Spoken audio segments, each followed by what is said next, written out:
choices will determine the fate of the galaxy. Hit him with everything we've got! Shall we?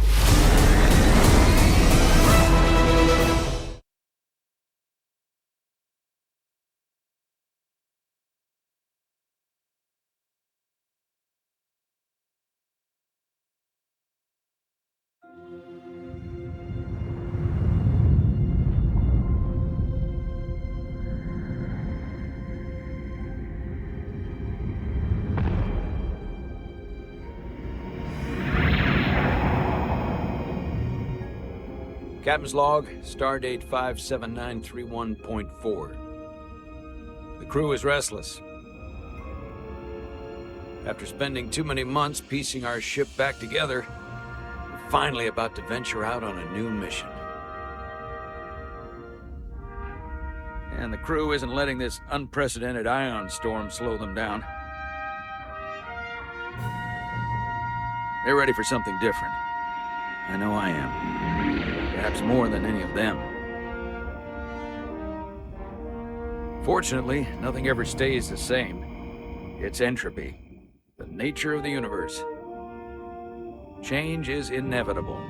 And while entropy says order gives way to chaos, in this case, change is good.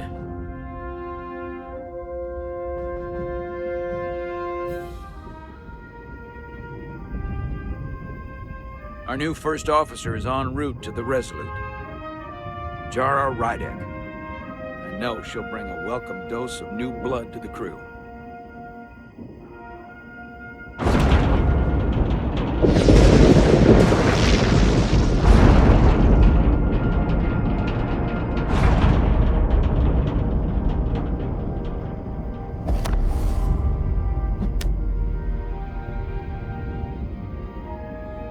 Thanks. No problem. I'm not great with flying. But these little shuttles are the worst. Here's a tip. Don't close your eyes. You'd think that would make it easier, but it only makes it worse.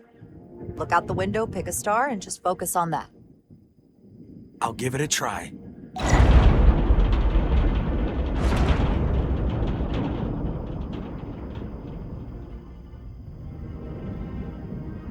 Sorry, I'm a little anxious. I hadn't noticed. I'm on my way to my first assignment. When we get to the starbase, I'm transferring on to the Resolute. So am I. It won't be easy for Jara to step in at the 11th hour like this. But if she's half the officer I knew she could become when she was a cadet at Starfleet Academy, she'll be the XO this ship needs right now.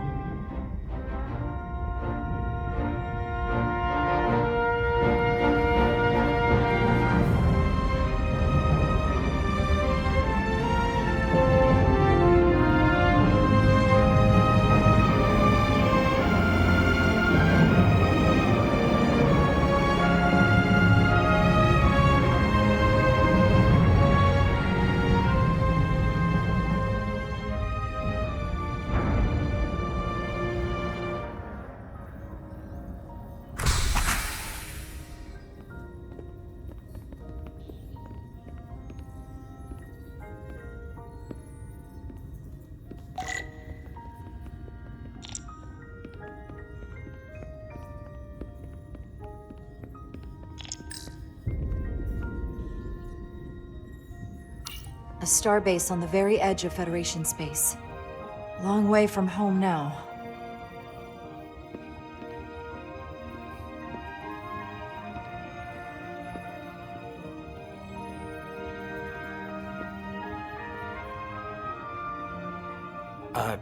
Commander? I'm not usually such a nervous wreck, by the way. I actually did well at the Academy. Oh yeah?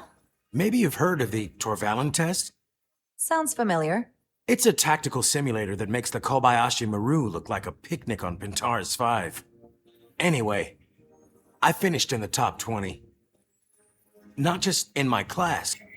I mean, all time. In the history of the Academy. So, there's that. Simulations are great for training, but they're not quite the same as the real thing. That's fair. I guess I'm about to find out.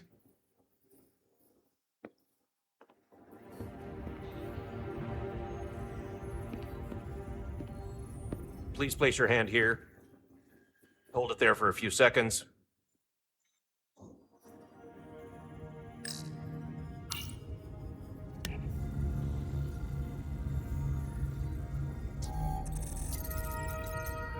Welcome, Commander Rydek. Wait, you're Jara Rydek?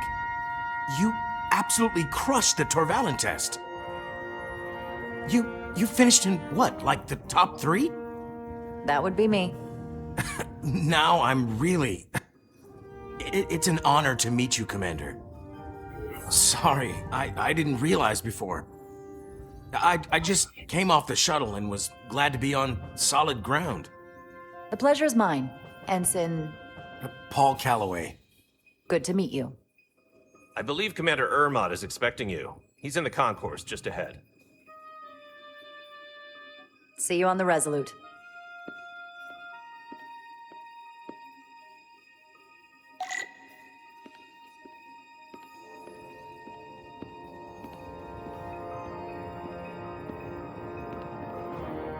Good day, Commander.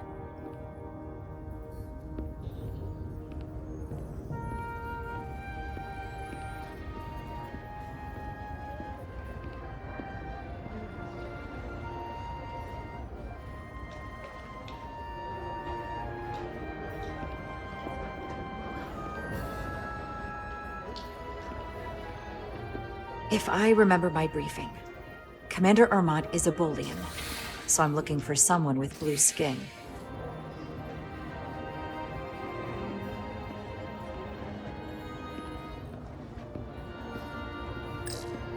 Are you all right? Yeah, I'm just... Well, I'm not sure where my departure dock is. The Resolute's gonna leave without me.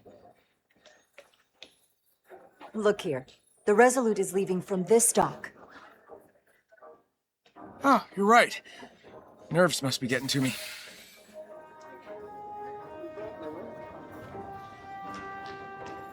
Thanks so much, Commander.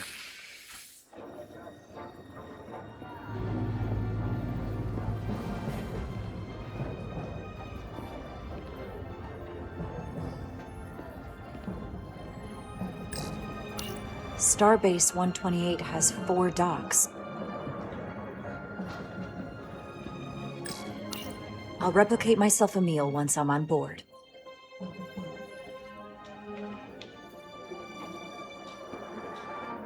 Excuse me.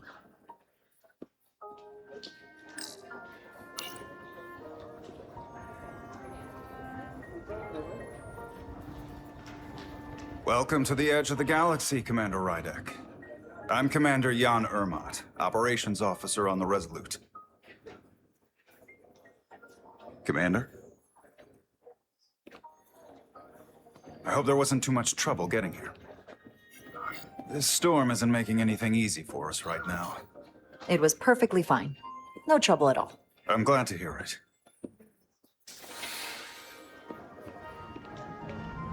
We're grateful you were able to come fill our first officer vacancy at such short notice. From everything I've read and everything I've heard, we're lucky you were available to us. Coming from a premier starship and all. To our little research vessel. You can spare me the flattery, Mr. Ermot. I'm here to work. Duly noted. I'll stick to the matter at hand.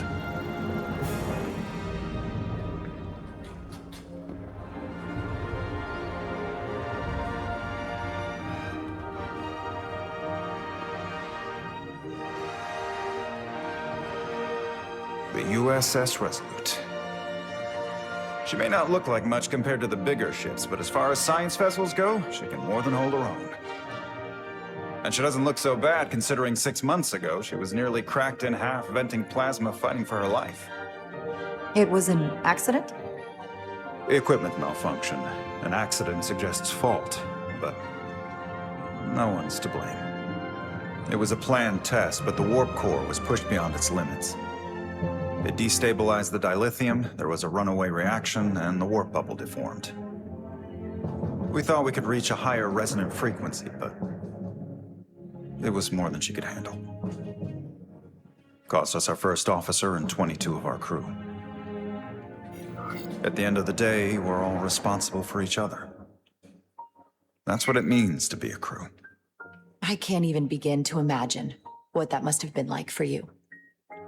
I'm so sorry for your loss. Thank you. It does weigh heavy. There are some things you can't forget. Did you lose anyone close to you? Too many. And to that, I'll just say, you have big shoes to fill. Listen, I realize you've known Captain Solana for quite some time, and I'm sure you're ready to bring your best. But I should warn you that when the captain announced you would be the new first officer, there were those who felt it was a mistake, that he should have promoted from within. So you might want to tread lightly at first. Until they come to value your contributions as much as he does. Thank you. Always good to have a sense for what you're walking into. I just thought you ought to know. I appreciate it. Starfleet has assigned us a high-priority mission to the Hotari region. I'll let the captain brief you on board. I know he's eager to see you. Will we be mission ready in time? We have every intention. The crew has been working around the clock to get the ship ready. There's still so much to do.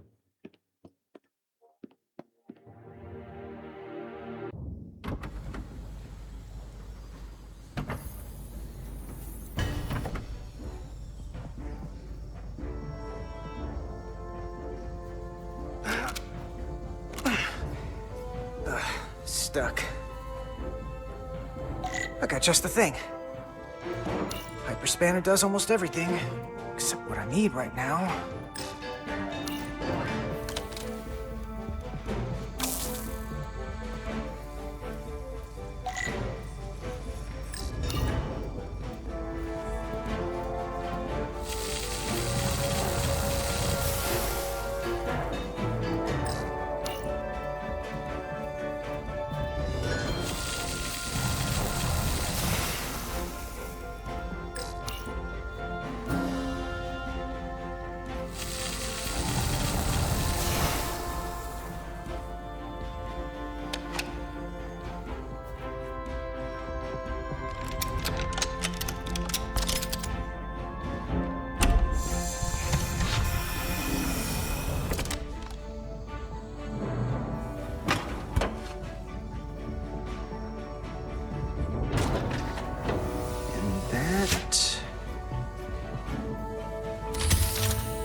Is that.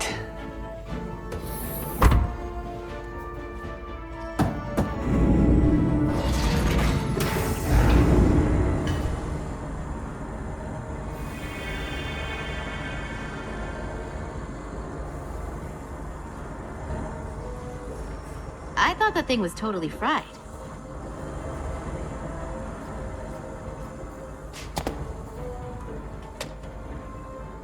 Nice work, Carter. Nothing to it, Millie. And not a moment too soon. The boss wants us down in engineering. Like, now.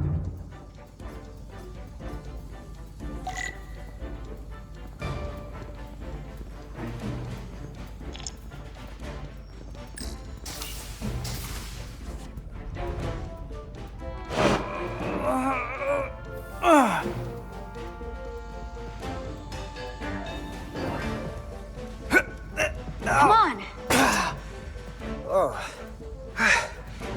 Oh, these are heavier than they look. Makes more sense than zero G. You're welcome.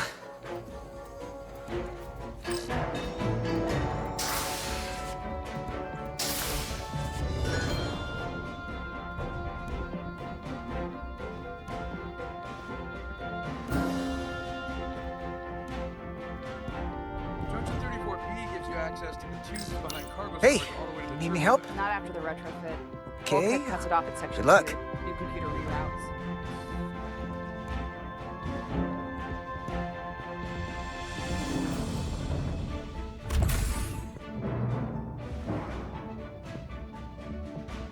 Engineering. I heard the new XO just arrived. Won't be long before we get underway. I just hope whatever Chovok called us down for, it's something good. I can never tell with him. I'd rather not end up degaussing plasma manifolds. Hanging upside down makes me queasy. You and me working together, we can tackle anything he throws at us.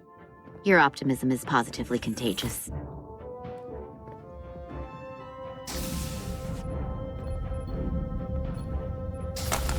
Looks like we got here before. Lieutenant Commander Chovok. We were just looking for you, Commander. Petty Officers Ed Salar, Diaz. I was beginning to think you would be late. We are all hands on deck right now, which means if you are not at your post at the appointed time, I do not have someone to replace you. A point I have been forced to make to Petty Officer Edsalar on repeated occasions. Commander Chovok, isn't it true that if we were almost late, it categorically means that we were not late? That is correct, Mr. Diaz. I mean, if anything, Ed Salar and I are following the schedule to the letter. Yes, perhaps I should adjust the schedule accordingly. So, I don't suppose you wanted us down here to check in before we go off duty? Equip yourselves in EV suits to work on the exterior of the hull.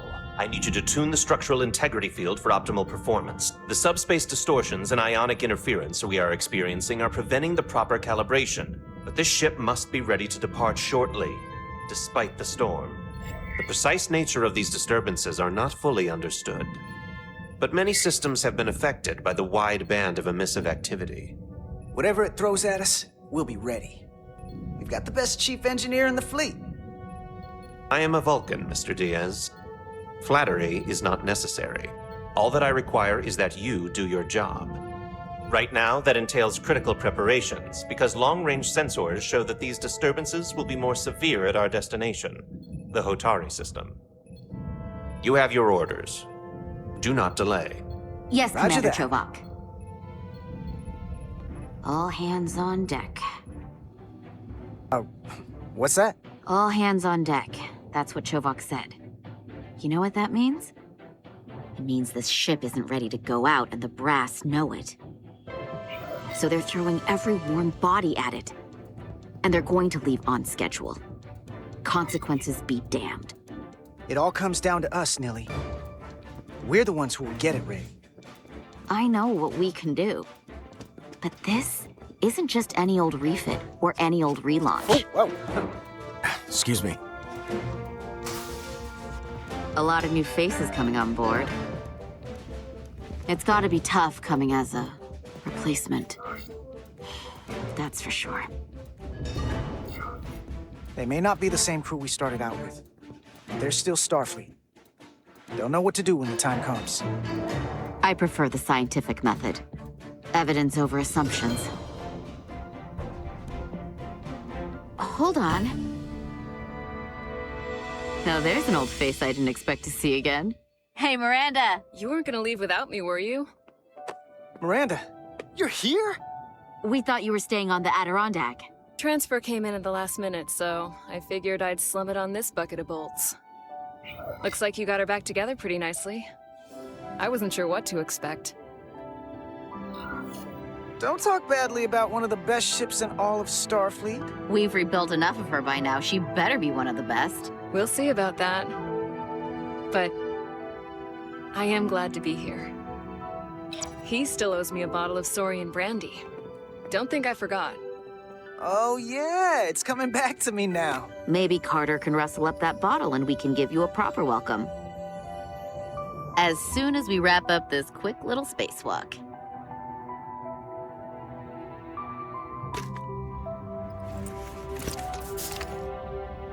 Here, let me help you. Thanks. So what's the word? Are you back in the security rotation? Yep. Still running with the usual suspects. Whoa! Good to go.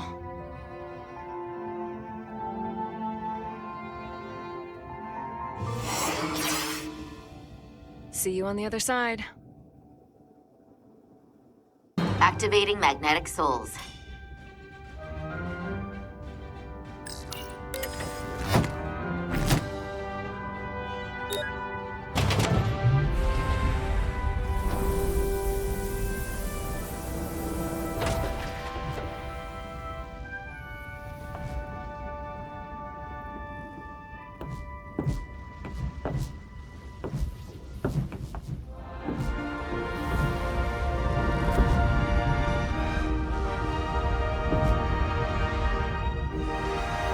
That view never gets old. Let's go.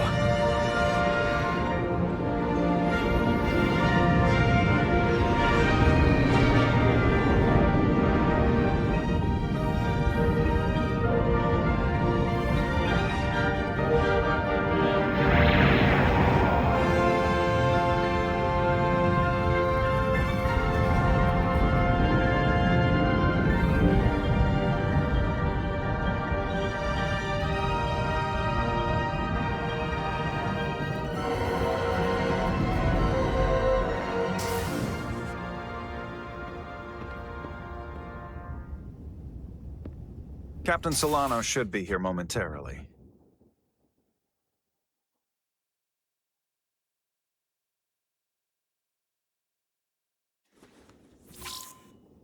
You'll have to forgive me, I don't know much about Kobleods. But my understanding is you need a steady supply of duridium to keep your cell structure stabilized, or bad things start to happen. And we have plenty of duridium in sickbay, so there's no risk of running out. Thank you. Feel free to make yourself at home. And help yourself to whatever you like from the replicator.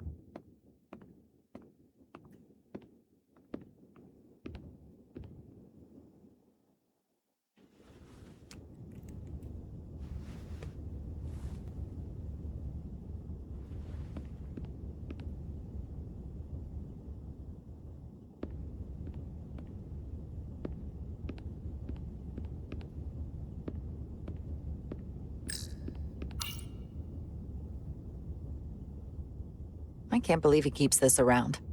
Don't even know where mine is.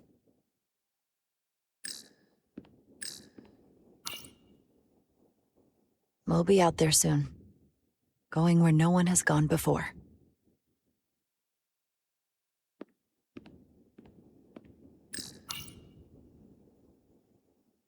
He's still got a thing for trains. The warp engines of their day, apparently.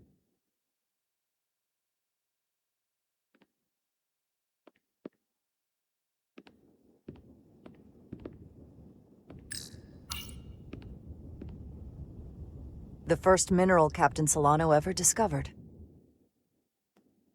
Always was the nostalgic type.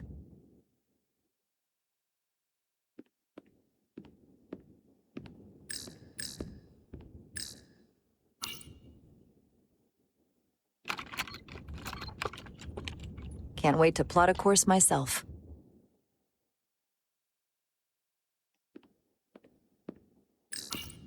Just a sip of something. Ractigino.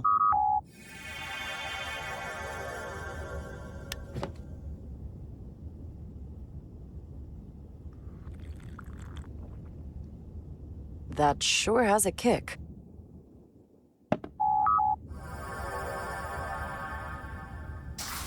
Jara Rydek. Last time I saw you, it was graduation from the Academy. You'd already secured one of the most prestigious assignments possible. And you were burning with enough ambition to fuel 7 trips around the Necrid Expanse. It's good to see you again, Captain. I could not be happier to have you on the Resolute. My only regret is that we couldn't provide you with a warmer welcome. The arrival of a first officer to her new ship deserves a bit of fanfare. But, unfortunately, we've had our hands full with the refit. I have to admit, I was expecting something bigger. At least a marching band, or a parade. We'll see if we can't make up for it somehow. As I'm sure you've heard, we've had a rough go of it these last 6 months. The ship suffered some damage, but not nearly as much as the crew. You'll have to forgive me. I don't really know the details. Starfleet has been kind enough to keep the story contained, probably because they want to protect me. But I don't mind telling you. We were on the verge of a major scientific breakthrough, A quantum leap forward in warp core technology. 10,000 teradynes per second. The ability to travel at a sustained rate of speed longer and faster than we ever dreamed. What would have been the crowning achievement of my career? Right there, within our grasp. Until it all went so horribly wrong. We pushed her too hard, and a warp core malfunction overloaded the system, creating a pressure gradient way beyond what the ship can handle. It was heartbreaking. We lost some of our best people. As captain, I have to take full responsibility. It was my decision to make, and I have to live with the consequences. You have to look to the future.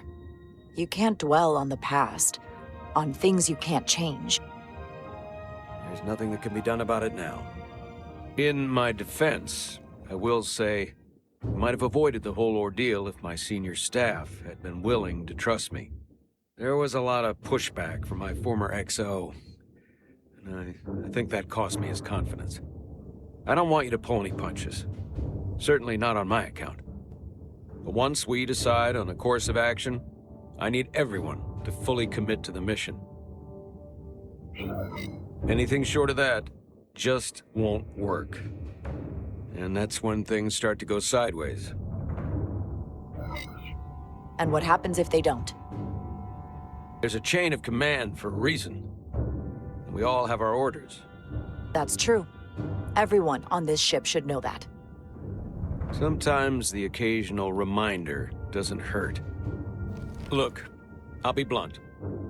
We can't afford another mistake. Or at least, I can't. I feel like my career is hanging in the balance here. We need a win. Something to restore the crew's confidence. I understand. On a more positive note, Starfleet has tasked us with what they're calling a mission of the highest priority. Escorting a senior diplomat to Hotari space. Two previously peaceful and otherwise non-aggressive civilizations now find themselves on the brink of all-out war. So it's a peacekeeping mission. I see it as a golden opportunity to not only prove what the Resolute and her crew are truly capable of, but also a mission for which we're uniquely qualified. This ionic storm. Our long-range sensors suggest it's several orders of magnitude stronger than anything on record. A total anomaly like nothing we've seen before. And you'll never guess where it leads. Hotari. Exactly. Very nearly in the precise location where we're headed. Where I imagine the interference will be exponentially greater. But the diplomat will brief us on the details of the rendezvous. So basically, we're being sent into the eye of a storm, more powerful than anything on record.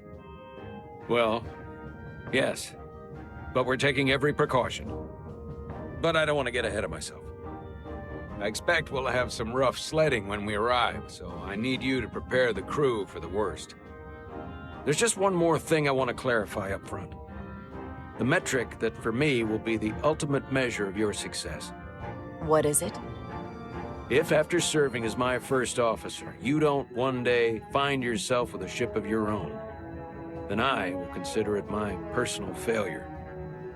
When that might happen is entirely up to you. But it goes without saying, you have my full support. Thank you.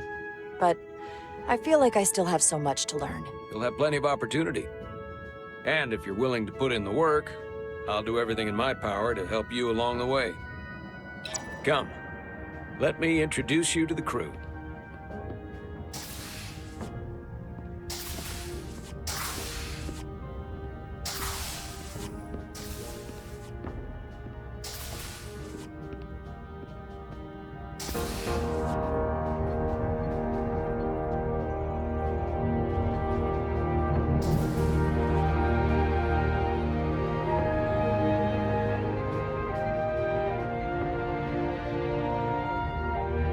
Everyone, if I could have your attention for a moment. I'd like to introduce Commander Jara Rydek, our new first officer.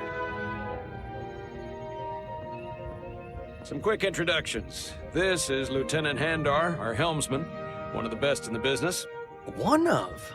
Well, what he lacks in humility, he more than makes up for in ability. A pleasure to meet you, Commander. Likewise. Next, we have Commander Westbrook, our Chief Science Officer. I've come to rely on his expert counsel on a regular basis. Pleasure. Commander Rydek, it is such an honor to meet you.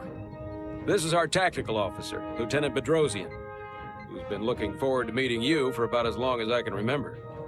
I've been following your career for quite some time, and I look forward to learning as much as I can from you.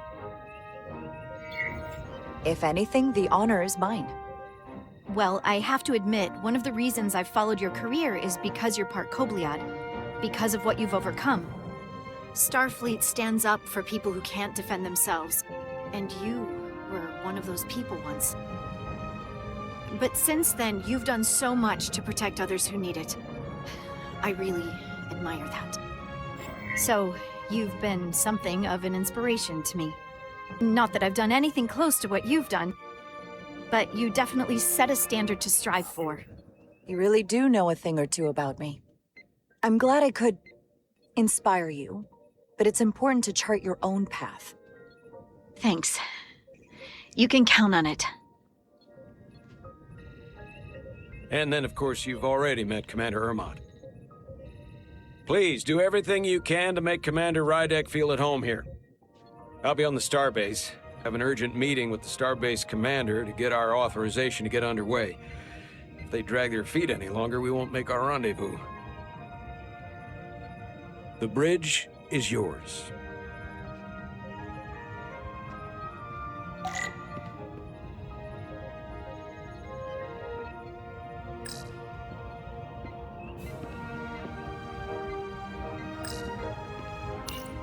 The first officer seat. My seat. Right now, though, I need to fill in for Captain Solano.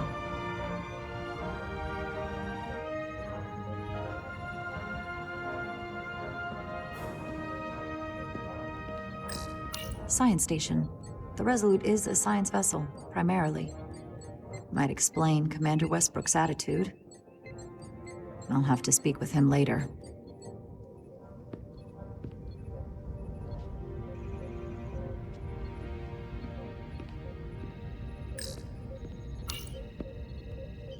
Impressive range of view.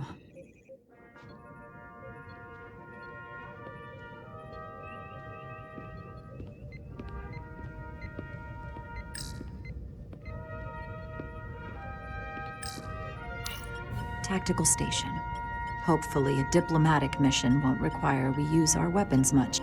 But if it comes to that, we'll be ready.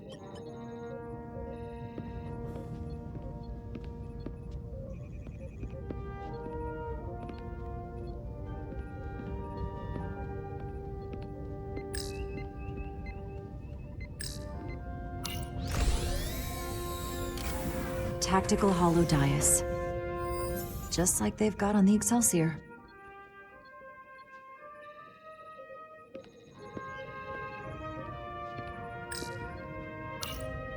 Communications. Keeps us in contact internally and with other vessels.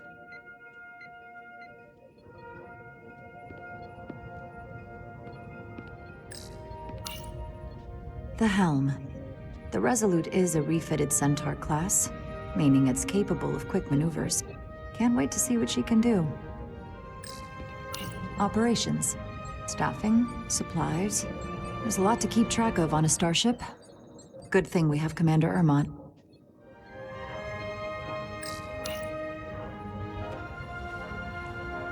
Commander, Chief Engineer Chovak needs to lower the structural integrity field.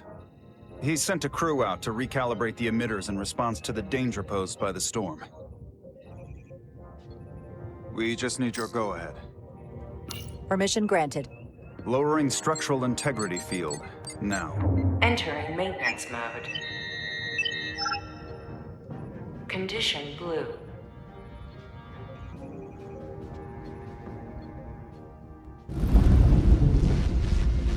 The storm is getting worse. Looks like they turned off the SIF. Great. Let's get to that emitter.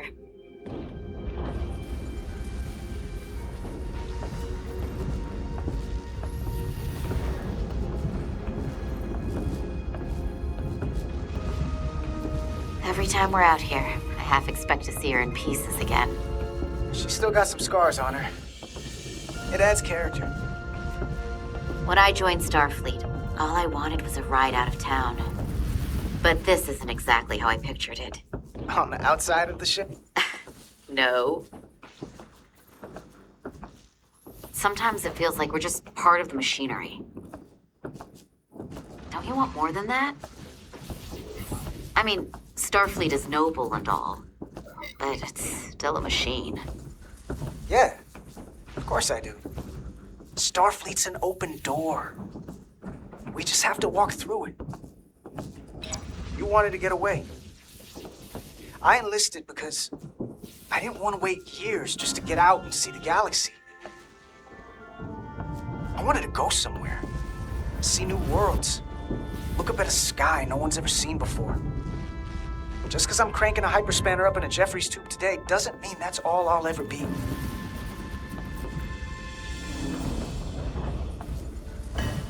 Diaz to Commander Chovak. We are at the Sif emitter. Acknowledged. You may proceed with the recalibration.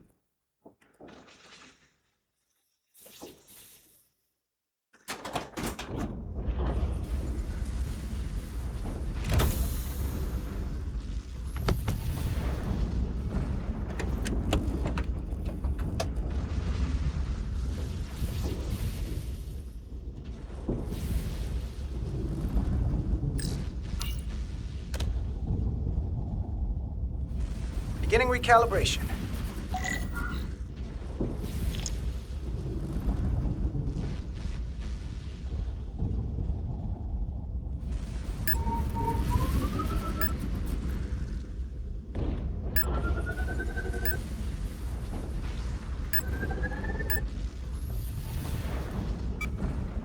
Looks good. That wasn't so hard.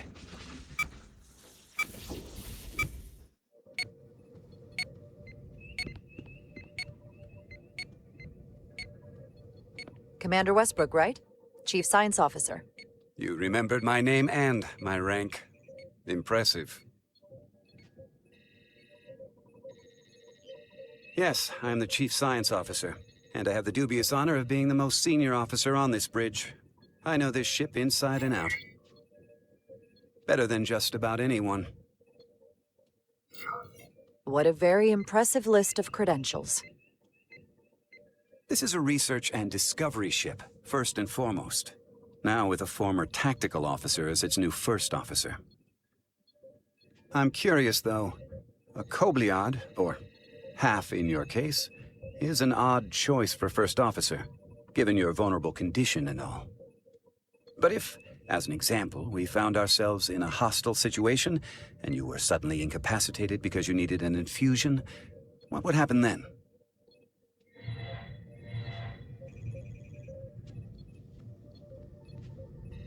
You'd leave Captain Solano without an XO. Granted, that would be a worst-case scenario, but not outside the realm of possibility. That's very kind of you to be concerned about my well-being. But you don't need to trouble yourself on my account. I'll be fine. Well, I wouldn't say I was concerned, just curious, that's all. Listen. Can I be blunt, Commander? I see no reason to stop now. Commander Sutherland, your predecessor, was one of the best first officers in all of Starfleet. His record was impeccable and his reputation was without equal. I mean no disrespect, but the shoes you're stepping into are almost impossible to fill. He was loved by the crew. And he was one of my closest friends. So I can only hope that you'll live up to expectations. Mr. Westbrook. If you have some kind of problem with me, and you just met me so it has nothing to do with me, you're gonna have to figure out how to get over it. Because I'm here, and I'm not going anywhere. Do you read me? Loud and clear. I'll stick to science. That is what this ship is for. Very well. Seeing as Captain Solano is on the starbase, let me give you an update on this ion storm we're flying into. It's unusual. Unlike anything I've ever seen. At the moment, I can't tell you if the Resolute will shrug it off or if we're putting ourselves at risk. However, if we learn more about its patterns, its nature, we can come up with a scientific countermeasure. Just a moment.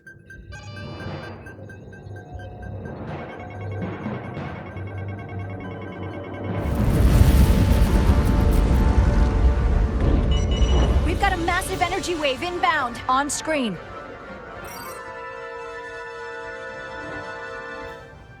Tracing its trajectory. Starbase docking clamps are holding. The storm's emissions are fluctuating, coming in waves. And if my projections are right, we're about to get hit by a wideband burst of ionic energy. Like a tsunami. I'm reading power abnormalities. Red alert. Aye.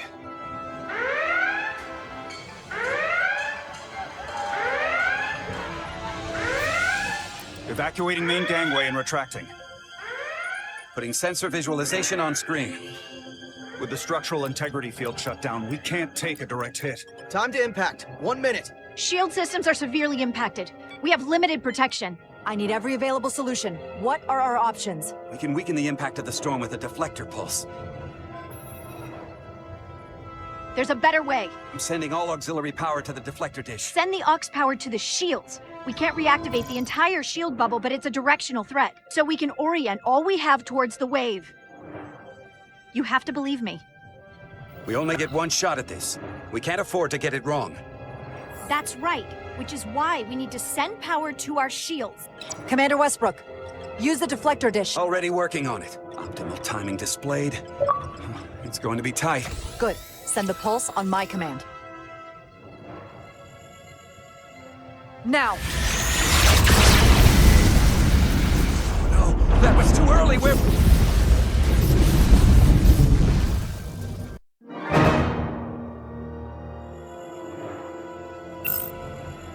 Now!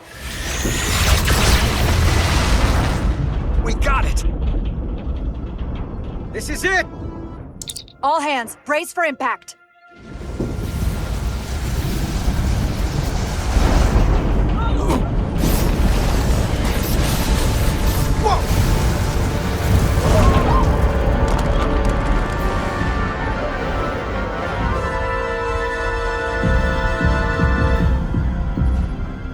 What happened? We have experienced a surge of radiation. Oh, you don't say. This radiation supercharged the plasma, forcing it to backflush through the system and creating a dangerous imbalance. It could blow out every primary system on the ship. Just tell us where you need us. I need you to traverse the hull to the access port to recalibrate the port nacelle plasma regulator.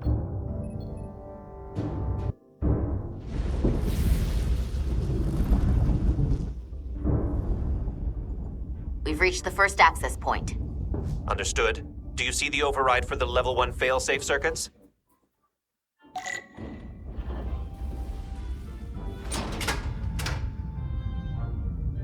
Affirmative. Engage the override. It should allow us to stop the EPS flow to the warp engine without triggering an automatic core shutdown.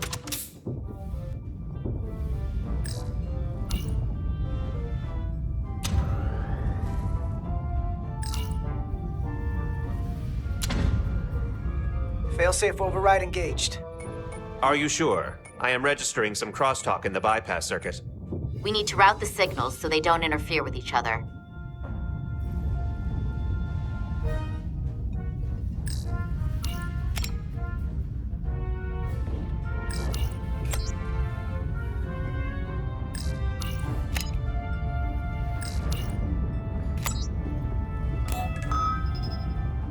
Diaz to Resolute.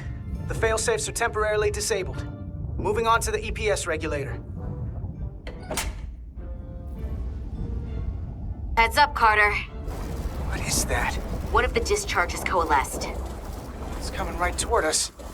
I'm gonna try to disrupt it with my phaser.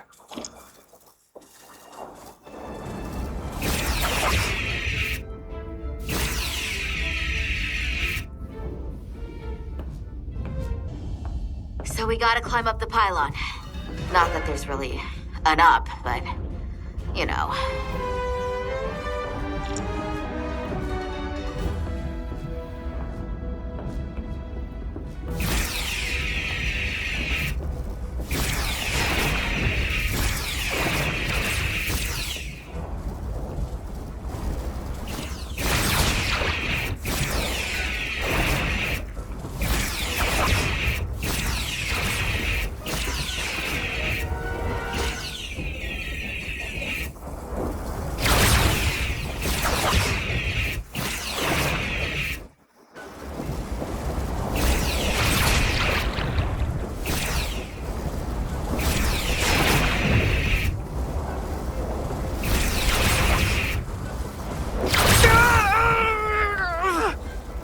you alright? Yeah.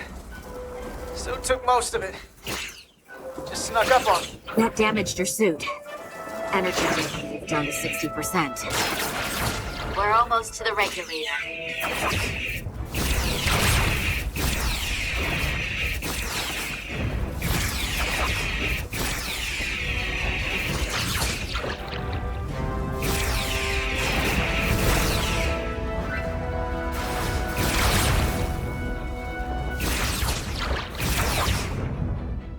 We're at the regulator port. Opening the access panel. And now halting the EPS flow to the port nacelle. We have little time before it causes an overload in the engine. You must work efficiently.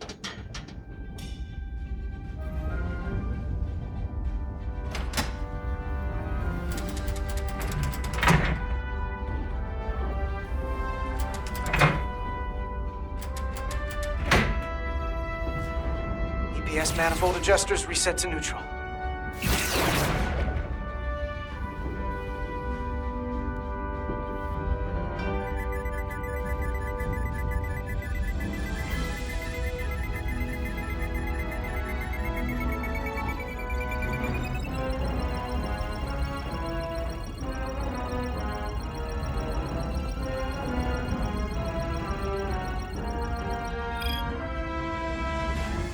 EPS lines to the port warp engine are back in balance.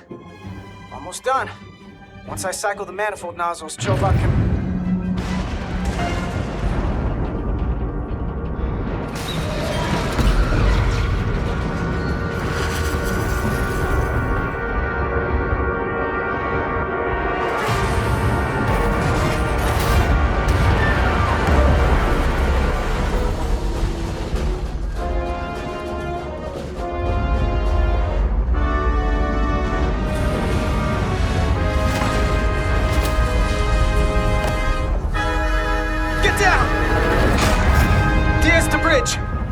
the docking clamp. We've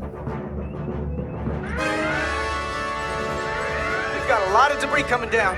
All vibrations, too. We can't finish the EPS regulation in these conditions. Please advise. We have to release this ship from that other docking clamp or the hull will be ripped apart. There's a problem. The clamps are supposed to disengage automatically in an emergency, but it's not working. Not working? What are our options? The docking clamps are fitted with exploding bolts for an emergency release. We've got crew out there. That'd be like setting off a bomb next to them. Maybe there's another way. Starbase is hailing us. Put him through. Resolute, the remaining mooring arm is failing. You need to disengage from the starbase now. The damage to the station will be catastrophic. We have crew outside and are looking for the safest way. We have people on this station. If that mooring arm breaks, we could lose dozens of crew. Commander, hear me out. Reverse the polarity of the hull, which theoretically will repel the docking clamps. And repel the engineering crew right off the hull into the storm. This is Captain Solano. Put me on screen. Go ahead. Captain, we have a situation. Commander, what are you doing? Blow the bolts on the docking clamp. The captain doesn't know the whole story. I'm giving you an order. Jara? Captain, you brought me here because you trusted me. Can you trust me now? You better be sure you make the right decision. The captain made himself quite clear. They're gonna get hammered with debris out there. Reverse the polarity.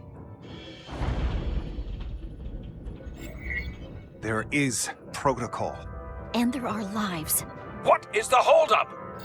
Starbase, stand by. We're gonna flip hull polarity to disengage the clamps. Yes, Commander.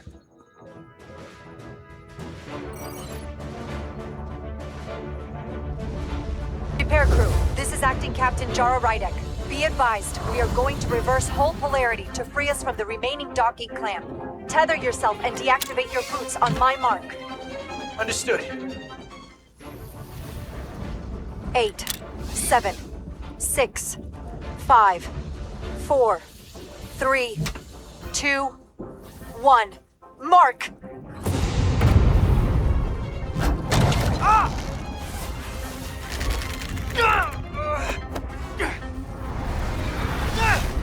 Grab my hand! I got you. Thank you. Plasma imbalance is reaching critical condition. We are moments from primary system failure. I got it.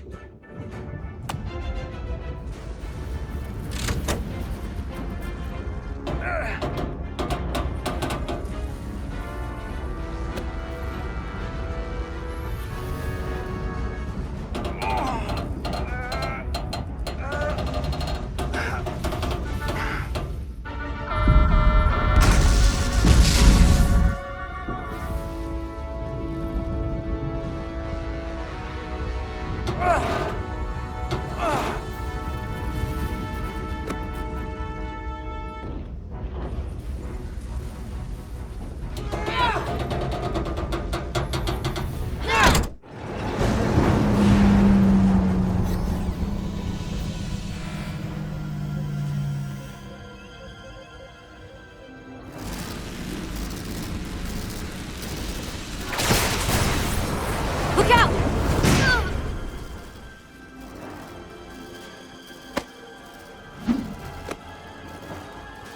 I got you. Petty Officer Edselar's hurt and unconscious. I'm gonna have to tow her back to the airlock. Mr. Diaz, the situation has changed. You are at risk of triggering a substantial electromagnetic arc if you approach the main hull the way you came. But Commander, the way we came is the nearest airlock. There is an auxiliary hatch near you on the far end of the pylon. You must bring Miss Edselar there to access the interior. Roger that. Go in there now.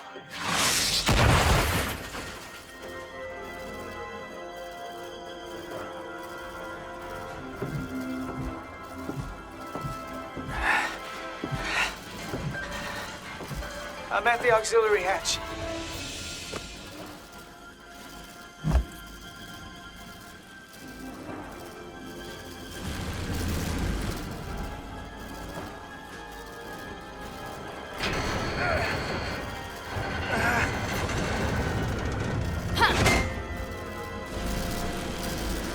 You go first.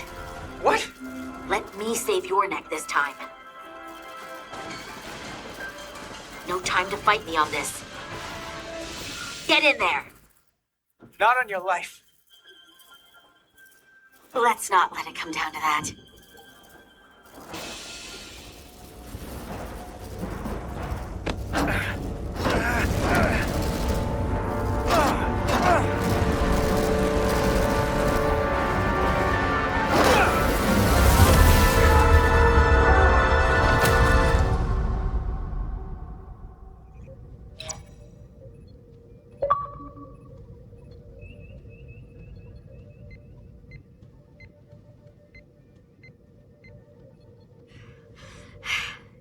We made it.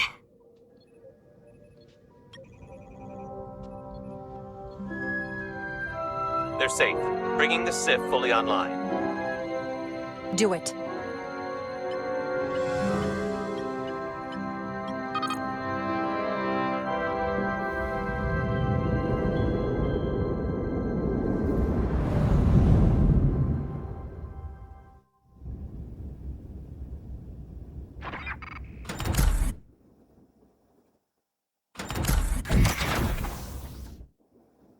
Nilly. I'm good. Help me with him.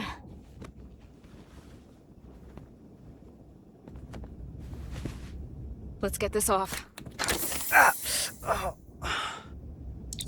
Medical. Got one wounded at my location. Carter. You don't look so good.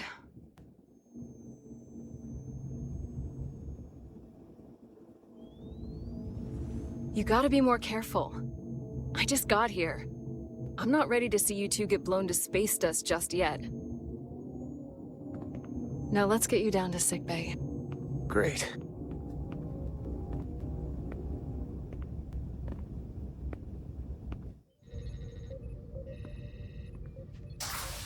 Status report. The repair crew made it inside. EPS flow is back to nominal levels. The SIF is back up. How does this affect mission readiness, Mr. Ermont? Releasing the docking clamps using hull polarity minimized damage to the Resolute. We'll have some last-minute repairs to make, but if we reapportion some of the staff, we can make our departure on time. As of now, however, we are successfully moored to the station. Good to hear. Send updates to my ready room. Commander Rydek, with me.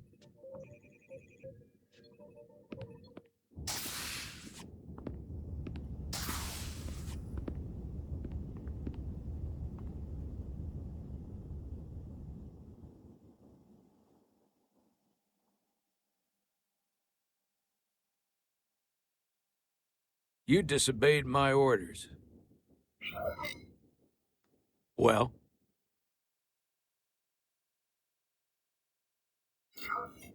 Respectfully, Captain, I made the right choice given the information You I had. disobeyed my orders! And not just in front of the bridge crew, but the Starbase staff as well. That's going to get around. My name's already tarnished around the fleet. But what is it going to do to my credibility on this ship? From the top to the bottom. Bridge to lower decks. Maybe I shouldn't have disobeyed a direct order, but you were wrong. You weren't on board, and you didn't have all the information. So I made the right decision for the ship. If you're worried about your credibility, put your ego aside and trust your crew. Trust me. You might have won some fans on the bridge with that stunt, but not everyone. Lieutenant Commander Chovak has already bent my ear. I'm sure he doesn't take it personally. He'll get over it in time. Mr. Chovak is more complicated than he would want to admit. I guess we all are. And, if I'm being honest, I'm not sure what I would have done in the moment either. You never really know if you weren't in those shoes. So, let's just boil it down to, you did what you had to. Thank you for understanding, sir. I'm sure no one knows the burden of command as well as you do. I'm sure you will, someday. Despite it all, we got our final Starfleet clearance to depart. So if you'll fetch Mr. Ermot, we'll knock out the final details of any outstanding repairs, and then we'll set out for Hotari. Yes, sir.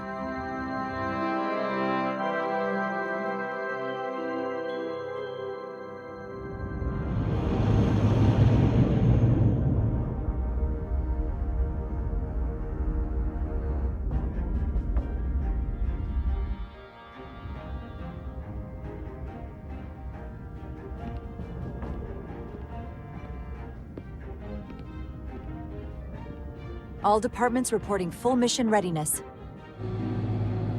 We've got our full complement on board. This is my favorite moment, right now. The start of a new mission is always full of possibility. The Orion Syndicate could sell it as a drug. Don't let the Admiralty hear you say that.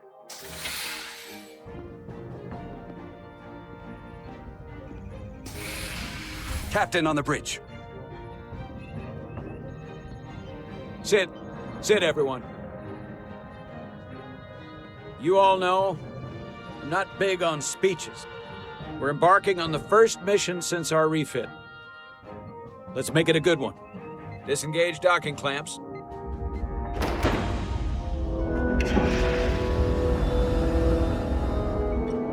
Docking clamps released. Thrusters ahead, Mr. Handar.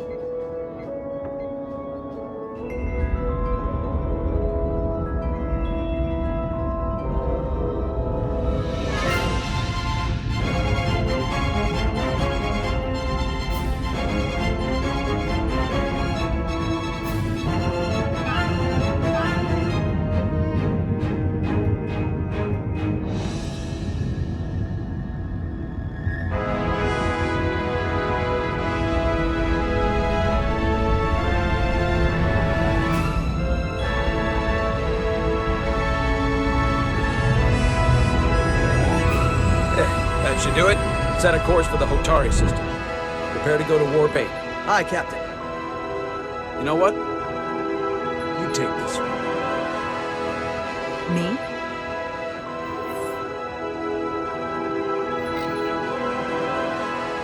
Engage.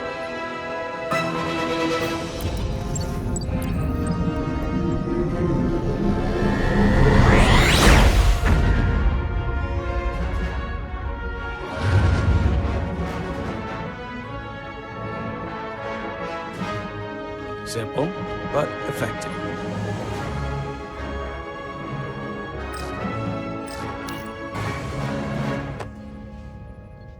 Whoa. Careful. Thank you. I'm fine. Really, You don't look fine.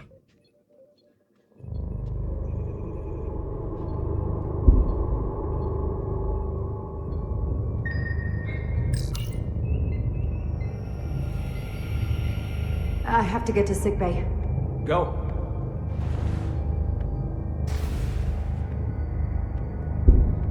Commander, help me get her inside!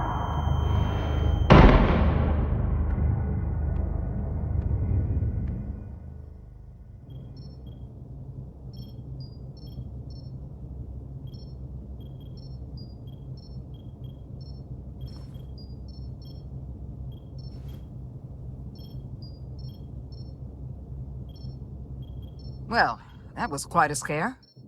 A few minutes more and it would have been one of the shortest tenures on record for a first officer.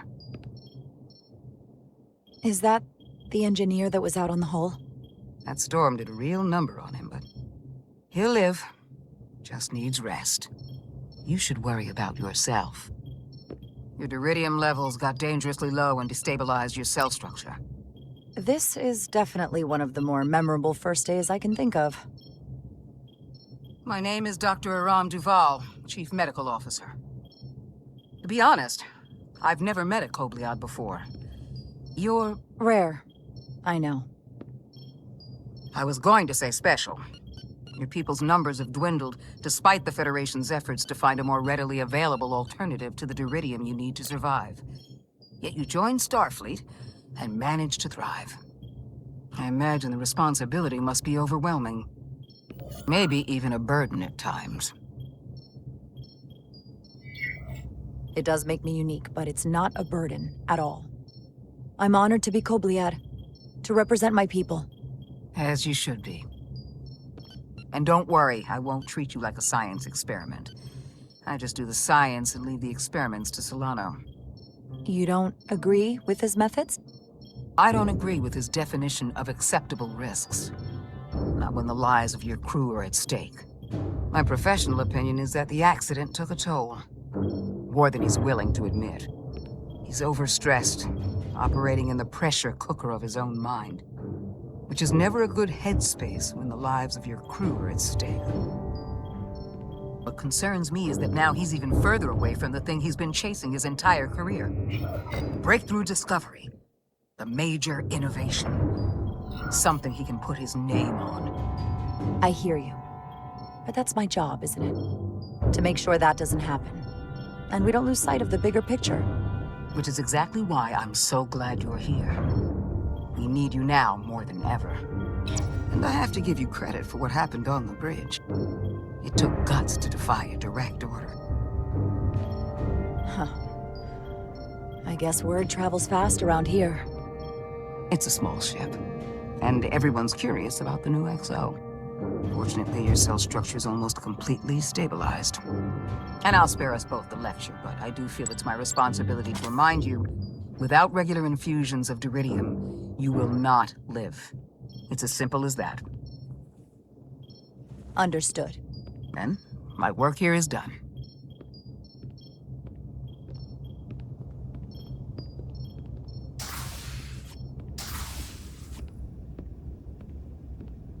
Sorry, I didn't mean to be lurking outside of sickbay.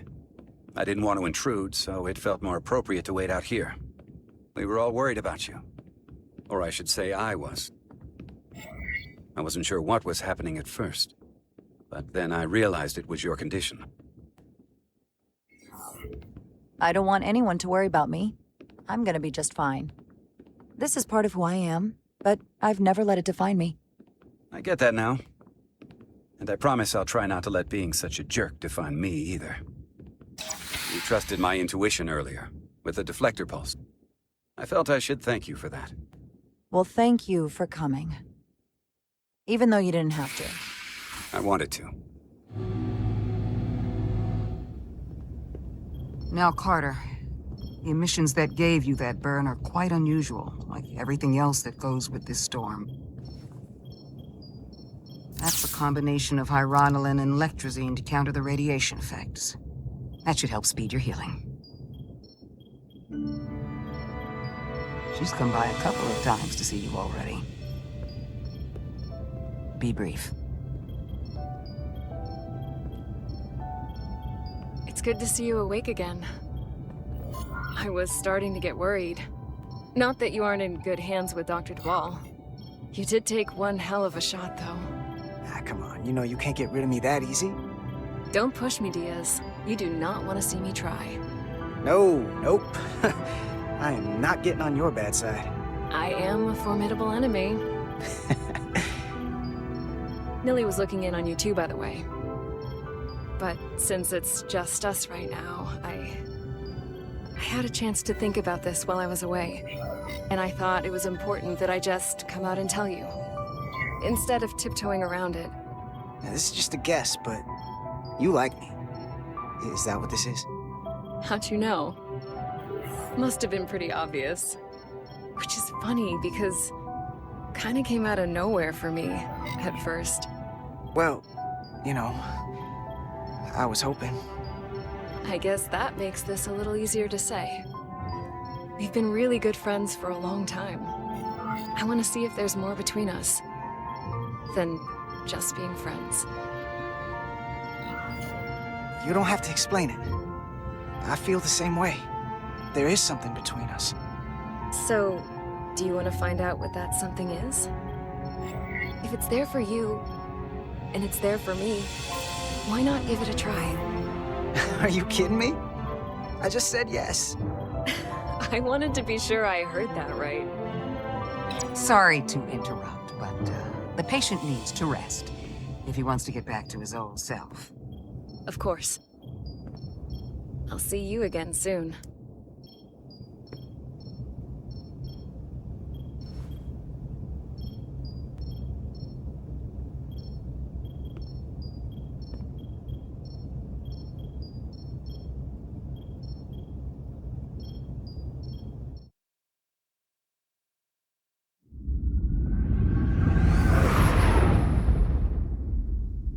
Approaching the rendezvous point outside Atari Space. Helm, bring us out of warp. Dropping to impulse.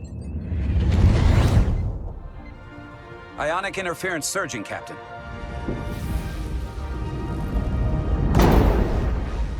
Shield integrity holding. We can take it. We are at the correct coordinates to meet the shuttle. Commander Rydek, find us our diplomat, if you will. Aye, Captain. Let's reduce the noise. Filter out environmental signals. I can manually tune what's left for Federation signal types.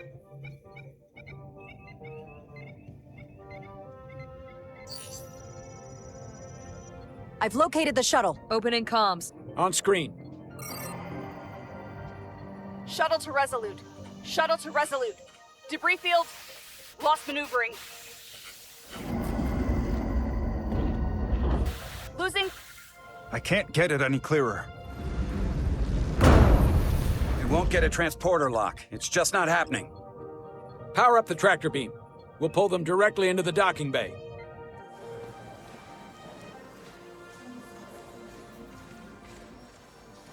Diaz, you good to run the tractor emitter? Yes, sir. You sure? I'm sure.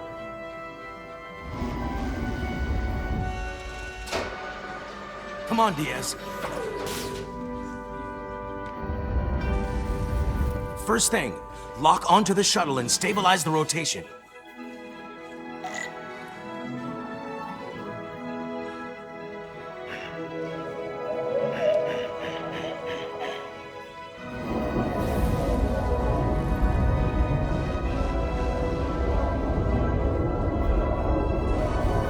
We're pulling in debris. I'm on it.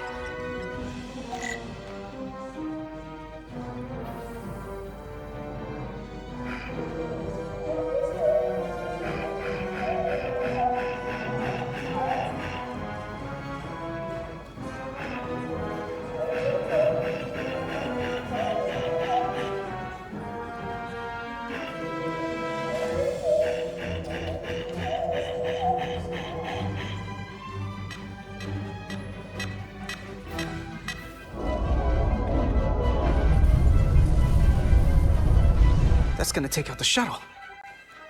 Diaz, the bridge. There's a large piece of debris headed for the shuttle. The tractor beam can't handle it. Can our shields take it? I believe so. Commander Rydek, plot an intercept course. On it.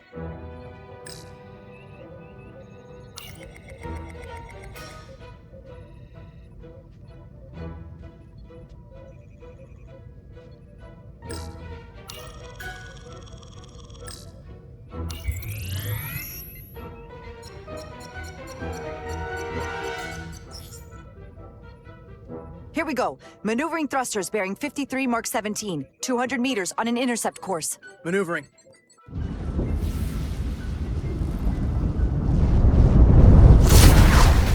Got it. Whoa! Someone's working hard on the bridge.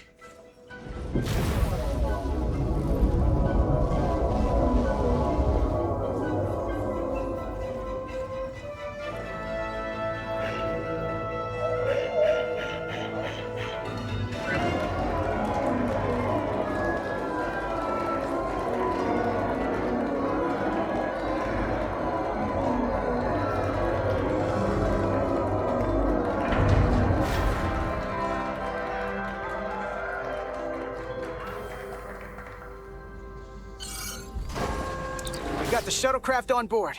Good job. We're on our way down to meet them.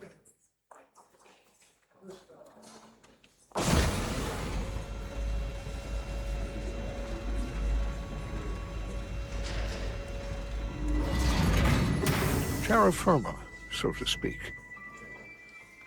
Ambassador Spock.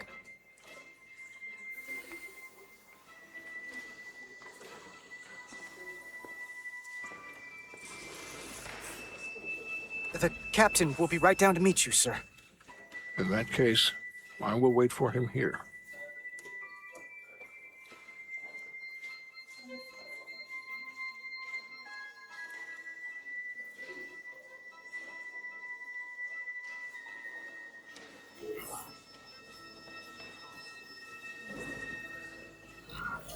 Well, let me be the first to say, welcome to the Resolute, Ambassador.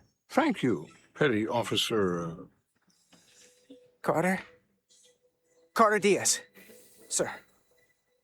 I am pleased to meet you, Petty Officer Carter Diaz. It appears I have you to thank for my safe arrival. Your assistance arrived not a moment too soon, if I may say so. You're very welcome, sir. I'm glad we could get you here in one piece. Indeed. We thought we were prepared for our arrival in Hotari space, but it is evident my craft was not sufficiently robust for such intense ionic activity.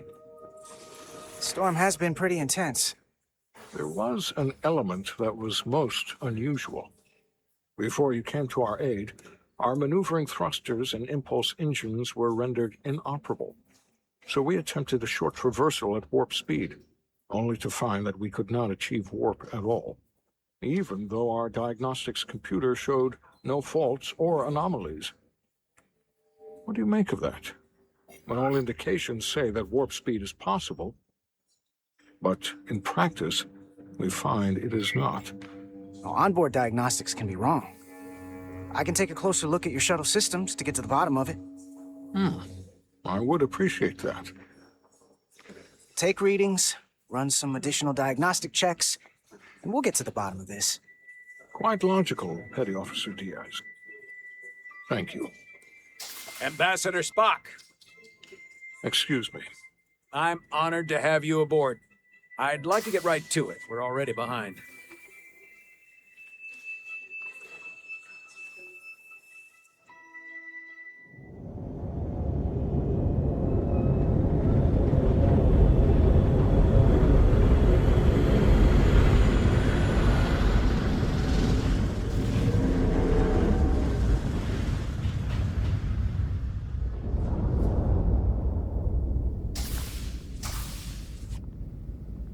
Ambassador Spock, my senior staff.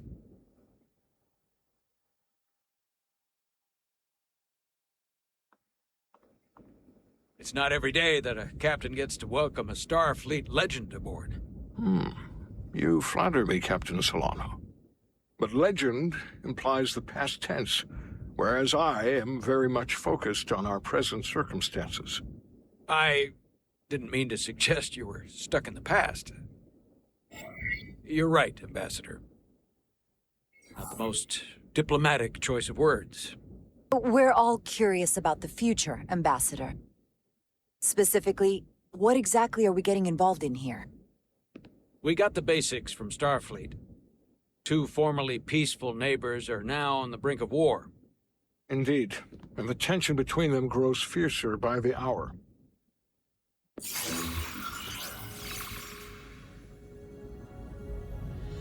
Lydia and Hotari. The Lydians are the more advanced species. They made first contact with the Hotari over a century ago. This is Tau, the Hotari moon. It is rich in dilithium, and for decades, the Hotari and the Lydians have shared a mining operation there. The Lydians provide the technological resources, while the Hotari have served as the labor force. The stability of that arrangement was the source of their peace, until recently. The Hotari have suddenly and forcefully seized control of the mining operations and expelled the Lydians from their system. That is the official story, as told by the Hotari when they requested Federation mediation. But the details remain scant. Communications between all parties have been limited by the ionic interference. How is it the Hotari were able to turn the tables and take the mines against superior forces, especially after decades in this arrangement? Unclear. The answer to that question may be the key to a new, lasting peace, and one that I hope we can uncover during these negotiations. But it is unlikely the relatively primitive Hotari forces would stand a chance against the Lydian fleet if this escalates to open war. Left unchecked, this conflict will result in more bloodshed, which is what we are here to prevent. And the dilithium trade hangs in the balance. Clearly, the Hotari have been exploited in this relationship. Maybe we can persuade them peace is the more profitable alternative for everyone. They both profited from the mines. And for the Hotari, something is better than nothing. Peace is our objective, after all. We can call it profitable or mutually beneficial, but at the end of the day, the Hotari are still being exploited for their own resources. True peace is not merely the absence of war. And as such, this conflict will surely come again. Neither the Lydians or the Hotari are members of the Federation, so we can't make them do anything. There is an additional complicating factor I should mention. In the past, the Federation has relied on the Lydians as a source of dilithium. That certainly changes things. The Federation sources its dilithium from a lot of places. Yeah, and this is one of them. That means the Hotari have no reason to trust us. I wouldn't go that far, Commander. We are completely neutral in this matter, on neither one side nor the other. Any suggestion otherwise would compromise our position. Given the Federation's involvement in the Iridium dilithium trade, Captain Solano and I must make every effort to appear neutral in these negotiations. What worries me is if this whole thing unravels, and we're at the mercy of the storm at less than full strength. We can't let it come to that. Considering what the Ion Storm has done to our ship, and the Ambassador's shuttle, we have to assume the Elydian fleet has had problems with it as well. This recent surge in the energy disturbance temporarily levels the playing field.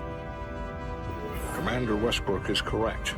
The energy anomalies around the Hotari systems have been noted in the past. But they have never been observed on the orders of magnitude we have seen in recent weeks. If it's keeping the two sides talking instead of shooting at each other, that actually helps us negotiate a peace. And we'll take advantage of that as long as it works in our favor. And when it doesn't? All the more reason to learn as much about it as we can while we are here. We do not want to be caught unprepared, should the energy anomaly continue to fluctuate. So I trust we understand our circumstances. We're operating on a strict timetable here, and we're going to be leaving for the negotiations shortly. Commander Westbrook, I want you to leverage our systems to investigate the anomaly from here while we're gone. Aye, Captain. Thank you all. Dismissed. I want to speak to both of you privately.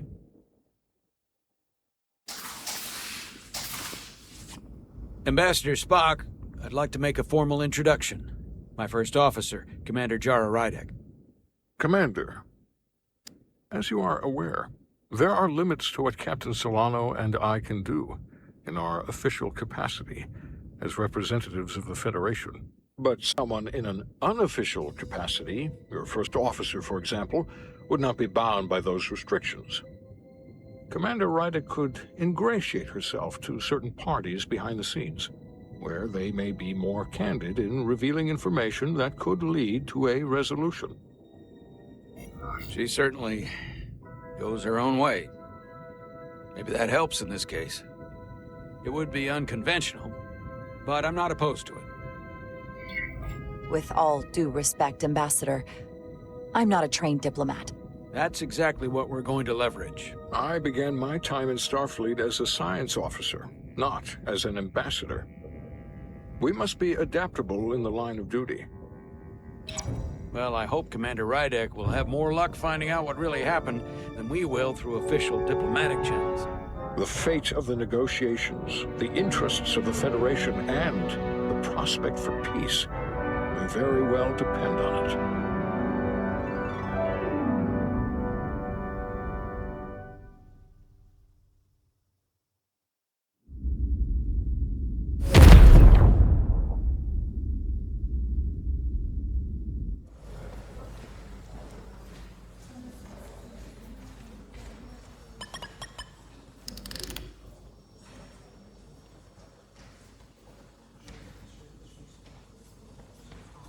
Mr. Diaz, I understand you have already discussed the warp drive failure with Ambassador Spock? I have. It is imperative that the Ambassador's shuttle be flight ready. I need you both to ascertain the root cause of the system failures he encountered. I'm surprised, Commander. I thought you would have wanted to work on Ambassador Spock's shuttle yourself. I respect the Ambassador and his many accomplishments, but I do not derive any satisfaction from interacting with his shuttle as if it were somehow transubstantiated through its association with him. Especially when I have the entirety of this starship to concern myself with. I am not the chief engineer of this shuttlecraft. The ambassador asked me to take a look, and I'm ready to crack this thing open. Good. You could learn from Mr. Diaz's focus. I'll take notes. Then I will leave you to it. Make note of any abnormalities in your report. Carry on. It seems like he's warming up to us. Yeah. Even Chovok has to look at that face and know you've earned some real respect. And I have to admit that I owe you one. You were right to make me go first. I don't know what I was thinking. You did the smart thing. You've pulled me out of trouble how many times? Call it even. Okay. At the very least, maybe I can track down that bottle of Saurian brandy you're still on the hook for. But first, we have work to do.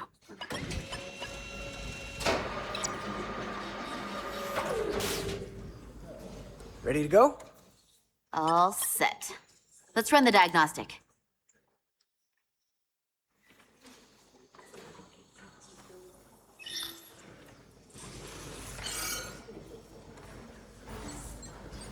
So, I know about your talk with Miranda. You do? She sent me a Priority 1 dispatch right after your conversation. I'm happy for you. Both of you. Thanks. But I'm only going to tell you this once. Don't screw this up. Because I would be very unhappy if you tried this out and then, I don't know, 6 weeks or 6 days later, I have to start splitting holidays between the two of you. All because things went south and you're not on speaking terms. That just isn't going to work for me. Are you upset? Not on your life, Diaz. But You need to be careful. I like my friends and I like our group. I don't want to lose that. Is that thing done? Yeah, it's wrapping up. Let's see. The relays along the primary EPS are blown. The backup relays are all intact. An EPS overload from the warp drive could cause that. But how did the shuttle end up dead in the water? Huh. Well, maybe the ship's data recorder can tell us something.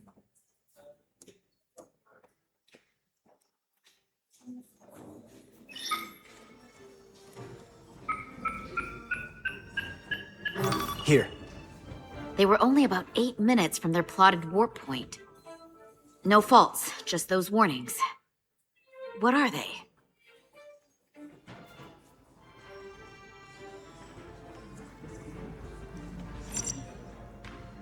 Subspace variance out of tolerance.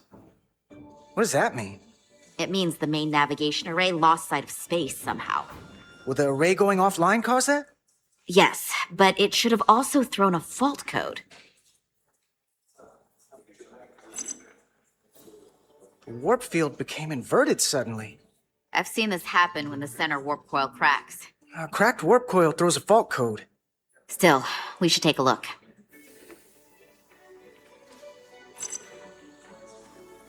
There was a complete warp cascade failure. Wow. They're lucky the shuttle didn't turn inside out. Makes me think the computer panicked on the warp field equation.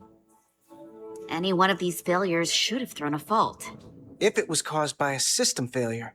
None of this caused the relays to blow. Roll forward to when that happened. Yes, ma'am. So here, they take a moment to get their bearings and they attempt to re-engage the warp drive. There. That's the relays blowing. And look, there's another warp system alert. They're all the same. Subspace variance out of tolerance, or warp inversions. Finally, there's a complete warp cascade failure. Then it's one of two things. Either a warp coil is cracked or the navigation array is offline. That makes sense. Divide and conquer. You want to check the warp coils or the navigation array? I'll check the other. Let's not overcomplicate this. One of these systems is likely broken. I'll check the nacelles for a cracked coil.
I checked every coil on the port nacelle for imbalances. If any coil in either engine were cracked, I would have detected it. So, it must be the navigation array.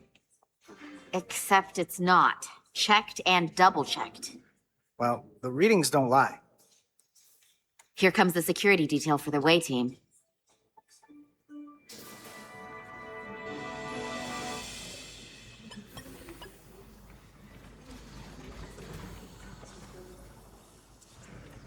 Hey.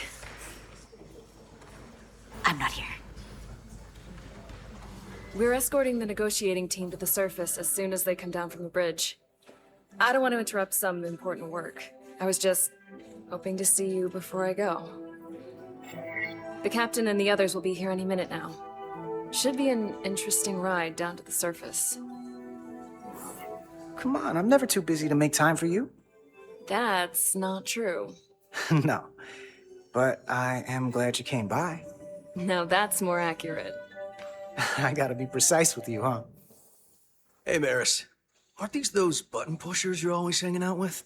And you're the phaser jockeys we always beat in Parisi squares, right? All aboard for Hotari. That another one of the captain's railroad things? Gotta be. I just usually zone out by the time he gets to the whole, steam engines were the warp drives of their day part. Catch y'all later. You don't want to miss your train. I do have to go.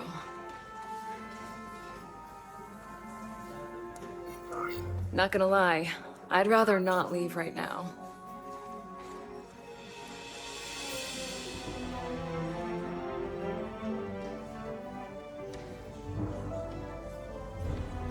That was nice. Yeah, it was. Save some of that for when I get back. You've got a deal.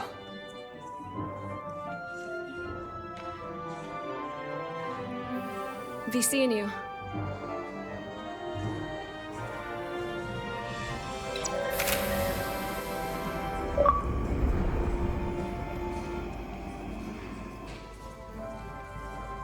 Etzelar de Diaz. If you could float back down to reality, we still have a ways to go. All right, where were we?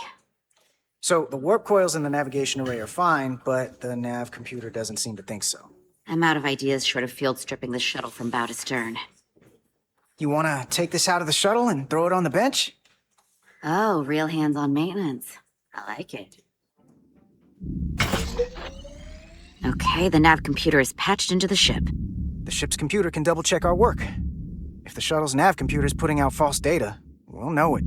Let's run through the shuttle's logs again. Running now.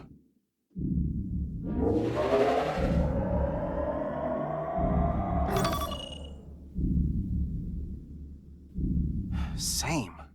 Warp field inversion and a cascade failure. However, the Resolute computer doesn't show the same subspace variance. We're in the same conditions that the shuttle was in when it failed. Why wouldn't the ship's computer get a matching result? What if the subspace variance was a momentary occurrence? That's a possibility, and it would explain why the simulation under our current sensor readings failed to reproduce the issue. But a subspace anomaly strong enough to cause a warp field collapse would leave graviton ripples for days. Let's run with the momentary subspace variance theory for now. Roll forward to the shuttle's attempt to re-engage the warp drive. We need the conditions of space around the shuttle at the moment of warp failure. Resuming simulation.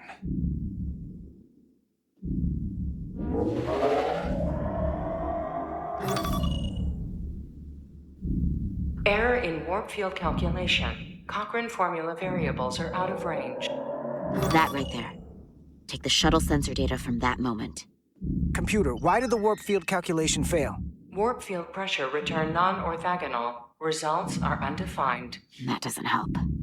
Wait, what if we use a different ship? Put the Resolute into the simulation instead of the shuttle. Yeah, it should warp just fine. Unless... Computer, run the simulation with the Resolute. Resolute simulated. Computer, give me manual control on the warp power. Static field intensity, warp 1.1.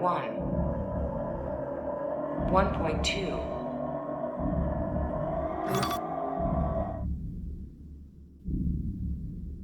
1.3. Warp pressure is destabilizing. Error in warp field calculation. The warp drive has experienced a system-wide cascade failure. Warp field collapsed. Subspace variance is out of tolerance. Cochrane formula results are undefined. Bingo. What-o? The same moment when the shuttle failed to warp, so did the ship. Whatever happened to the shuttle just happened to us. The Resolute will not sustain warp. We can't leave Hotari space.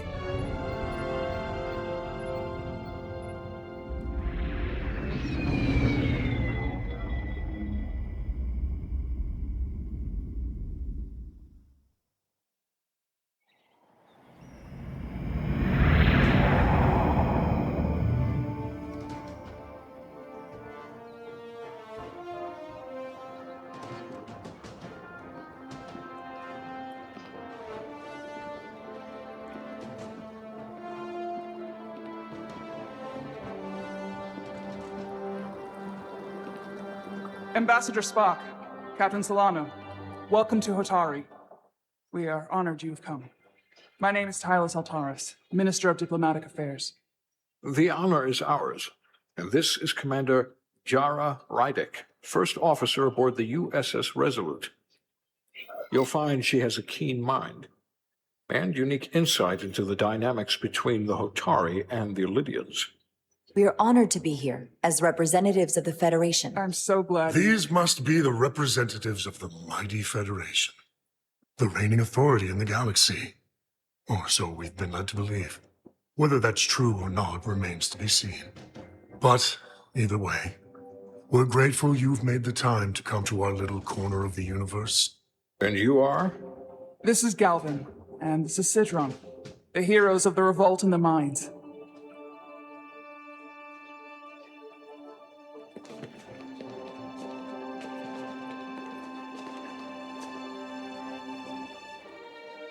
Let's hope this is the last time we ever have to come here. If you'll excuse me.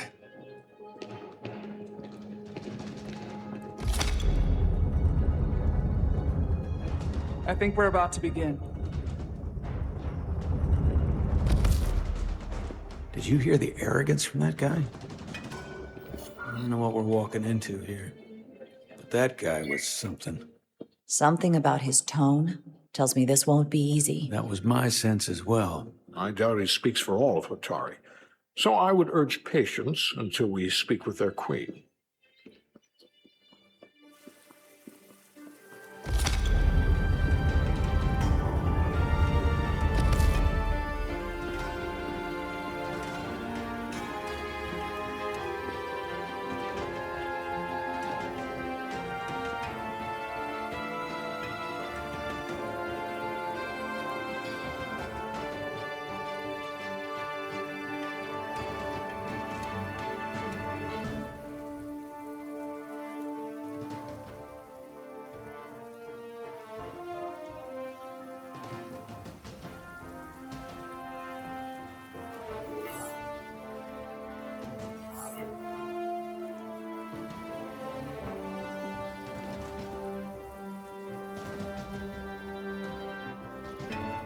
Ambassador Spock, welcome to Hotari Prime. The honor is mine, Your Majesty. That the Federation would send one of their most respected representatives is not only an honor to the Hotari people and their queen, but a recognition of our stature and importance. Let's get on with it, shall we? With all due respect to the Federation and their ambassador, they have no authority here. We are not members of their alliance. We are not subject to their rule, nor yours.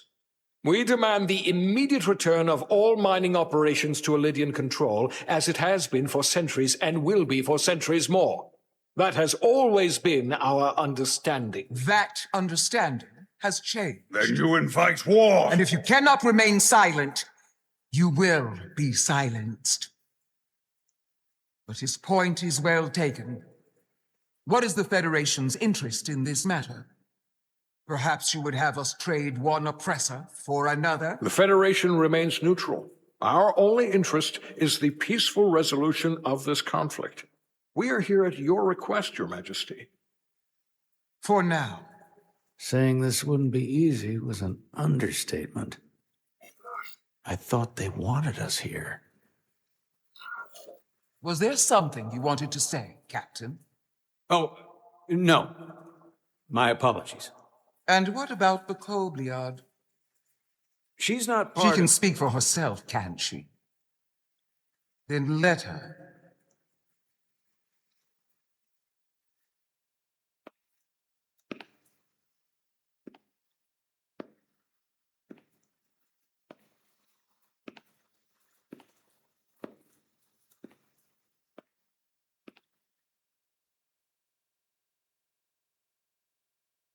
Now then, one should know their place.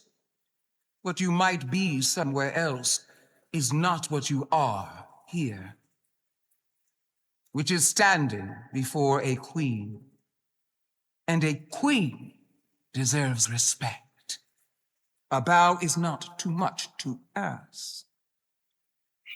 Is Hotari Prime heart of the Hotari system?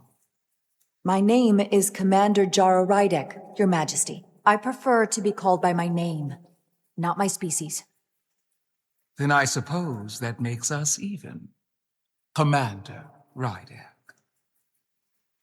You are Kobliad. Your people suffered brutal treatment at the hands of the Cardassians.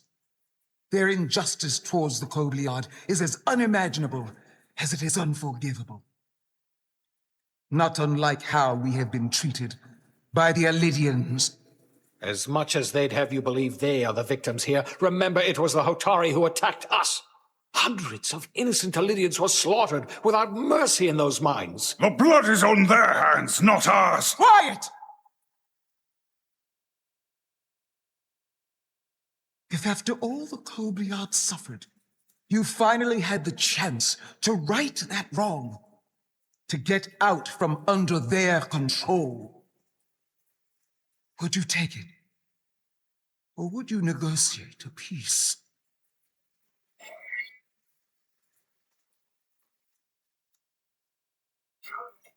There is no remedy for what the Kobliad suffered, and I fear who we might have become in pursuit of it. There is no justice if the oppressed become the oppressor. So I would willingly accept a peaceful resolution if it were offered. That is the real opportunity. Perhaps, Commander Rydek. Perhaps. Unfortunately, that was not the case, was it? No, it was not. Peace is often elusive to those who need it most. The Federation is the most powerful, most advanced alliance in the galaxy.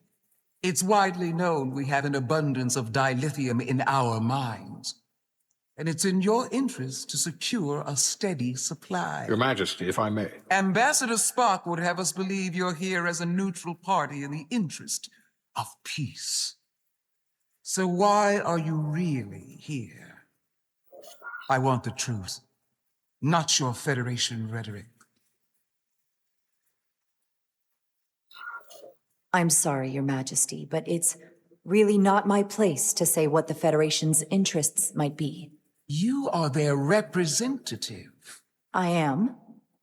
But Ambassador Spock is better suited to address your concerns. What they haven't said, but cannot deny, is a simple truth. The dilithium trade would not and will no longer exist without Alidian involvement. We created it for the benefit of everyone, especially the Hotari.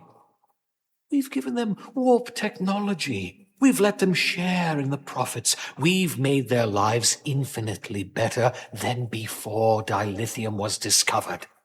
All of that goes away if the Federation turns a blind eye to their treachery. That is enough of your lies! The Hotari are quite capable of running the mines. We've done so for centuries. So tell me, who deserves control of the dilithium trade and the mines on Tau? Who should the Federation recognize? The Hotari or the Alidians? It can only be one or the other, not both.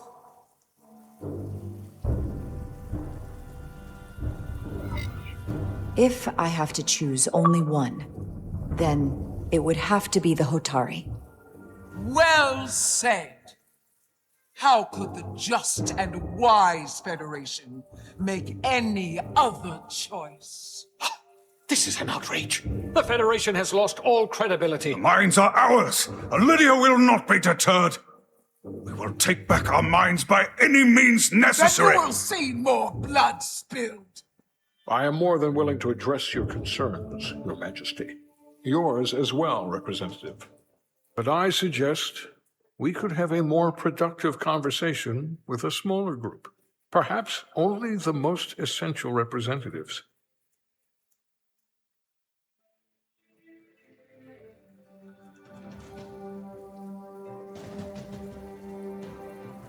I suppose there is some sense to that.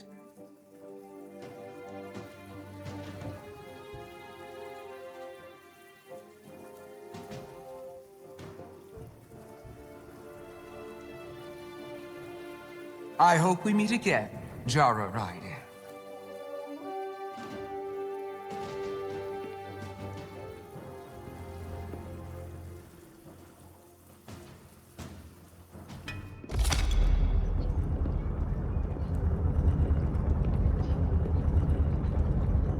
Spock and I will cover everything on the diplomatic front. You make nice with the locals and see if you can get some answers. We need to find out why the Hotari are so willing to risk war. What happened in those mines?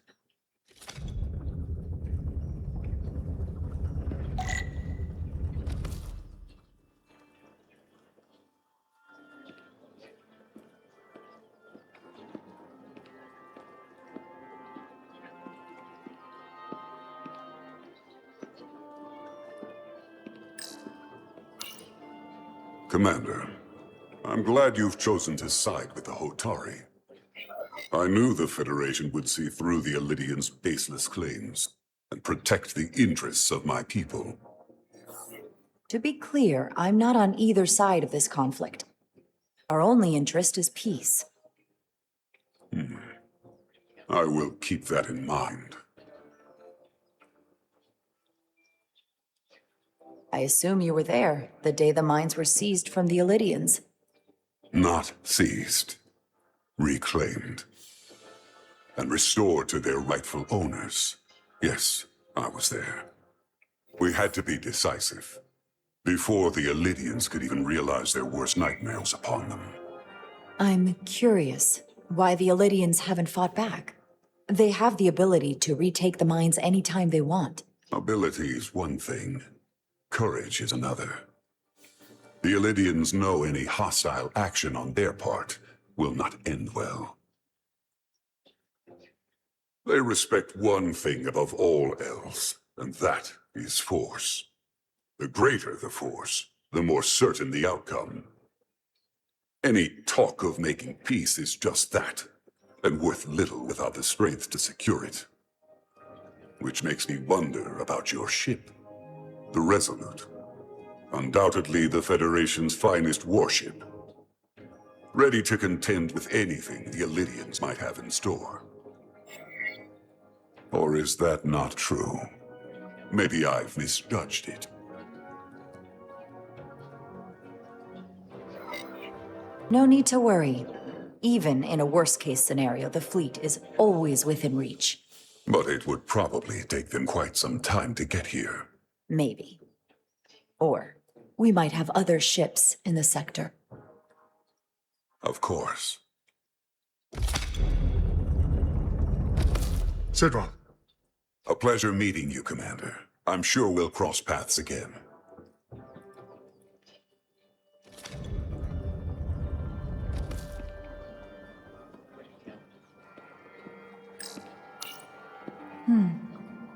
Soothing.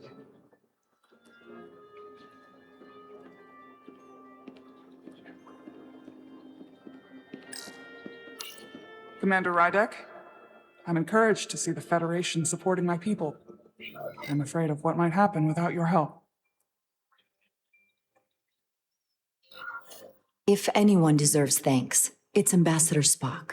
No one is more invested in negotiating a peaceful settlement to this conflict than he is. I'm so glad. We need his help before the situation escalates further than it already has. It's been very trying. I saw you speaking with Sidron, our national hero. I'm curious, what did he say? He seems to be of the opinion that negotiating for peace is a waste of time. Because force is the only blunt instrument he understands. He's a miner, not a diplomat. For the first time in our history, the Hotari have the upper hand. We see ourselves as strong instead of downtrodden. New voices have risen up. Old voices shouted down. Galvin and Sidron have become national heroes. Now they have the Queen's ear. Better or worse, depending on your perspective.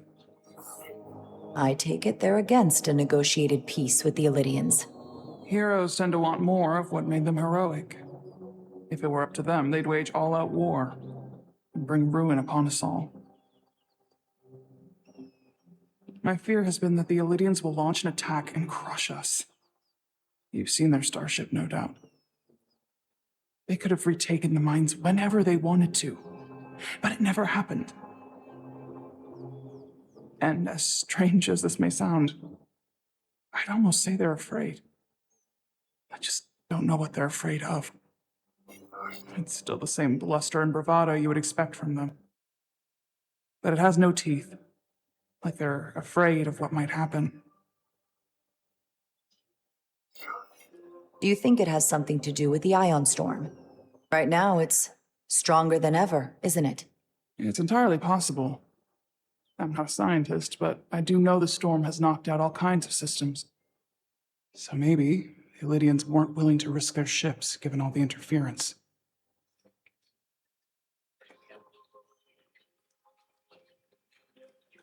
Since the day of the revolt, Galvin has seized control of the mines and restricted all access. No one's allowed without his personal authorization.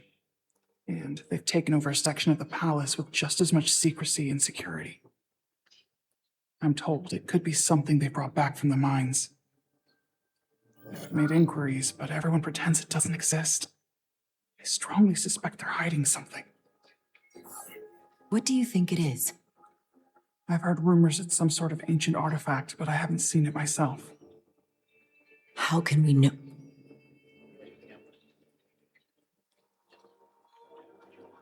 I'd better see what's happening. Do you think you can find out what they're hiding? I need to see proof of something before I can make my case to the Federation. I can try, but even if I found it, I might not know what to make of it. Take this. You can use it to capture whatever you find, and then send it to me.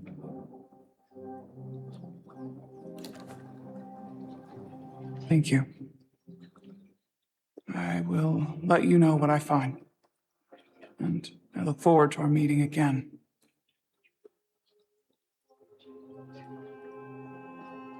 Sorry, I couldn't help but notice you were speaking with the Hotari this whole time. I figured in the interest of fairness, I should offer another perspective. Of course. I'm probably not telling you anything you don't already know, but these negotiations rely on the Federation's neutrality, as does any hope you might have for a supply of dilithium in the future. So why you would choose to side with the Hotari escapes me. Without Illidian involvement, there is no dilithium trade. But clearly, you weren't aware. Tau and the mines belong to the Hotari. They deserve to have control. You overestimate their ability to run the mining operation. They have no idea what they're doing. Major Salit Arminta, Special Attaché, Illidian Armed Forces. Pleasure to meet you, Commander. I have my issues with the Hotari, but I have to give them some credit. They know how to seize an opportunity. Inciting an uprising the same day as a massive once-in-a-lifetime ion storm. Our assumption was that this storm was just an anomaly. Yes, a very convenient anomaly. At least that was what we were told. Of course, I wasn't there. But who am I to say otherwise? Something tells me there's more to the story. So what really happened? Well, the official story is that it was the storm that enabled the revolt. How else do a bunch of unarmed, unorganized miners seize control of an entire moon, much less thousands of mines? But I've talked to people who were there. They tell a different story. They say they're lucky to have escaped with their lives, that it was more than just the storm, that somehow the miners were able to harness the energy from the storm. I know it sounds crazy. I'm not even sure I believe it myself. But that's what they said. You said the Hotari were primitive. Well, they are. Except for the part about weaponizing ion storms.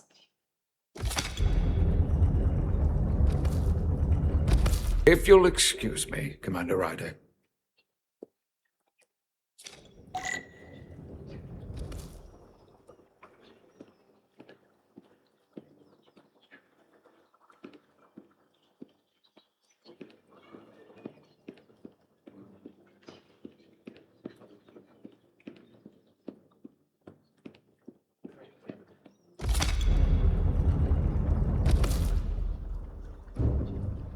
Well, that was a disaster. What happened? The Hotari refused to concede anything, so the Elydians stormed out.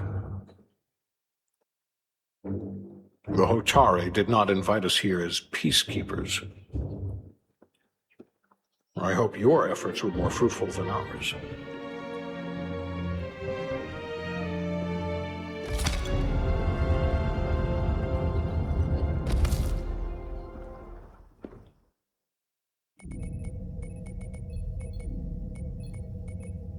Gravitational harmonics failing to resolve.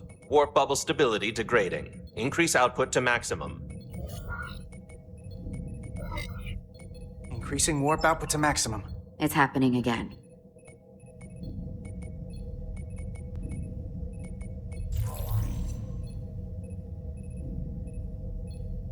It is evident that presently the Resolute cannot achieve warp propulsion. Since our diagnostics rule out any problems with our warp systems or anything about the ship, the problem appears to be the fabric of space itself. Space itself? You're saying something about this region of space prevents warp travel? Prevents it, or can't sustain it. However improbable, that appears to be the case. The storm didn't stop us from leaving space dock and traveling here. But could it still be causing this interference with warp travel?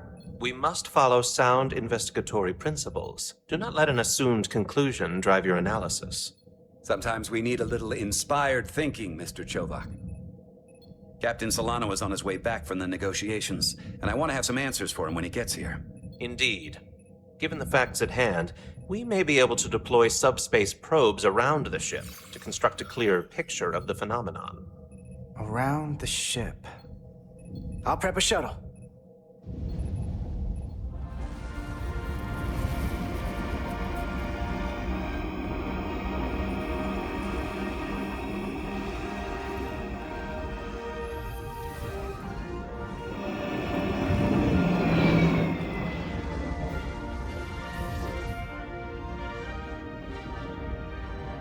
I'm setting up a waypoint at a distance roughly corresponding to the edge of our warp field.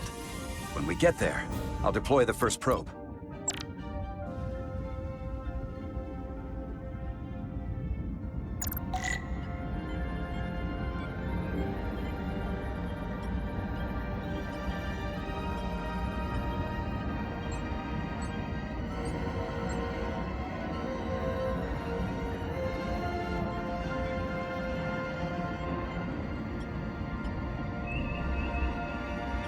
Commander Westbrook, the Resolute systems are calibrated to receive the probe's readings. We are standing by to reproduce the warp field collapse after the first probe is deployed. Thank you, Mr. Chovak. We'll be in position shortly. And, Mr. Diaz, do take care in piloting the shuttlecraft. Now is not the time to indulge in the human penchant for joyriding. Chovak probably isn't such a fun guy to work for, huh?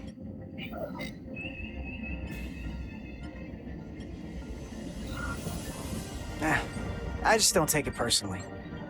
At least I try not to. That's a very mature answer. Shows a positive attitude on your part. Remind me of it when I start complaining to you about the ship's new first officer.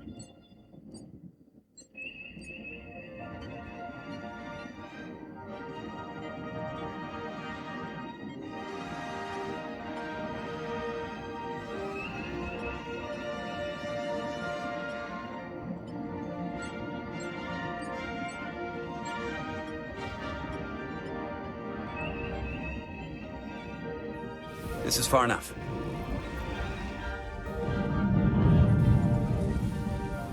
Transporting the first probe into position.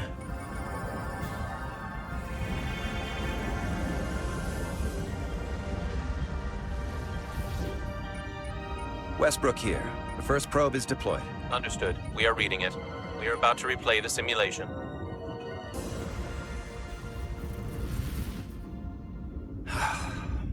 Problem?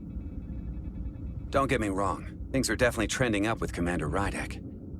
She's put my ideas into action. And she listened to me when your life was on the line out on the hull. That sounds like a good thing. It is. But I'm still trying to figure out if she's right for the job. She didn't go through what the rest of us did. Still got chosen to be #1. Can't tell if she was actually siding with me, or if we just fell on the same side. Well, from what I know, Rydek's a real leader. Yeah, that is what we need, isn't it? From a first officer? Sure. Fair enough. Test is running. Warp field collapse in 3, 2, 1, mark.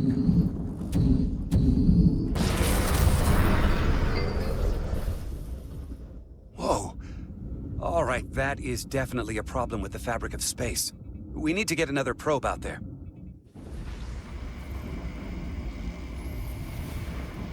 With 2 points of data, the Resolute and the probe, we've managed to get an interference pattern.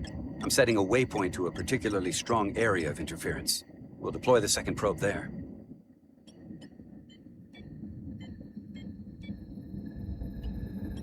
Listen, I'm gonna give you a piece of advice I wish someone had given me. Make sure you're never just one thing. And don't get so focused on what's in front of your face that you lose sight of the big picture. Before Rydek showed up, the captain pulled me into his ready room and told me he didn't think I had the people skills to be first officer. What a load of crap. I mean, if he'd said that about Chovak, sure. Well, if you're asking, I think you're a people person. After all, here we are. Me, an enlisted officer. You, one of the senior staff. Talking like old buddies. I should send Solano to talk to you. Bring him on. I'm sure you can handle him. You've got potential. You're a capable engineer. You're good in the field. Keep up the good work. Who knows? A solid jack of all departments like you could be Commander-in-Chief of Starfleet one day. Hell, Admiral Jellicoe started as a shuttle pilot. And there are places to go in the enlisted ranks, too. Of course, if you get an officer's commission, they'll put you on another ship. You know, I'd be the best leader Starfleet ever had. Lower decks always have to fix all the problems Command causes. Maybe I'd just save everybody some steps. Well, don't forget about us little people when you're running things. Of course not. You gotta remember where you came from.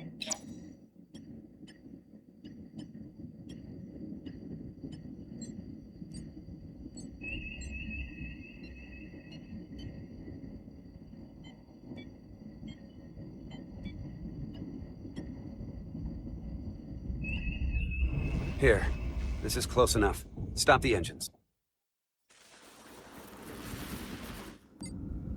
Deploying the probe. Westbrook to Commander Chovak. We're ready for another sampling of data. Very good. Running the simulation again. Warp field collapse in 3, 2, 1, mark. There it is again. I saw it. It seems to be directional. But what about the scans? Anything?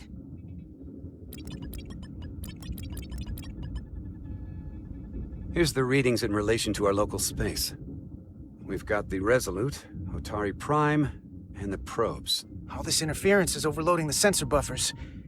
We're gonna have to triangulate the sensors manually.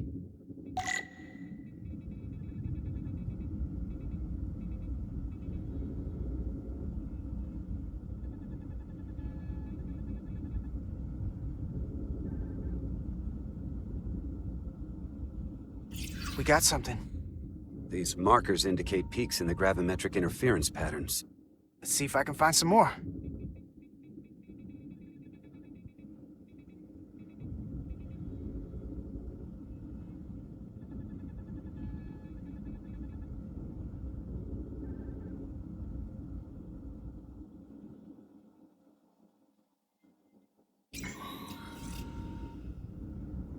Hold up.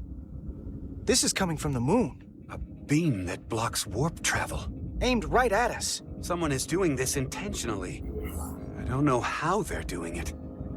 This is like nothing I've ever seen. We're under attack and we didn't even know it. We need to stop them. Unplug whatever it is they're hitting us with. Now, look here. These are current readings of the ion storm. These concentrations, they line up with the interference pattern. The storm and this beam, they're coming from the same place. Carter, whatever petty local conflict brought us here, it's just a small part of something much bigger.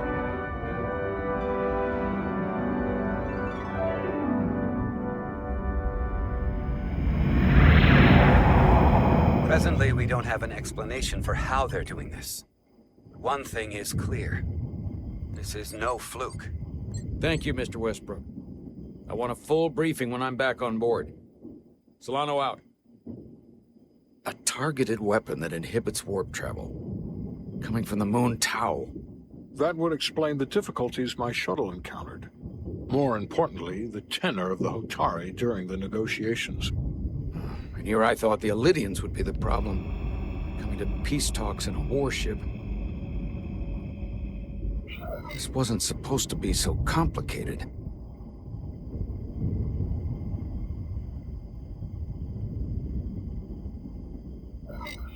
For all their posturing, every indication is that the Elydians are afraid of the Hotari. They didn't bring their warship as a threat. They brought it because they're scared. From everything we witnessed, I would say that is highly likely. But what are they afraid of? Tylus, the Hotari representative, said she thought they found something in the mines. Galvin and Sidron brought it back to the palace, but they're keeping it under tight security. She's going to investigate it. I gave her my tricorder. I expect she'll contact us soon. You found an ally. Why would Tylus help us? Go behind her people's back? It's a fair question, considering. She doesn't like the way Galvin and Sidron have been manipulating the situation. And the Queen.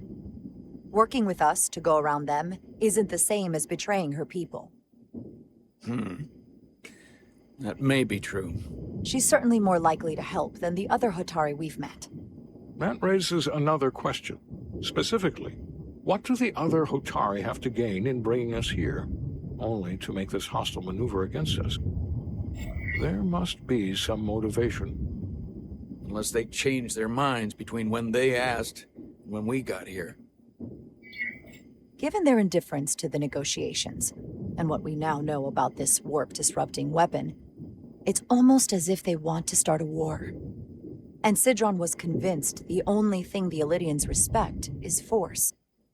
I would say he's right about that. But at least they know when to hold back. But that does not explain why they would turn their aggressions against us. I don't think the Elydians know what's really down on that moon either. Major Arminta said the revolt defied explanation. That the Hotari miners somehow harnessed the energy of the storm. Harnessed the energy of the storm? Doing that is beyond even our capabilities. So is a weapon that disrupts warp travel. There have been civilizations and entities, both past and present, far more technologically advanced than the Federation. The Elydians and Hotari don't fall into that category. But that is all the more reason to investigate further. Commander Rydek, sorry to interrupt. We've received an urgent call from Hotari. The Queen's advisor, Tylus, has asked to speak with you. Put her through.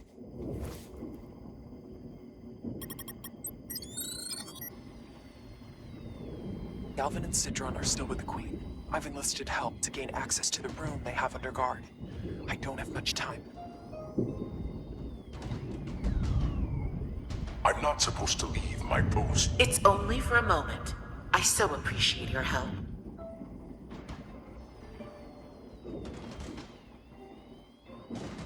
I found something. I'm sending you a scan.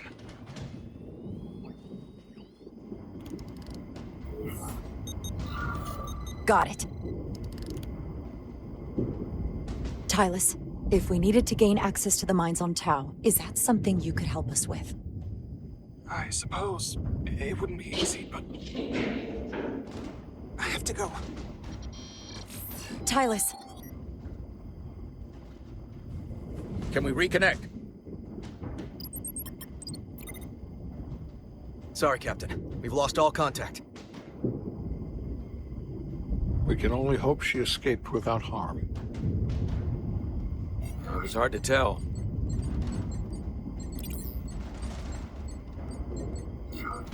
We have to help her. Send another shuttle. We're or not maybe... doing anything yet. Not until we know more.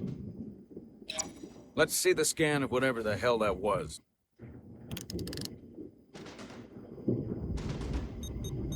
Tylus suspects this came from the mines on Tau. It appears to be of ancient origin, but the markings are unfamiliar. We can run a full analysis when we get back to the Resolute.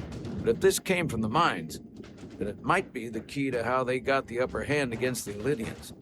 Then we have to go into the mines. The Federation would not allow that. We were, after all, sent here to be a neutral party in a peace negotiation. However, we could demonstrate that the Hotari have acted in bad faith, which would enable us to investigate the mines on Tau with full justification. But of course, we would need conclusive proof before taking action. Otherwise, it could put us in a difficult position. What the Federation doesn't know won't hurt them. If I do it right, nobody will know I was there. Commander, I'm surprised at you. We may have a better understanding once we analyze the device. But a mission to the mines, covert or otherwise, is not out of the question. And I will handle the Federation.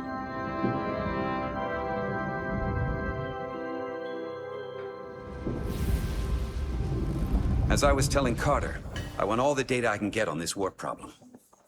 And the negotiating team's shuttle has been recording data all the way back from Hotari. Even better than our probes. So pull the sensor and engine ISOs from the Melville when it sets down. Will do. I'll join you and Chovak down in engineering to run another analysis after the briefing.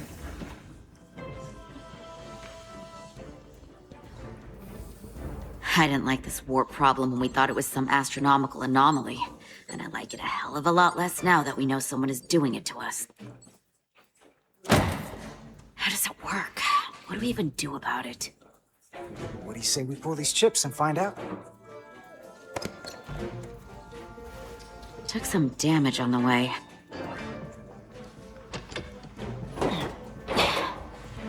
That ionic interference scored the hull plating. Might be some micro welds. Let's try pulling together. All right. 3, 2, 1. It won't budge. Gotta be the storm damage. We need to... Welcome back. Any excitement down on the surface? Excitement? No. Nothing like that. Hey, can you hand me the EJ7 interlock? From the toolbox. I don't know what that is. Not much use for one on a security detail, huh? Carter? Yeah, I'll get it.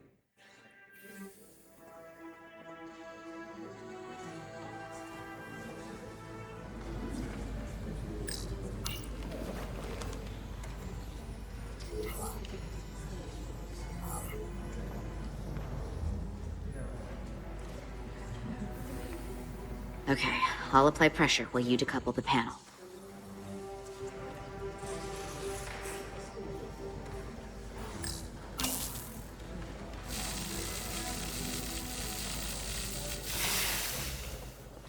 Here, I'll help.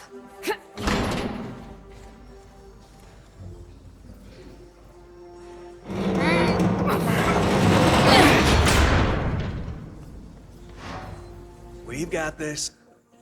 Open up and say ah. Thanks for the hand. We have to get these isolinear chips down to engineering. No problem. You really know everything about these ships, don't you? The tools, the systems. Like a walking Starfleet technical manual. Oh, I thought security was the detail to be on. Now all of a sudden you're interested in engineering? Just the engineer. Come on, start pulling chips.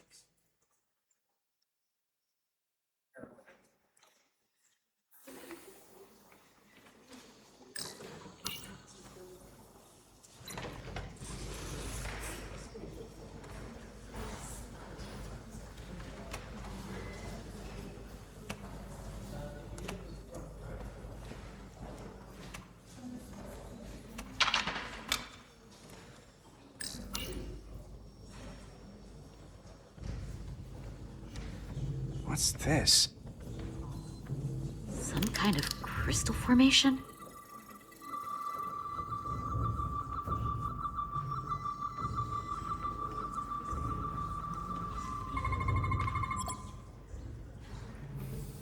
Whoa. This substance is a quantized-spin crystallization of hydrogen, carbon, and lithium. It's emitting tetrametric pulses at an interval of 3.8422 seconds. Quantized crystallization isn't natural. I mean, it's only theoretical as a means to engineer matter on a subatomic level.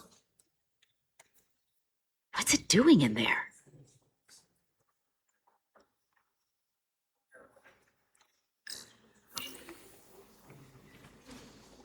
Wait. Regulation 364, subsection 9. What? Regulation 364, subsection 9 orders that in the case of an unknown foreign substance infiltrating a sealed system, it will be placed in secure confinement before further examination.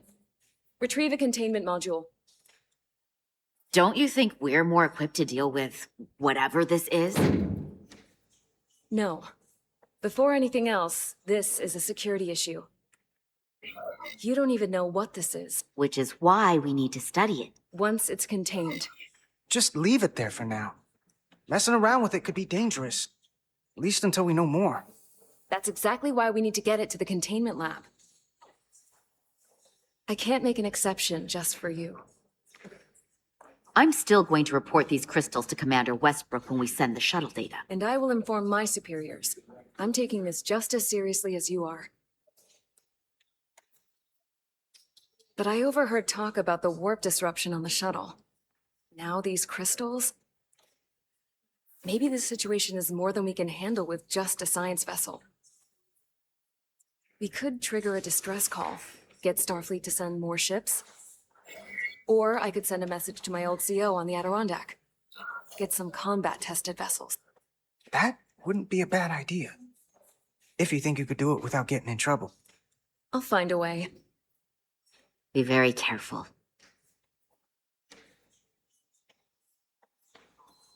Okay, stand back.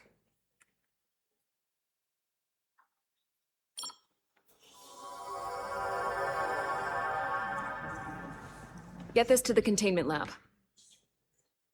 We'll get it set up for you. I'll let you know when it's safely confined. Oh, we'll be there. Last thing you want is to study this down in main engineering and have it explode next to the warp core.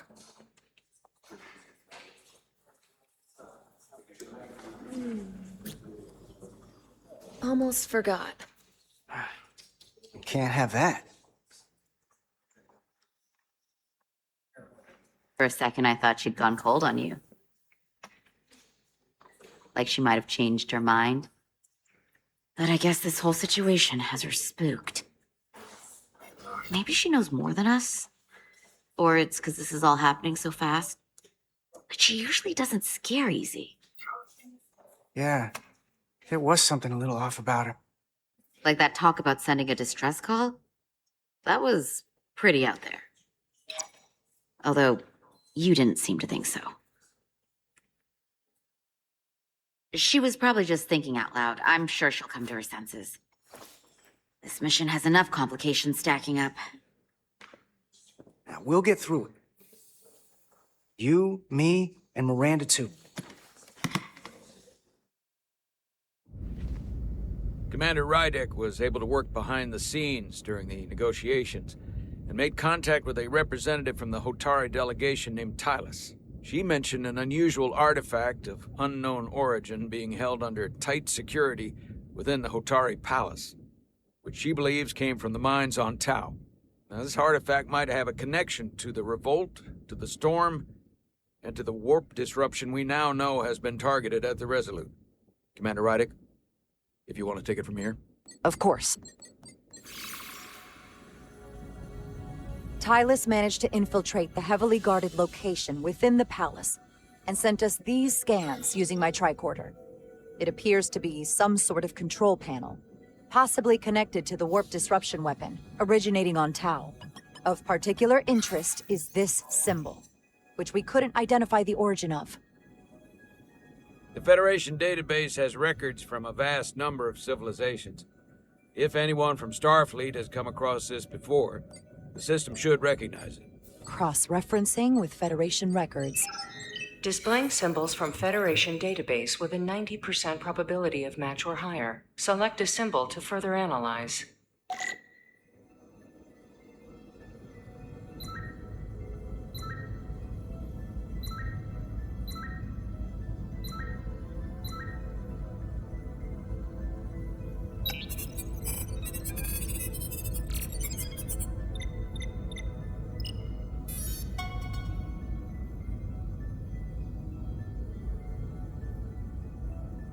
.2% match. Got it.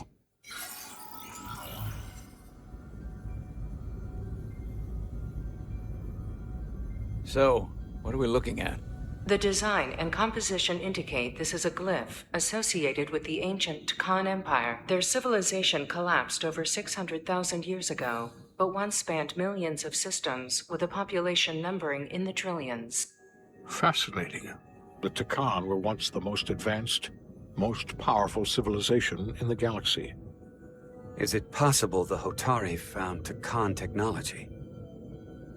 I wonder if they even know what they have. Our knowledge of the Takan is limited. I have only encountered passing references to them. I can't speculate about how much they know, but one thing's for sure. They know how to use it. Indeed. Which might explain how they seized control of the mines. And targeted us with a weapon that prevents warp travel. Computer, what is the last recorded discovery of other Takan artifacts? On Stardate 41386.4, the USS Enterprise D, under the command of Captain Jean-Luc Picard, discovered a Takan outpost in the Delphi Ardu system. According to the mission summary, an unbreakable energy-draining field was deployed against the Enterprise and a Ferengi ship. The Enterprise was only able to escape after negotiating their release with an entity known as Portal 63, Guardian of the Takan Empire. Unbreakable energy draining field. It starts to make sense. What else is there? There's a lot here. Let's take it piece by piece. Select the aspect you wish to learn more about. Someone from the Takan Empire is actually still around. Or at least was, 16 years ago. Computer, what other information do you have on Portal 63, Guardian of the Takan Empire? The entity known as Portal 63 is of an unknown nature. A biped humanoid, he was unaware that the Takan Empire no longer existed at the time of the encounter. He was able to control the crystal-based technology of the Takan outpost through apparent telepathic means. It was by his choice that the Enterprise was released from the energy draining field, after Commander William T. Riker of the Away Team argued on behalf of both Starfleet and the Ferengi. Telepathic control of their technology. As I have said, they were the most advanced civilization in the galaxy.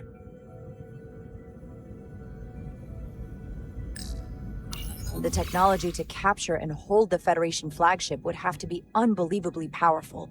Computer, what else can you tell us about the energy-draining field the Takan used? The Enterprise D was unable to break free on its own. The precise nature of the technology was never fully understood. Only that the crystalline technology used was beyond the comprehension of then-current Starfleet science. The engineering team found a quantized spin crystal formation in the shuttle you took to Hotari. They registered tetrametric radiation coming from it. We have Takan technology on board right now? We might. I'll run a full analysis in the containment lab.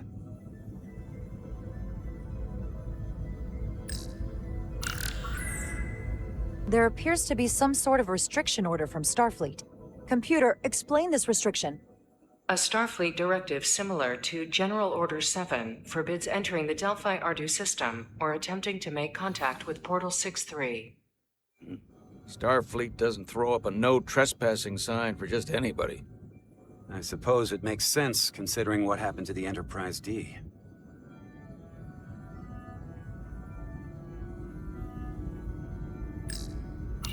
What sort of planet is Delphi Ardu 4? Delphi Ardu 4 is an M-class planet, a barren rocky world with little to no vegetation and frequent ion storms. The giant crystals that grow there absorb energy, but it is not understood how they do so. The entire Delphi Ardu system, consisting of 11 planets, was considered completely uninhabited until the encounter with Portal 6-3. Frequent ion storms. That can't just be a coincidence. The Elydians should have crushed the revolt.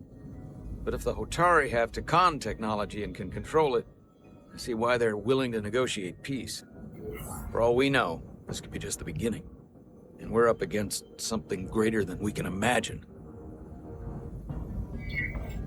There's only one way to find out. We need to see what's down there for ourselves. I might be able to help with that. We've been able to triangulate the source of the ionic interference and warp disruption to a specific mine on Tau. Engineering used the latest data from your shuttle to pinpoint its origin. There. So we know where to look. Commander Rydek's right. We need to know what's down there, what the Hotari are hiding, to better understand what we're up against, and to neutralize it if we can.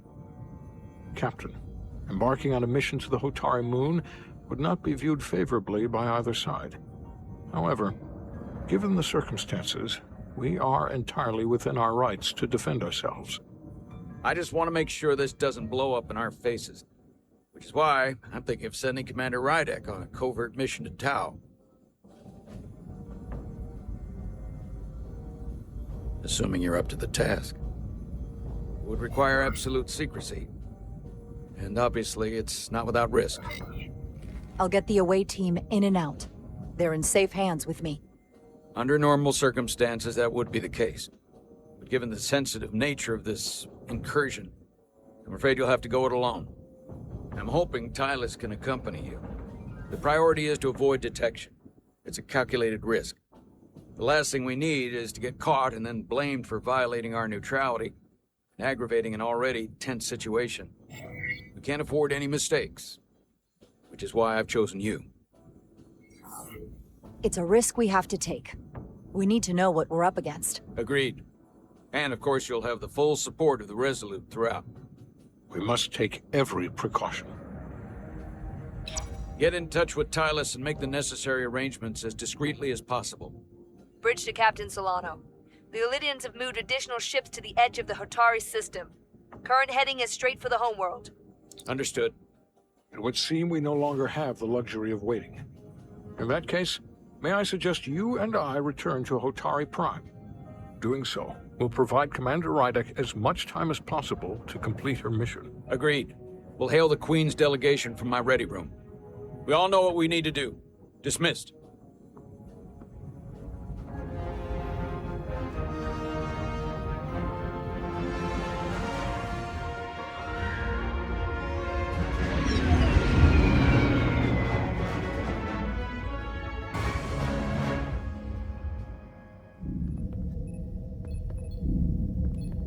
Petty Officers Diaz and Edsolar, where is the crystal formation that you found in the shuttle? I have tasked Ensign Calloway with performing a full analysis of the tetrametric pulses. Security brought it to the containment lab. I was just there. They don't know anything about it. Security never checked it in. Miranda never got there? She's the one that had the crystal formation? Diaz, Tamaris.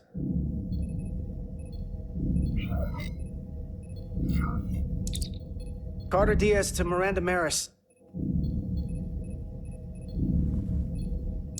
Commander Westbrook to Petty Officer Miranda Maris. Respond. Something's not right.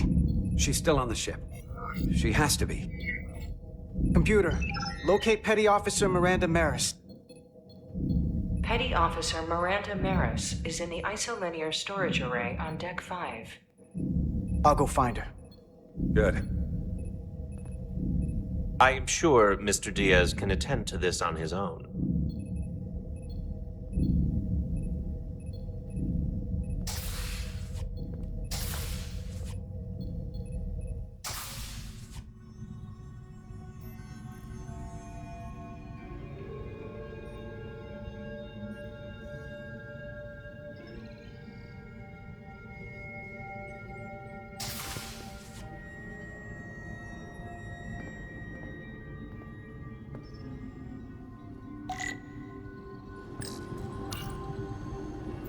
Someone improperly pulled these isolinear chips.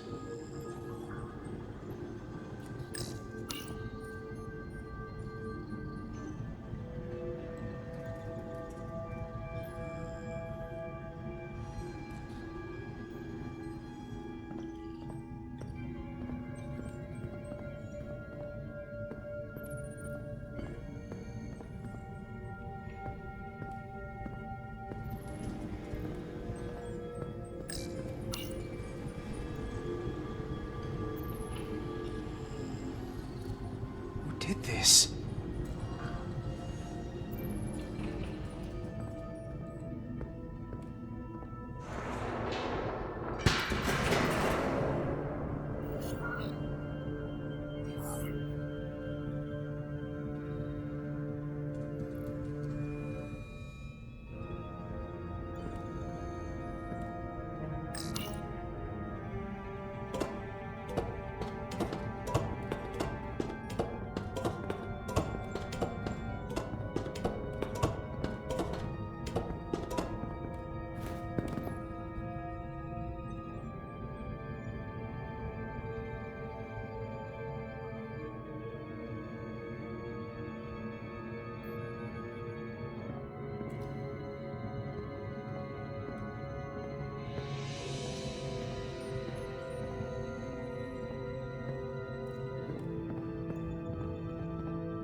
What the?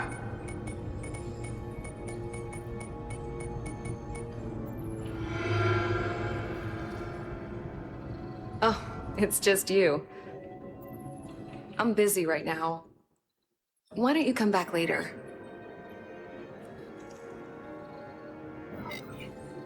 What's the matter? Were you worried it was gonna be someone else? No. I mean, I'm glad it's you. But I'm through here, so I can't stay and chat. I have other things to do. Sorry you came all this way for nothing. What exactly were you doing in here? I saw you accessing files, copying them onto that. This is secure data. It's really not my place to talk about it. Look, I appreciate that you came to check on me, but I'm fine. You worry too much. We're on a starship. Miranda, you can be honest with me. Are you in some kind of trouble? Commander Westbrook said the crystals you took never made it to the containment lab. Will you drop it? I don't like being interrogated, Carter. Hey, wait up!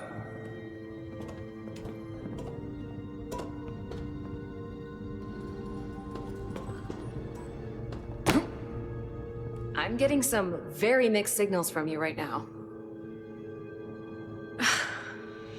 I'm sorry. I'm under a lot of stress right now. Just tell Chovak or whoever I don't know where the crystals are, and let me go about my business. I know we have some things to figure out. I don't have time to stand around and debate with you. Not right now. If you won't give me a straight answer, you can tell them yourself.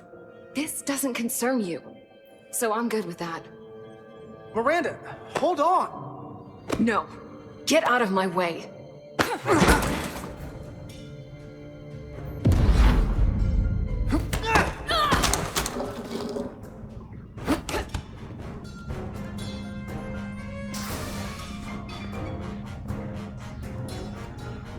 So I see you found each other.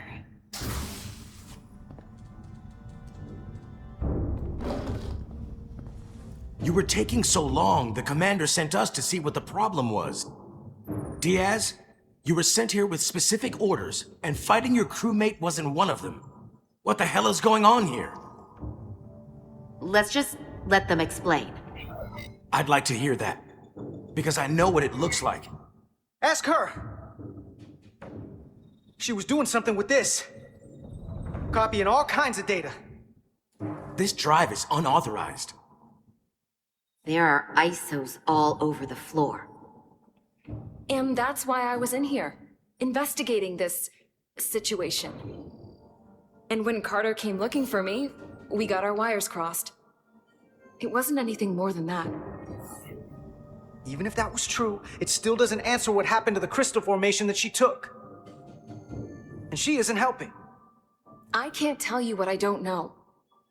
I brought them where they belonged, and that's where I left them. I don't know what's going on here, but I think we need to call it into security. She can explain herself in the brig. Hold on a minute. We don't need to put this on anyone's permanent record. Miranda, maybe you're feeling out of sorts and we should head to sickbay so the doc can check you out? Yeah, I haven't felt right since I came back from Hotari. I think I should see the doctor. You two know her? If you really think she's not well, we can take her to sickbay first. But what I know is this is a security breach, and we should treat it as such. Please, just let me go see the doctor. This is Petty Officer Diaz. I need a security team to Deck 5. This is unbelievable.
Rydick here. This is Ermont. Any trouble getting to the surface? I'm really starting to miss transporters. As long as this storm is around, you'd better learn to like shuttles. But if you can find the cause of the interference, we might be able to get back to transporting. As if I needed another incentive. We both know there's a lot more than that riding on this. Fair enough. You'll need to get in and out of the mine undetected, so I hope Minister Tylus can help in that regard. So do I. And to keep this covert, we'll refrain from contact unless absolutely necessary. Understood. Rydick out.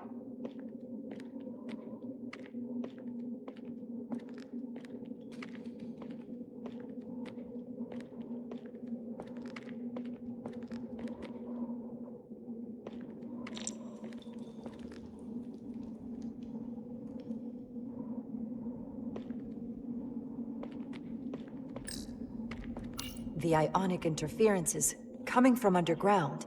I should find a safer way down there.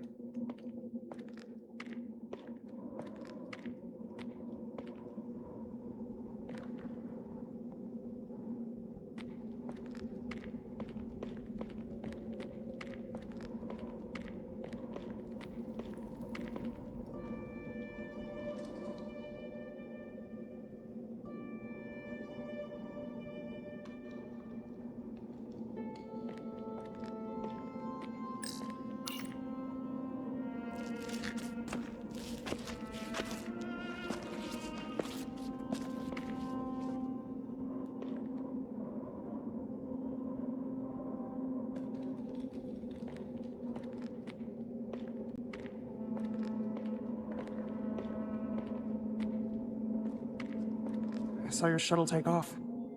Hopefully no one else did. It's good to see you. Even under these unfortunate circumstances. When you called to give us a scan, it sounded like they caught you. I was worried you'd been hurt. It was nothing I couldn't handle. Lead the way. I'll fill you in on what we've learned about the situation. Follow me.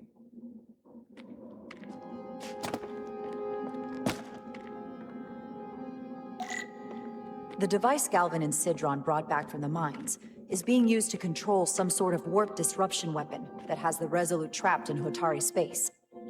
According to our readings, the power source for that device is on this moon, at the specific coordinates I sent you. That sounds impossible. But explains the rumors of the Hotari controlling the ionic storm. We strongly suspect the device was created by an ancient empire known as the Takan. The Takan? Once the most powerful civilization in the galaxy, but they've been gone for over 600,000 years. It's hard to believe there's something like that on Tau. Which is why I need proof. If we find hard evidence that Galvin and his allies are hiding dangerous Takan technology, I can convince the Federation to let us intervene. Understood. We're almost there.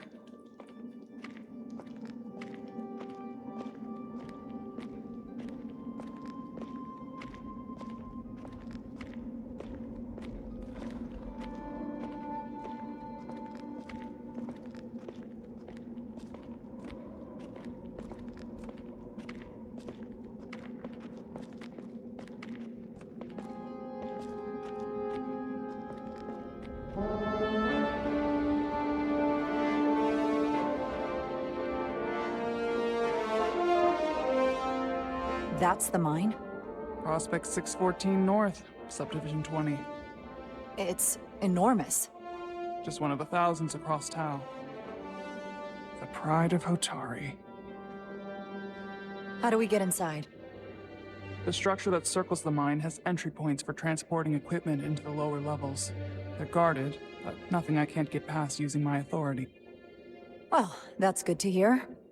As long as you can avoid being seen, I should be able to talk my way past any miner. And provide a little distraction for you in the process. How do I avoid being seen? You don't use the door.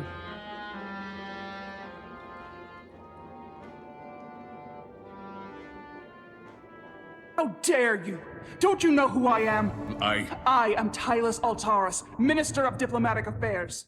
That's not... The Queen would be furious to hear you try to deny me entry. the Queen. But I just... You just what? Just now realize the trouble you've made for yourself? And who exactly do you think you're going to report this to? Because I'll be reporting it as well, to someone much further up the ladder. You have no authority here. Do you understand who pays your wage? I can inform the Queen directly of this instance. There's no You'll need. regret everything you've said here today. You should have opened the doors the second I appeared before you. That's not the protocol. I didn't know Each second you delay my entry will be recorded, processed, and permanently marked on your record. I can't believe this. Does your brain function? Do you speak our tongue? Minister, I have orders. How should a fellow Hotari not understand this? You're digging your own grave. I've reached the end of my patience. Escort me to the maintenance bay. I told you I can't just... Now! But fine. A wise Okay. choice. Let's get a look inside you. Be quick.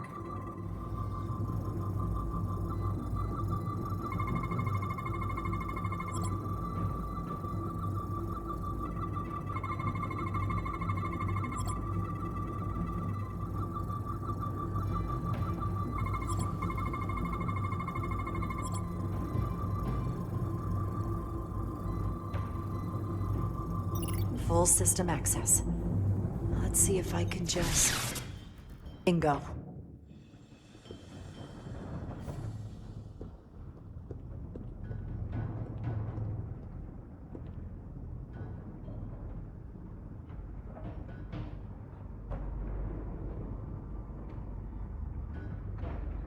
Better hurry. Not sure how long she can keep him busy.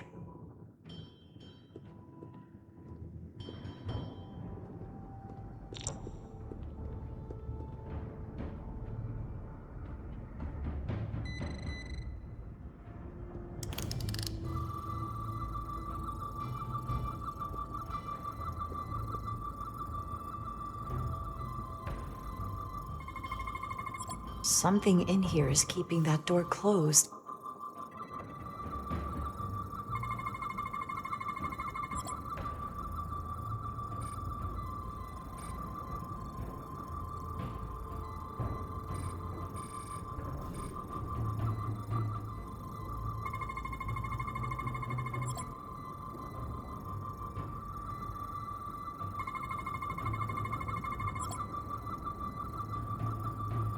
Got it. Should remove the security check on the door.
I didn't come here to educate an imbecile on royal protocol. Of course not, Minister.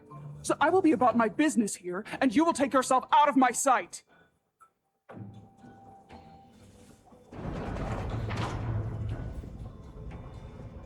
There you are. You really let that guy have it. It worked, didn't it? I'm used to having to throw my weight around. Hard to get anyone to listen to you otherwise. It worked, but it seemed a bit harsh. I didn't realize using your authority meant throwing insults. We Hotari are stubborn. We've had to be to survive. If I'd have shown any weakness, we would have been found out. But I'll make sure his cooperation is noted when all this is over.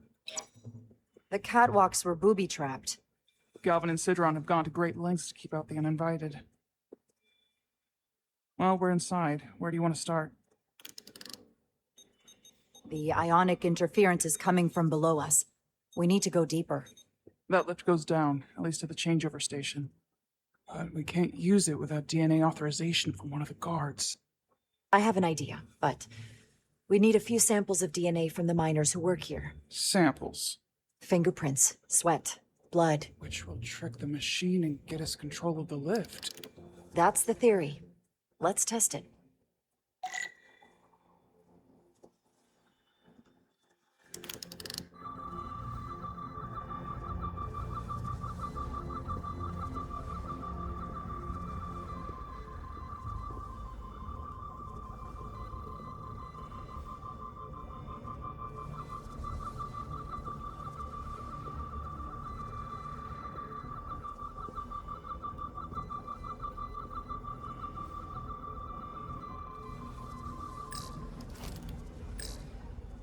That's an enormous tractor beam. One of our strongest. The miners dump everything they find into the center, and the tractor beam moves it all up into the collector ship. You sound a little proud of it. The Illidians may have given us new tools, but the methods of excavation are all Hotari designed.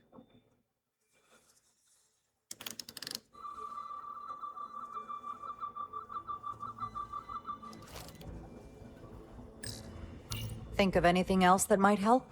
No, sorry, I've been distracted. I've been to the mines before, but only during official state visits. Better days, even the Illidians show deference to the Queen. But those days are gone, and I'm sure we were shielded from the harsher war conditions. Outside your comfort zone? To put it mildly, but I'm sure we can handle it together.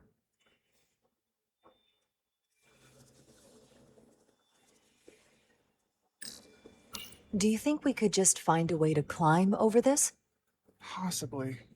But the console on the lift itself is locked by the same system that locks this ramp.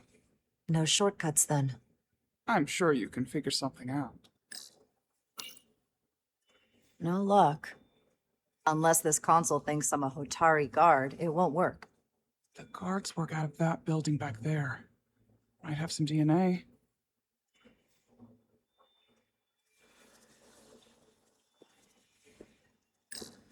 What's in all these containers? These contain mining supplies, tools, energy packs for machinery. Shouldn't mining supplies be inside the mines? It is troubling. If the workers here aren't mining... An Illidian console. All the managerial technology in the mines is Illidian. So they can keep an eye on their investment. That's how it is.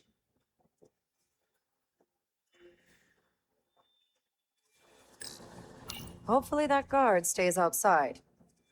Oh, he will.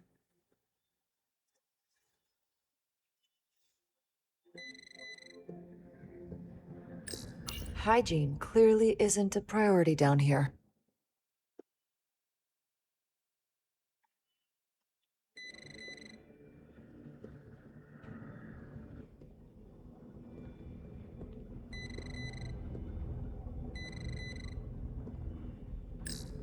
Some kind of glowing mineral being used as a light source.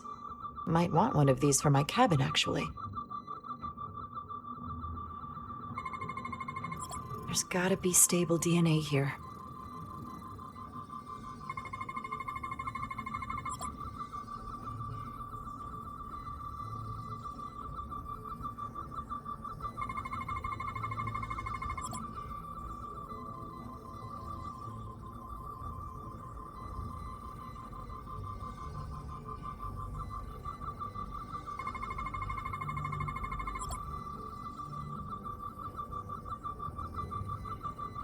That's a stable DNA sample. It's only partial, but a few more should do it. Leftovers. I should give this a scan. Almost looks like coffee. Almost. I'll have some Ractogino when I get back to the ship. If they eat in here, it's likely there's some DNA in the room.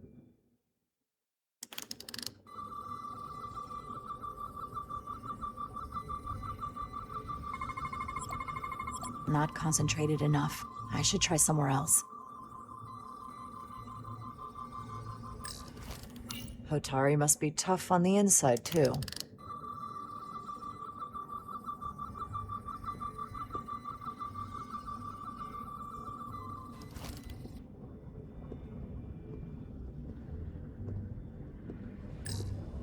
You're not coming inside? There are some things I'd rather not smell. Ah.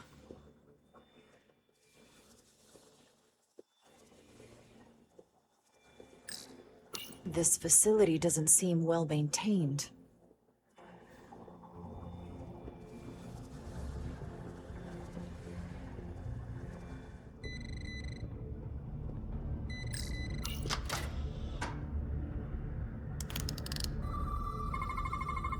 Promising.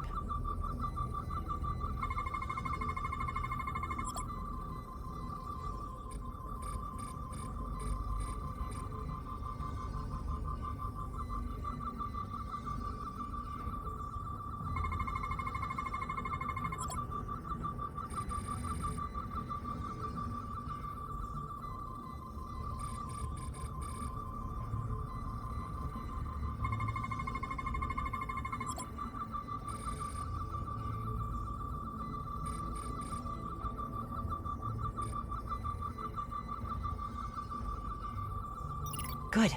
That's another I could use. Just need one more sample.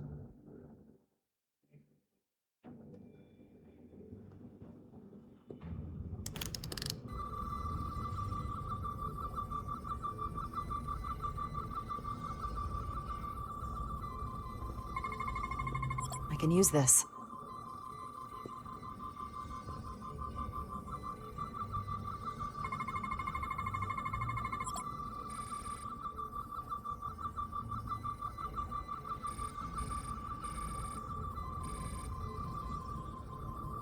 Perfect. That's enough to make the DNA profile.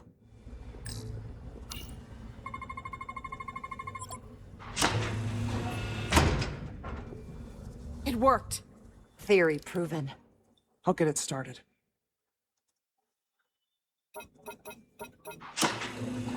Ready?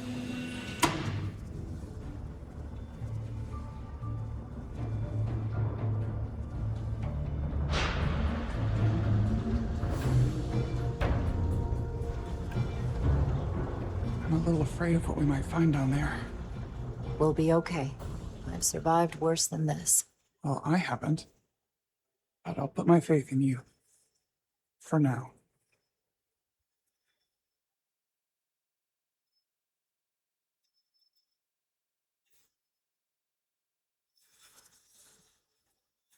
Jara.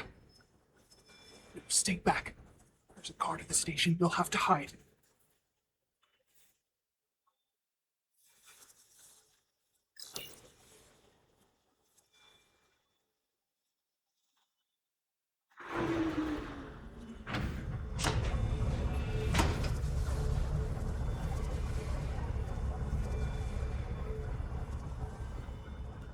Who are you? What are you doing here? You watch your tone with me. I'm Tylus Altaris, Minister of Diplomatic Affairs. I speak for the Queen herself. This is a restricted area. No one gains access without the approval of Galvin or Sidron. Wait. Jues Gawad Abawincha. Let me...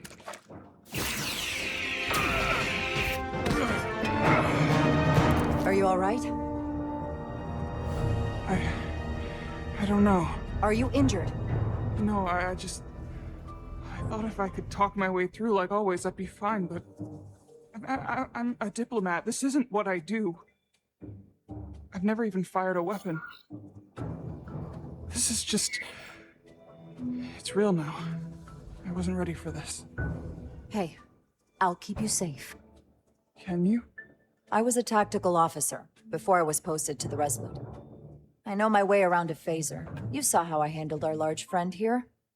I suppose that is somewhat reassuring.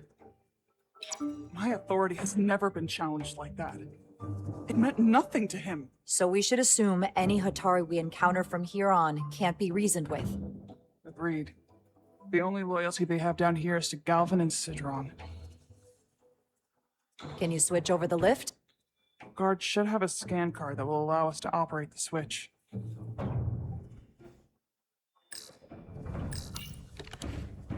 Got it.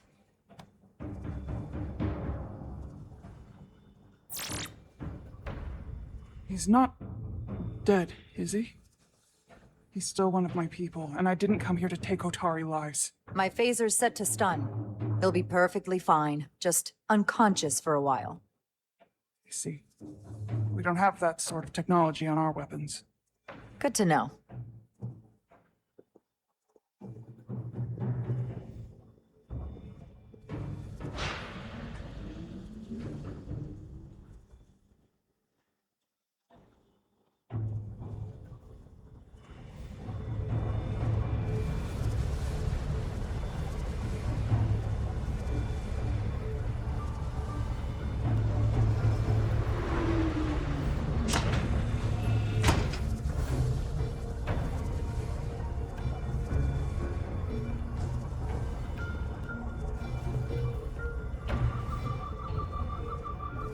The energy readings are emanating from this tunnel.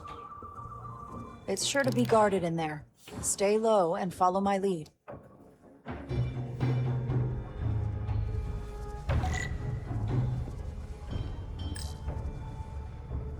Is that all dilithium? Not all of it. We excavate large chunks of rock that contain varying amounts of dilithium ore. It's sorted and processed at the collector ship above.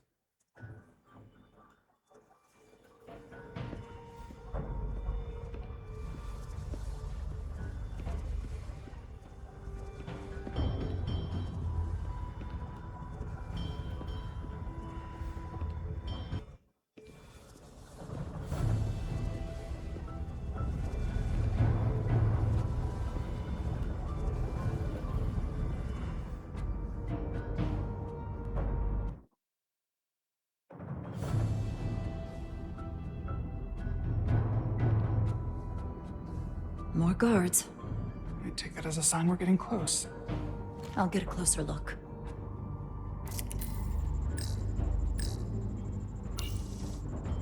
Looks like they've improvised a barrier. Yes, we must be getting closer.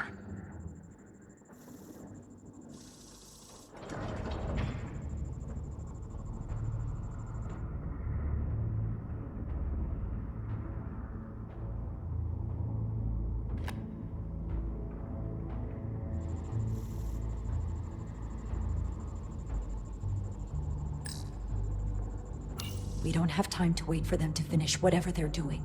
We'll have to try to keep low and sneak past them. I'm starting to see the utility of a phaser. I wouldn't stand a chance against all three of them.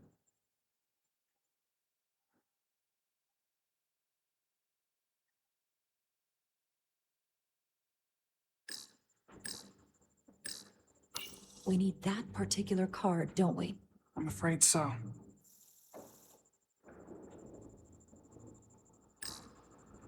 Can you open that door?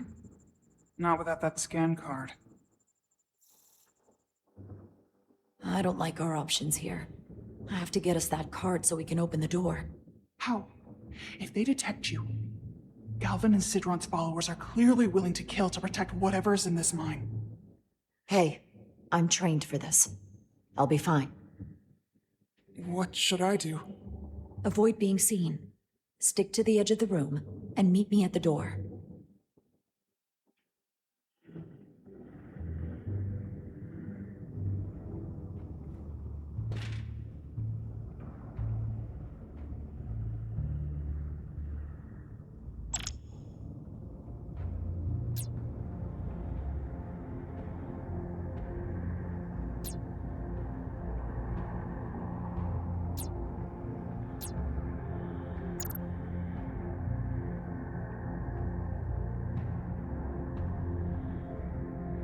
I get all the grunt work.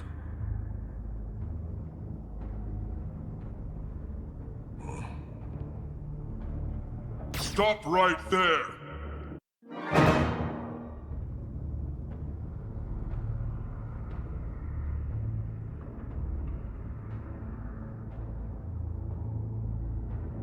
I wish the Illydians would come back. I need the target practice.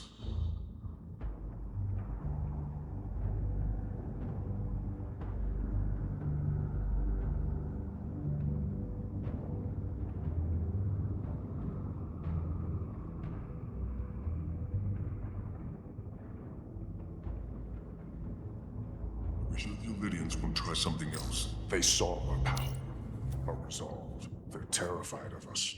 Until the plan is complete, we're vulnerable. Then get back to work, and we'll complete the plan more quickly.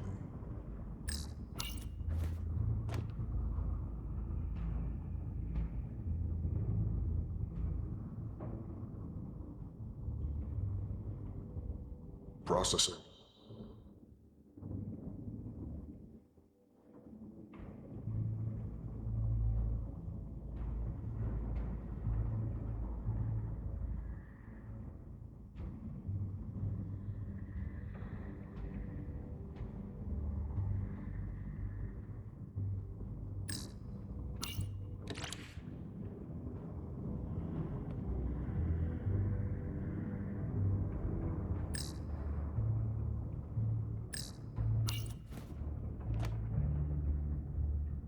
How long is Galvin going to make us wait? I'm not worried. I'd He's let melt us if I run was so you there. far. Keep It's a moving. miracle we're even here. We've been waiting for so long. Patience, brother. We'll get our chance. It's inevitable after all. That it is.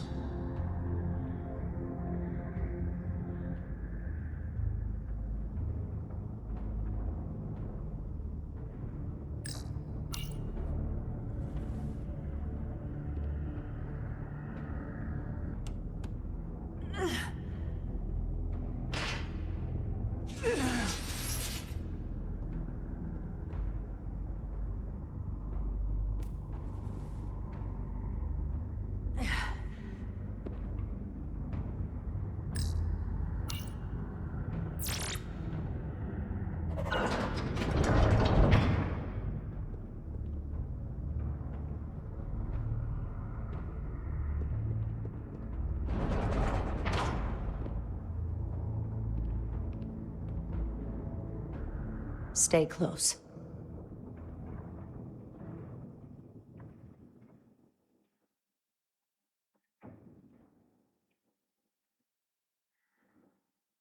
Stop! What? Motion sensors. They'll trigger an alarm. We'll be found. Invisible to the naked eye. They could be anywhere. How will we get through?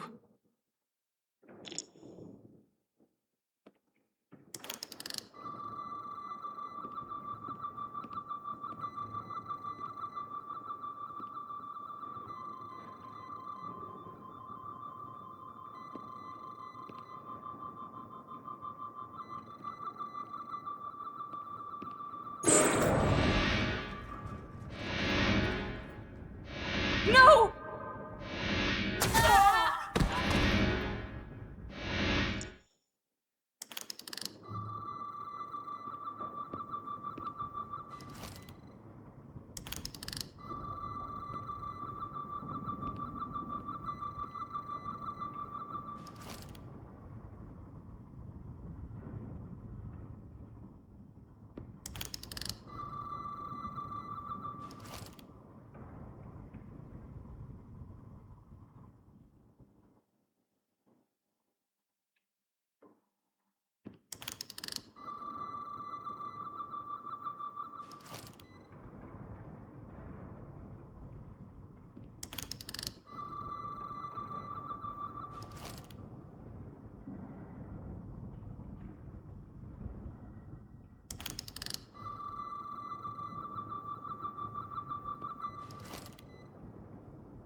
This?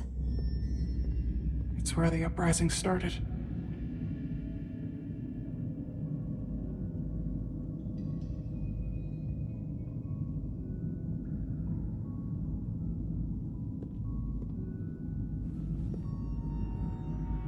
Hotari don't do this. We defend ourselves, but we don't kill on this scale, this level of savagery. There's no such thing as a bloodless rebellion. I don't know if we should keep going. So much death. I don't want to end up like them. Don't freeze up on me now, Tylus. We can do this. We're almost there. You're right. Lead the way. Whatever happened here, it made the Illydians abandon the mines. Let's find out what they're so scared of. Hotari. And Illydian. Both sides took a beating.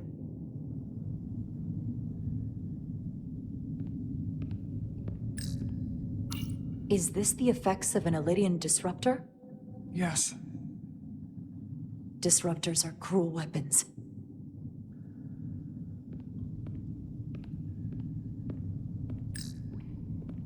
The Hotari fortified the side of the room opposite the door. It's a good tactic, but a few crates aren't going to stop fully armed Illydian soldiers. How did they win? From the blast marks, it looks like the Illydians had far greater firepower.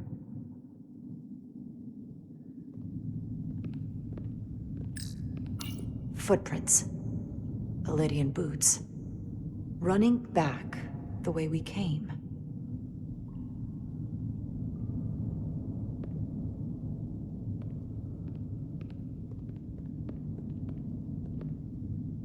Tylus.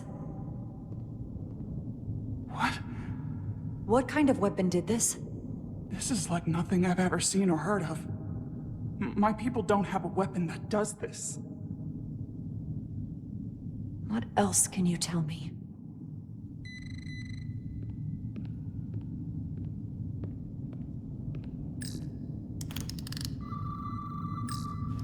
This makeshift barrier forced the Illydians to enter from the service corridor, creating a choke point. Quite the advanced tactic for a species that's never waged war.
What an awful way to die. This must be why the Illydians are so afraid. Technology that surpasses their own, in the hands of the Hotari that they've lorded over for centuries. Where did this weapon come from? Well, the crystals are giving off tetrametric pulses. If I set my tricorder to search for that frequency, it'll lead us right to the source.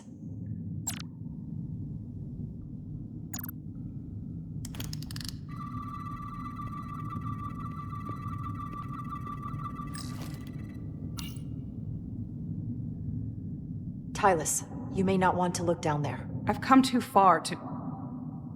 What is this? They've been dumping bodies down here.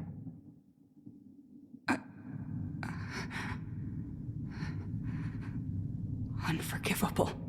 Galvin and Sidron will be made to answer for this.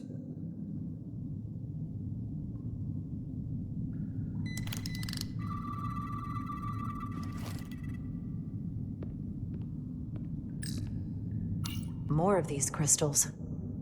Another of my people dead.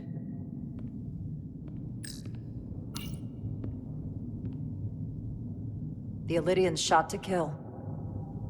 But if they killed him, why was he shot in the back? Huh, you're right. The shot came from the side the Hatari were defending. We don't kill our own. And he wasn't just caught in the middle.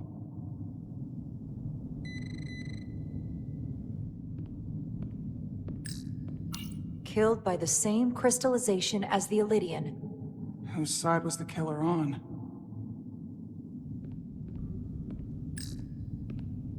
This Illidian tried to run. They didn't let him.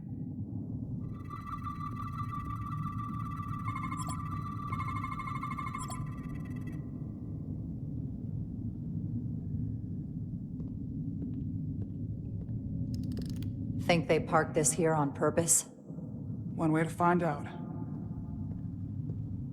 Need any help? I've got it.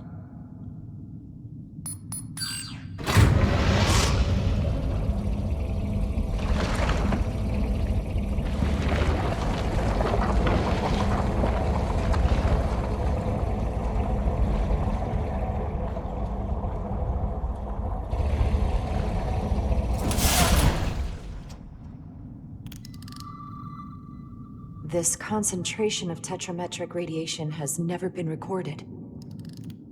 Whatever they're hiding, it's right through here.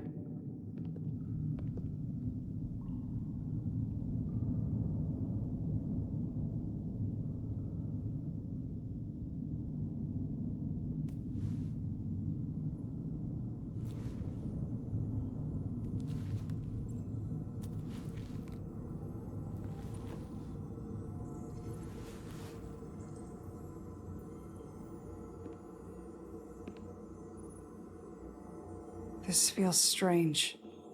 The crystals are increasing, growing outward, replacing the soil. It's like an infection. A parasite. Growing inside Tau.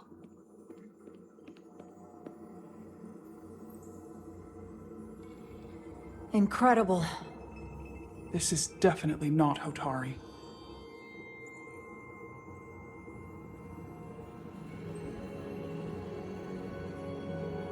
It's the remnants of the Tucan Empire.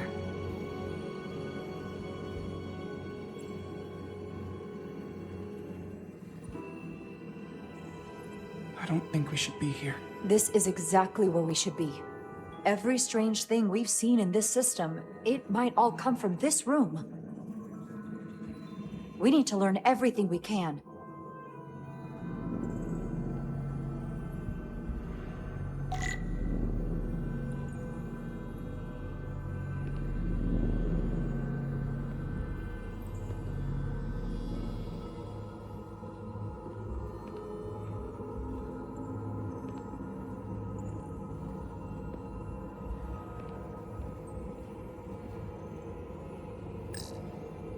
Somewhat resembles a transporter pad.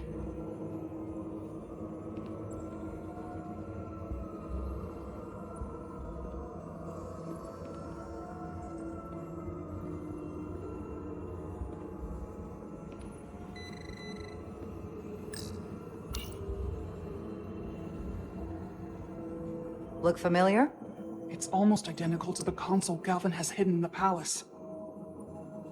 It looks like a control surface.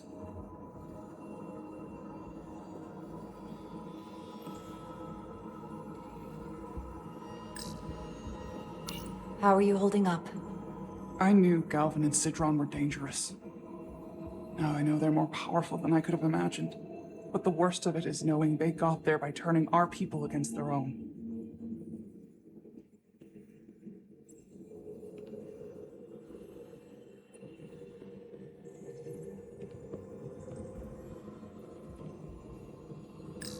This place feels wrong. I'll get what I need, and we can get out of here. Thank you.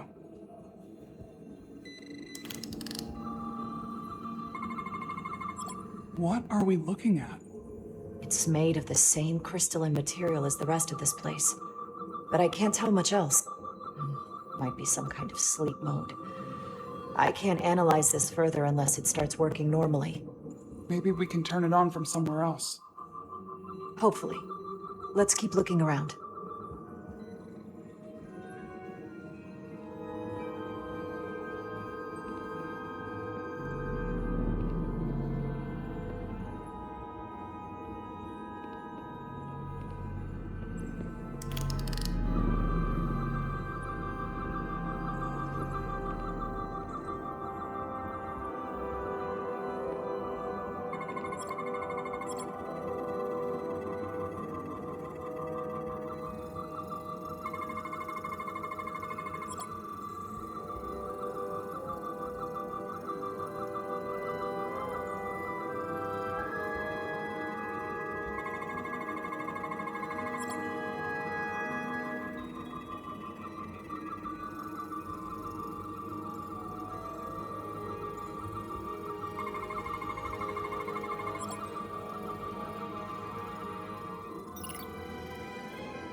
What is it?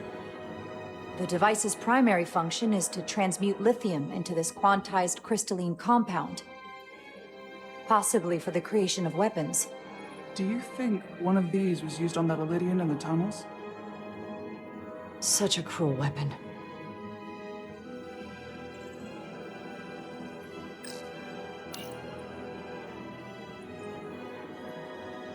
Looks like some sort of replicator. I can't get it to work. It has power.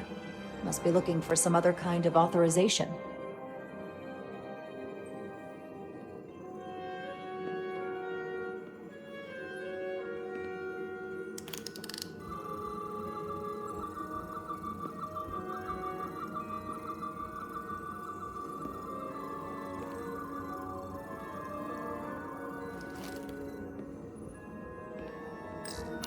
Is it too, convenient that we found this place unguarded?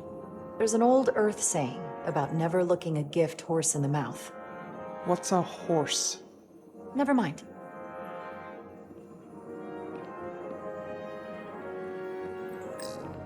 Can your device read this? It can roughly translate the words, but we don't have enough Taconian language on record to understand how it's structured. Oh well.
This suggests there's some type of complex life form contained within each crystal. Life form? There's something alive in these tiny crystals? That's what it says, but hard to imagine how that's possible.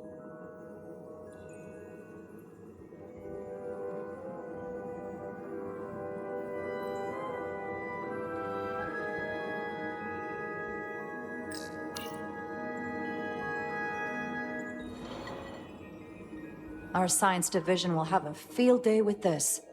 We need to study it on the ship.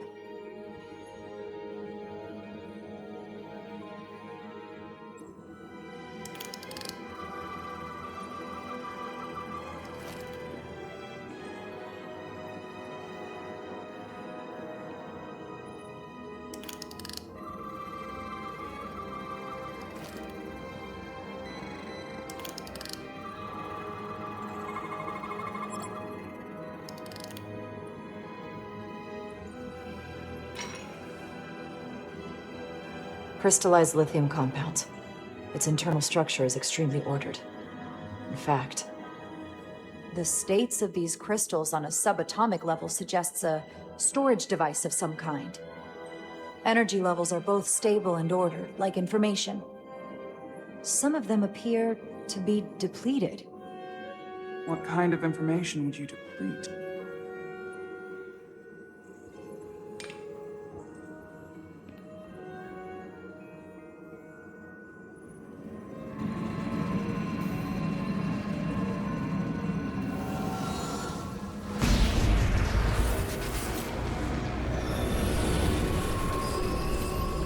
Jara? I see it. What's happening? Someone turned it on. There's no one here. But maybe the device I saw in the palace can send a signal? If that's the case, we may not be alone for long. Let's hurry.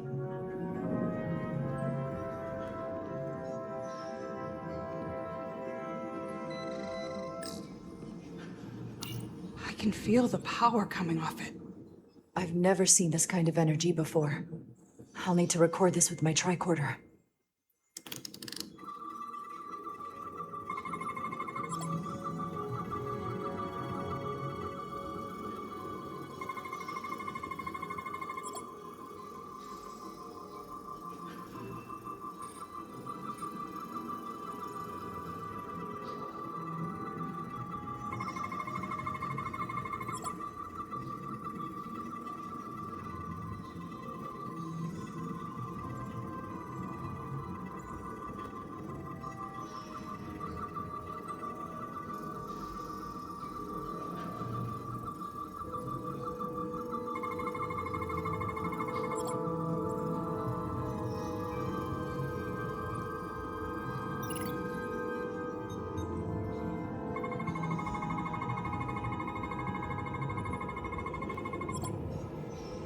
This can't be right. It's putting out almost 50 zettajoules of energy. I assume that's a lot? Enough to power this entire quadrant. This amount of power, the kind of radiation it's putting out, it's the cause of the storm. The warp disrupting beam, all of it.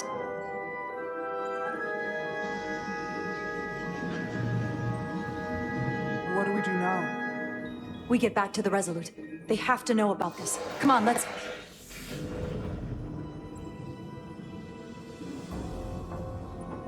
Quickly. We have to hide.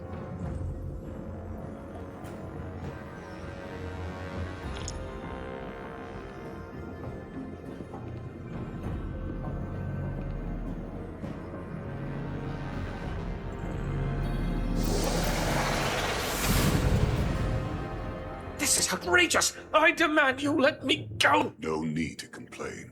You're about to receive a gift beyond your wildest imagination.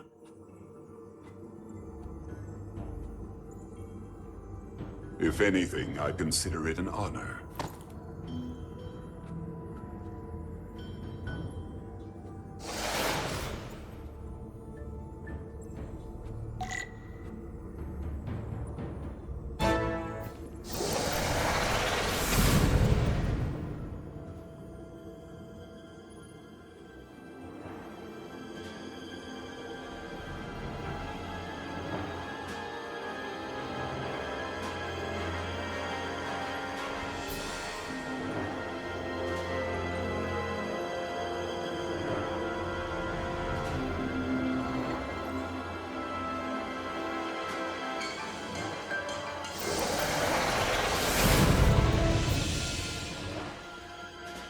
What is that?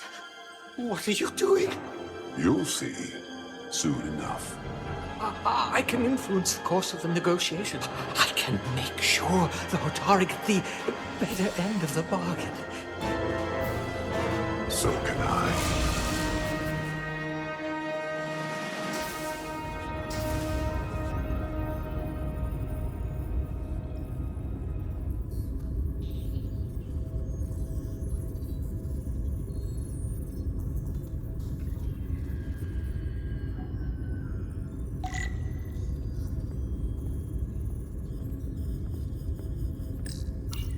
She said anything?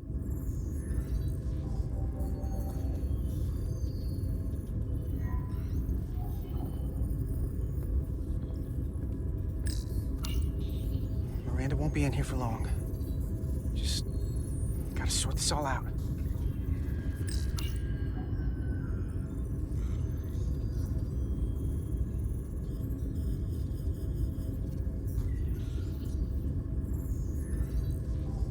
If there was a chance between you two, I think you've blown it out the airlock. Hope you're happy. Miranda doesn't deserve this. We're supposed to be her friends. What did you want me to do? I wanted to bring her to sick bay. You weren't there until the very end.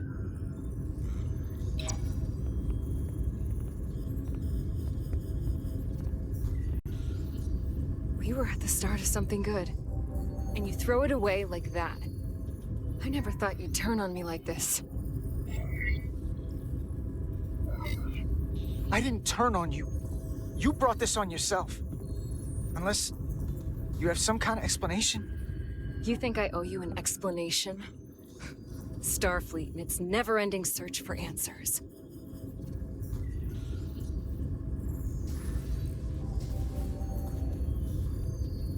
Tried to find the other members of the security team that went to Hotari, but they're missing. We found their comm badges stashed in a Jeffries tube. You better hurry up and find them. There's not much time left. You're working with them. You have a keen mind, Carter. That's something I liked about you. But that won't be enough. Here's something. What is it? Maris didn't get bioscanned after returning from Hotari. Neither did the other two that are missing. None of them were scanned. Which should not have happened. She came over and helped us open the engine compartment. The others, too. They must have used it as a way to skirt the scan. So they knew they had to get around it. I'll scan Petty Officer Maris and get some data to cut through all this speculation. I think it's better if I do it. Open up too.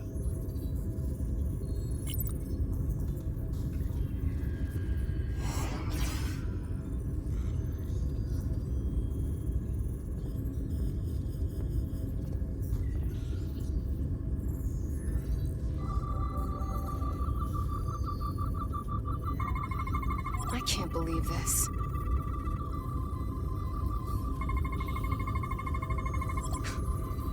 Ridiculous.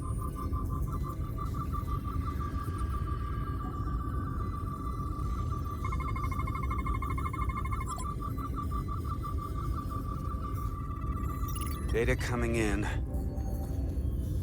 Come here for a second.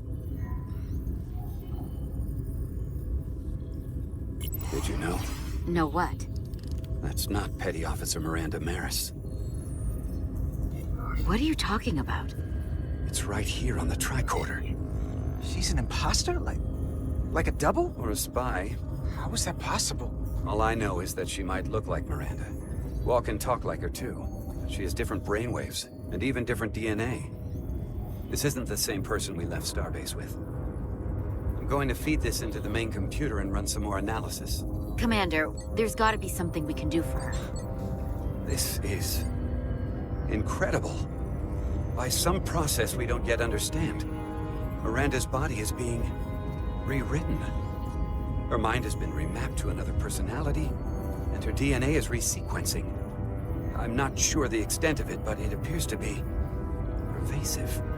Someone has taken over and is bioforming her. That's a crude way to describe it. Bioforming. This is a problem. A big one. What have you done with the real Miranda? Where is she? You're looking at her. I'm Miranda, but so much more.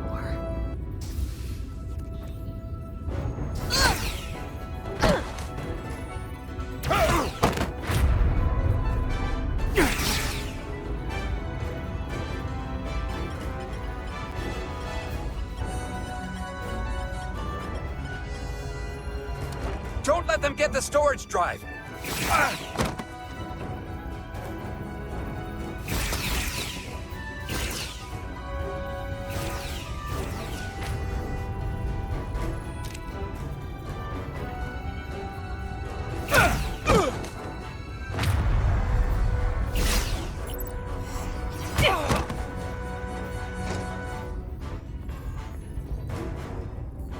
Moe no texta.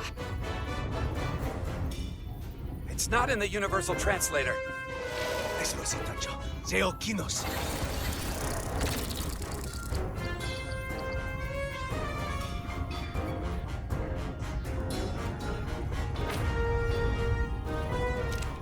Who the hell are you? We are the Scions of the Flame. Stop her! They're getting away!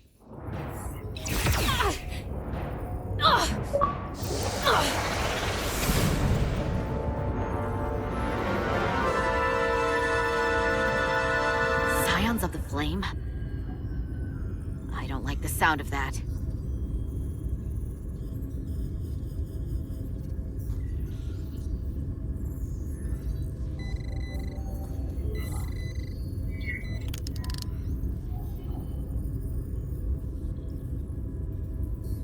You're never gonna believe this. The reason the Universal Translator didn't recognize that language is because it's only ever been read. It's the Takan language.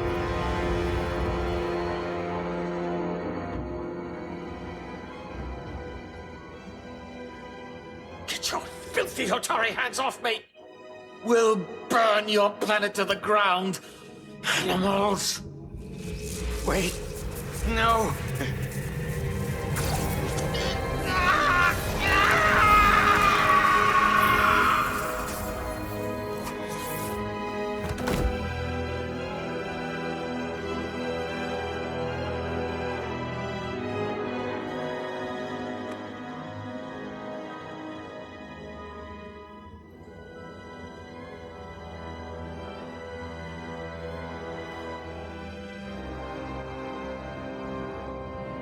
Rise, brother. Rejoin the flame.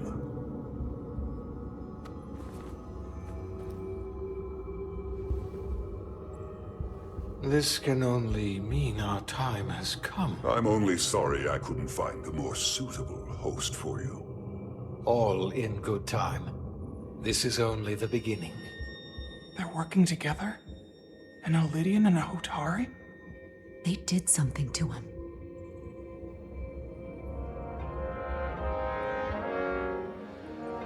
Secure the Cartabula. Cartabula? It's the energy source.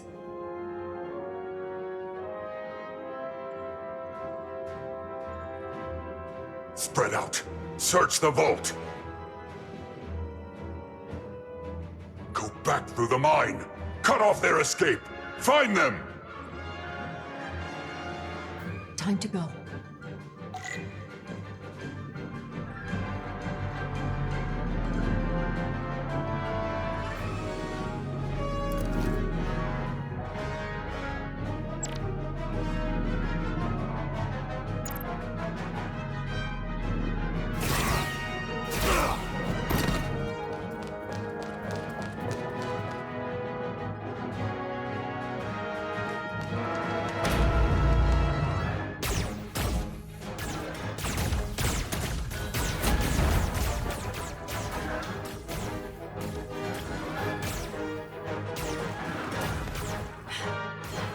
We're trapped. They're blocking the only exit.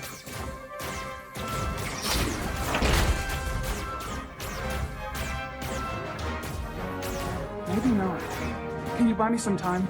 For what? This vehicle looks a lot tougher than that barrier.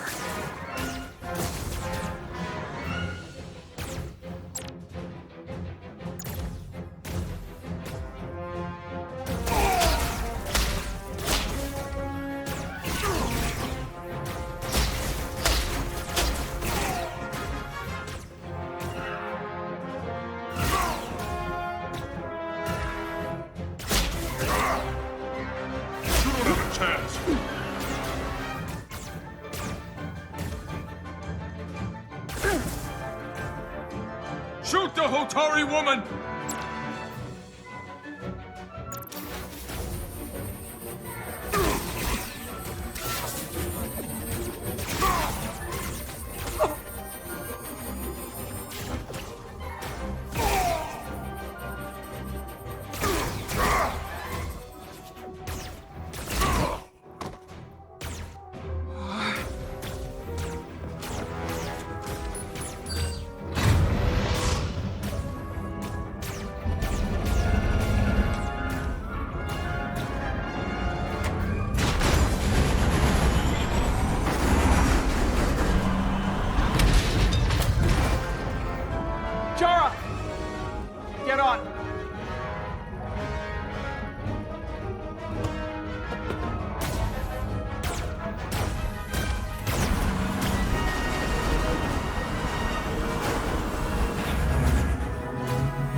onto something.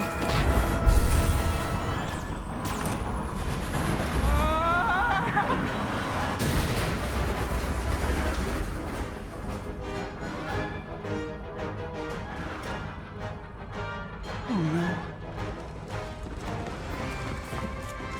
Don't stop. I'll handle them.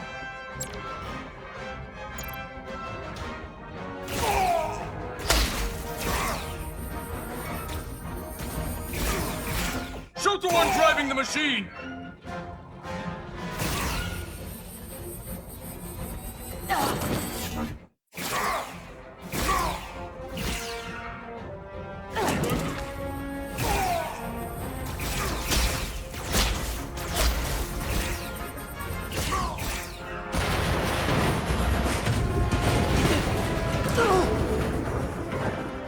Tyler! We're surrounded. I'll get it working. I just need some time.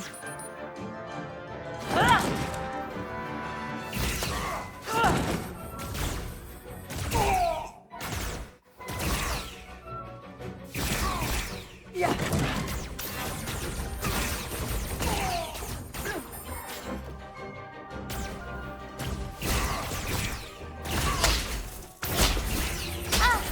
Concentrate fire!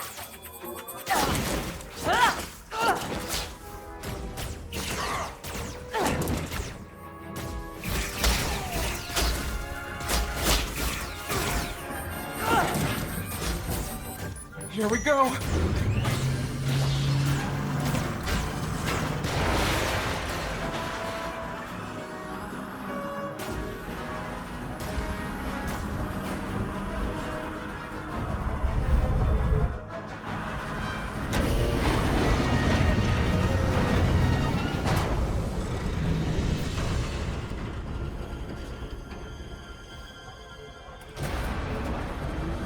The lift. We're trapped. Resolute, 2 to beam up immediately. Resolute, come in. Jara!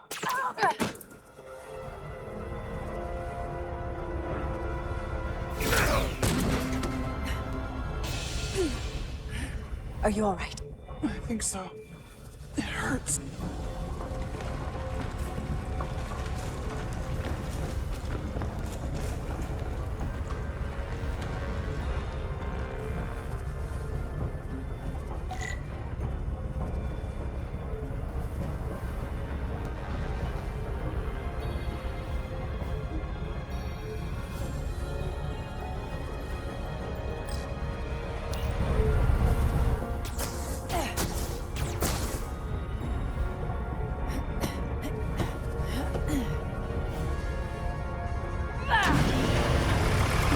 What are you doing? Hold on to me.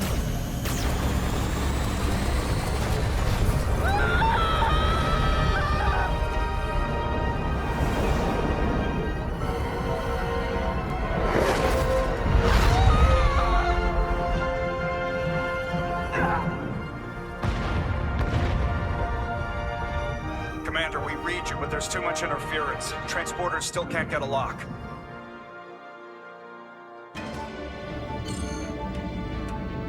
Miranda was able to transport through the storm. There has to be some path through that we're not seeing. Tetrametric radiation is saturating our sensors. There is too much interference to pick up the residual transporter signature. Wait. Tetrametric radiation. Of course. I can align the transporter with the tetrametric signature. The crystals emit tetrametric pulses every 3.8422 seconds, roughly 26 centihertz. All of this is connected.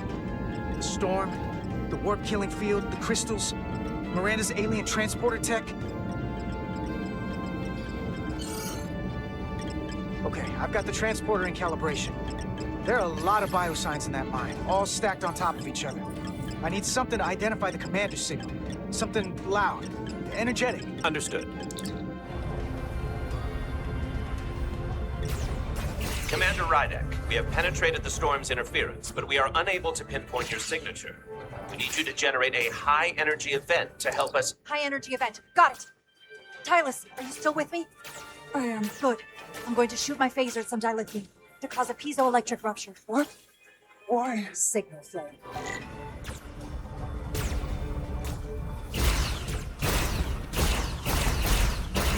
Captain. You're enough. Bigger still. Come on. Damn it. No good. Too small.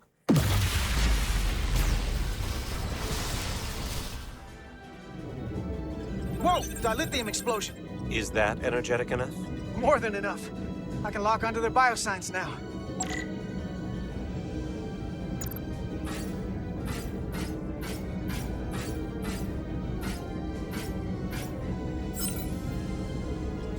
I've got their biosigns isolated. Commander, we have your signal. I'm gonna tunnel a path through the ionic interference.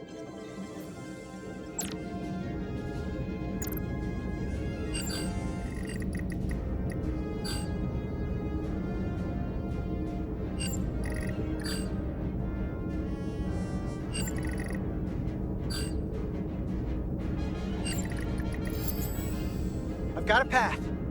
Just gotta calibrate the signal.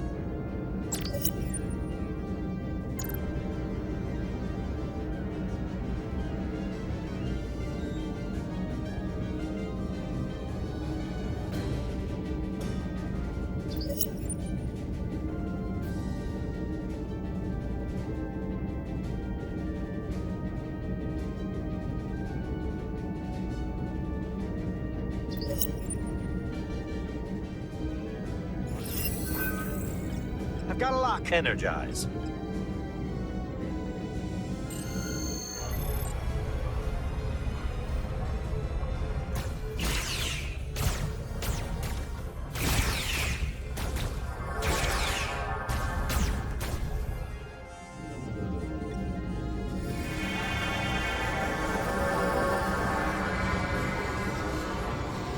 Petty Officer Diaz. We're losing her. The pattern is degrading. Can you hold the signal? I'm trying.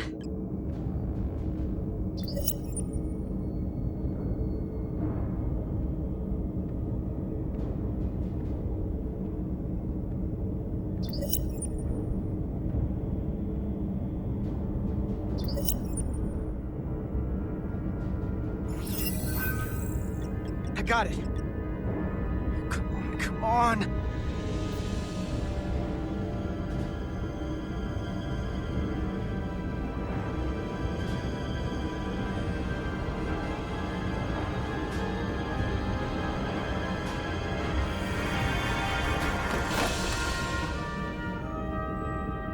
Yes! Get her to sickbay. Captain Solano and Ambassador Spock have just returned from Hotari. Take a look at that. Rydick, I need you on the bridge, now.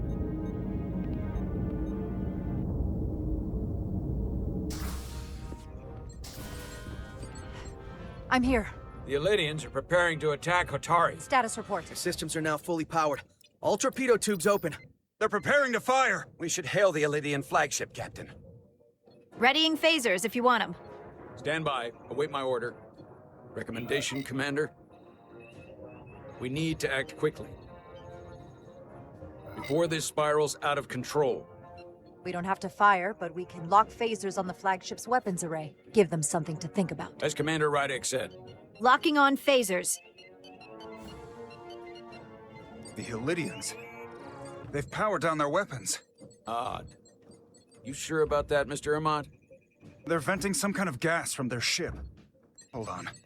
Now all of their systems have shut down. That's unexpected. Commander Ermont, scan them again. We have to be sure. No mistaking it. They're dead in the water.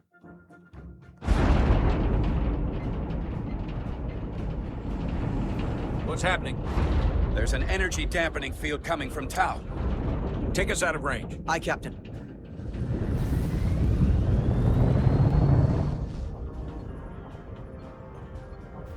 Captain, the flagship is hailing us. On screen. Zeldy to the Starship Resolute. Our main power cores are completely disabled. The more power we give, the more it takes. Running off batteries. Life support systems have failed. Unable to ventilate.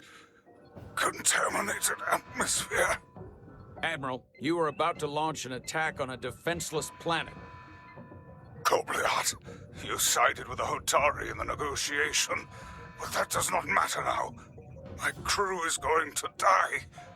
Please, I beg of you. You must render assistance. System failures are compounding around my ship. We'll help you. Yes, we will. Thank you.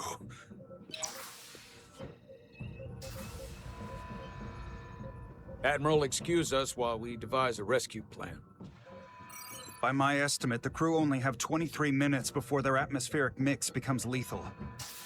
While we may not be able to transport the Elydians directly, if we were to transport them from their ship to a nearby shuttlecraft, it should be possible to amplify the transporter signal there and reroute it to the Resolute. The Ambassador's plan is incomplete. An away team will have to beam aboard the Zeldi and set up pattern enhancers for a stable enough signal out of the dampening field. Thank you for identifying my deficiency, Commander Chovak. Jara, I need a senior officer in command of this. Take Chovak and Bedrosian in the shuttle and get it done. Petty Officers Diaz and Edsalar, you will be part of the rescue mission, as will I. We will bring the shuttle within transporter range of the Zeldi, then beam you both aboard. Beam us on board. Why? The pattern enhancers must be placed on the Zeldi to make it possible to beam the Elydians back to the Resolute. Gather the pattern enhancers and get to the docking bay.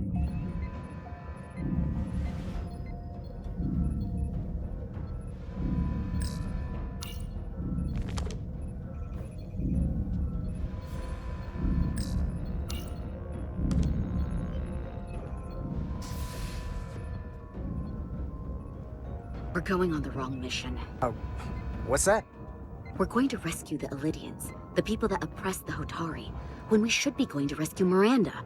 This thing that's happened to Miranda is like the Trill symbiosis joining, only worse.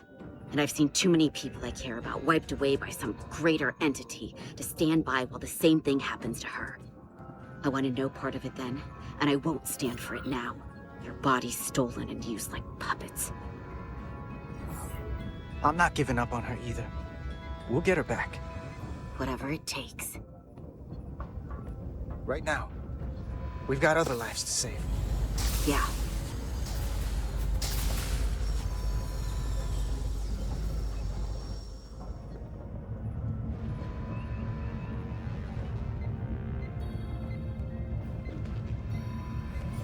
The away team is ready.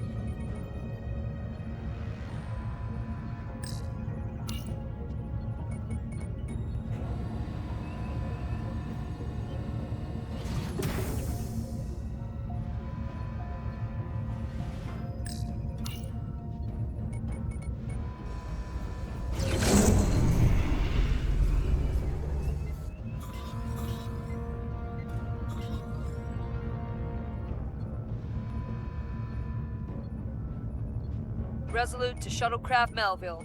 You're cleared for takeoff. Acknowledged, Resolute. Melville taking off.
We are within range. Any closer will put the shuttlecraft at risk.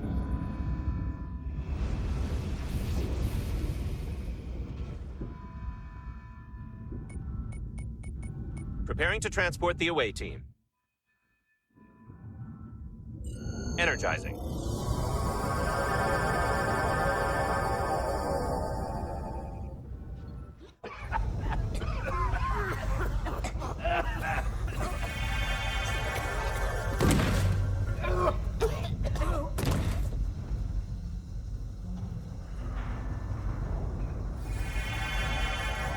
The ship's life support. It's almost completely drained. And the other systems, too.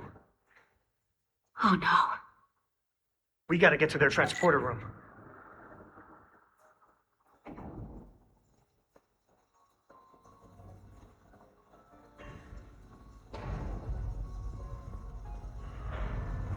These must close in case of emergency. They don't have enough power left to function. Carter, give them a charge with your phaser. Should make them open.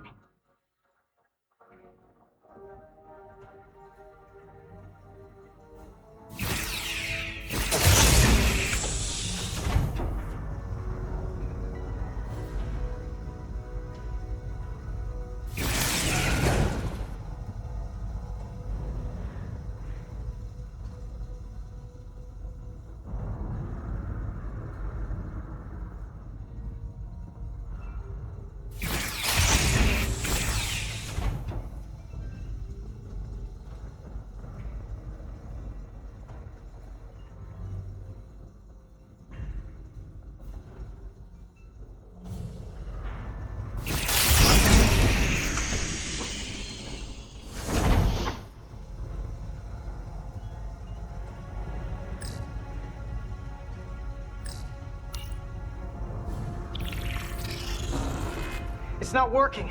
No power's running through any of this. We gotta get him open manually. I am the ranking officer here. State your intentions. We are under siege. Explain yourselves. I'm not big on conversation when a gun is pointed at me. Put it down. And I would expect boarders on my ship to announce themselves as friends. Yeah. Whoa there. I am still able to stand. What are you trying to do? We gotta get into your transporter room. Then we can get your people off the ship.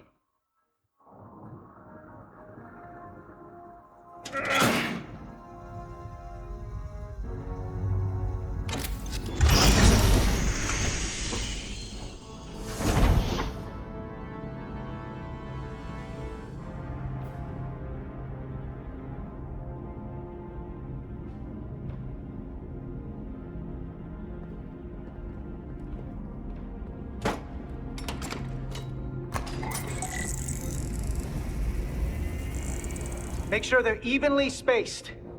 We need to manually adjust beam trajectory so they connect. I got this one. You get the others.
The pattern enhancers are aligned and ready to go. Let's round them up. These will boost the signal so we can transport through the storm. We have a shuttle outside this ship that will route the signal to the Resolute. All crew to Transporter Room 2. We are evacuating.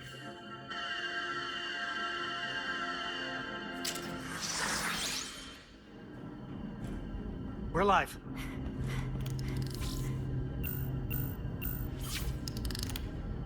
Here they come.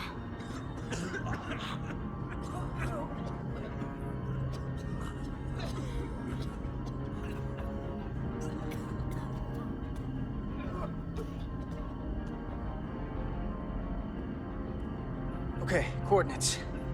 Beam status. Energizing controls. Please step on the platform so we can evacuate you, Admiral. The crew goes first, Harminter. Sir. I mean it. You! Get on the platform already! Okay, the interface is in Elydian, but the layout is the same as a Starfleet transporter. I just gotta do what I did before. Select the people to transport.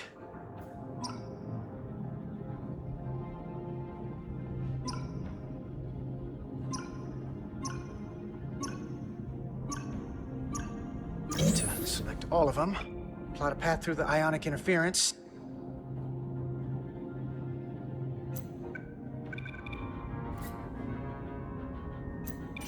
Okay, just have to calibrate the signal gain to get the highest possible output.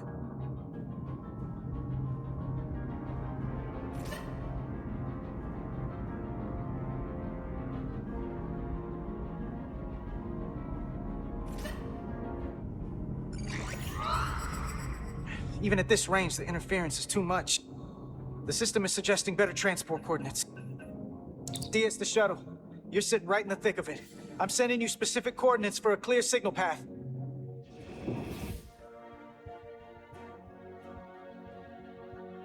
Waypoint's been added to the navigational computer. There, Commander. Give or take 50 meters.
Half away from the lights.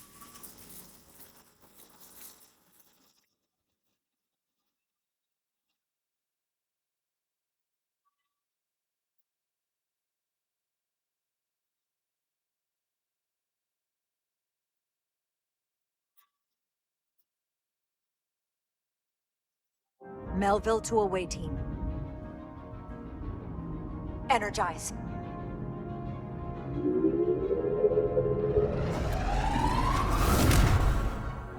I have the first group of Elydians in the pattern buffer. Redirecting and transmitting to the Resolute now.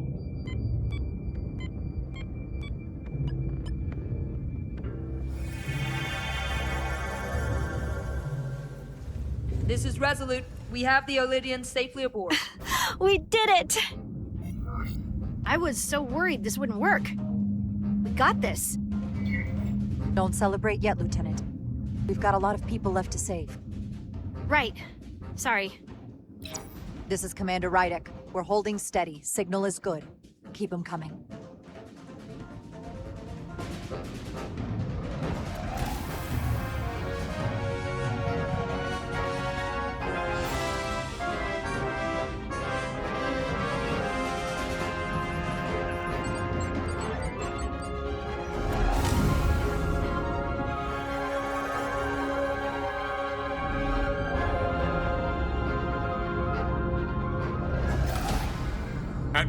You're next. I've made it clear. I only leave after those in my charge. Sir, I must insist you go so you can lead our people. I will see to any stragglers. Yes, that may be for the best. But first, let me thank our human saviors. I'll pin medals on your uniforms when this is over. We're not out of the woods yet, sir. So if you don't mind... Ah, yes. Forgive me. We're ready for transport. Get the Admiral to safety. Energize.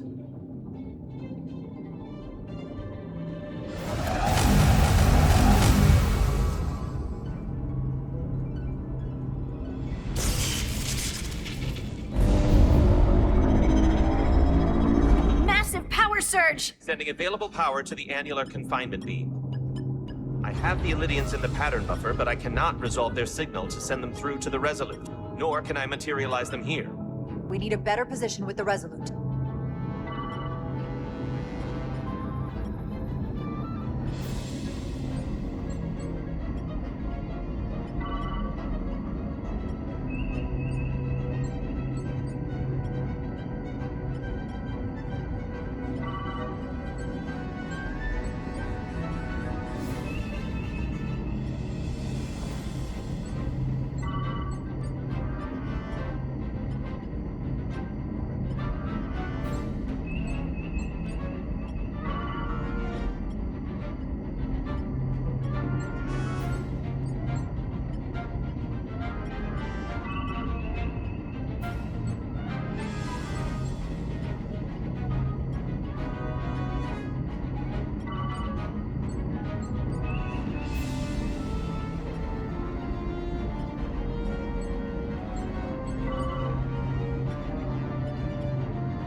We're almost there. I am losing their patterns. I need more power, but internal relays are not functioning. I'll do it manually. Do it! I am trying. I will lose the transport if I do not have more time. Signal is resolving.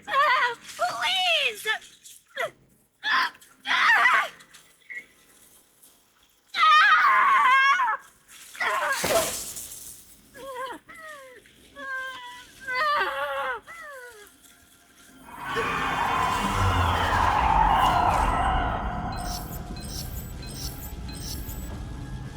We have lost the 15 Illidians in the last transport.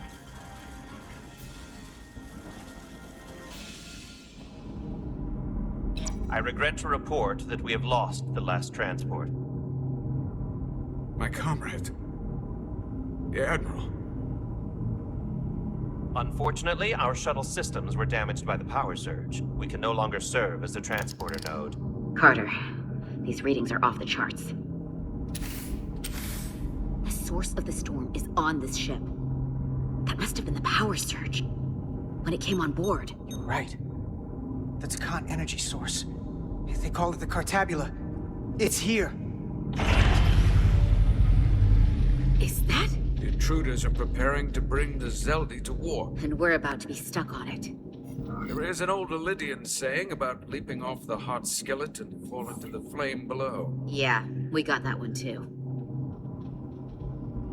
I hate to say this, but I don't think there's a rescue coming for us. That was our job, so we're gonna have to save ourselves.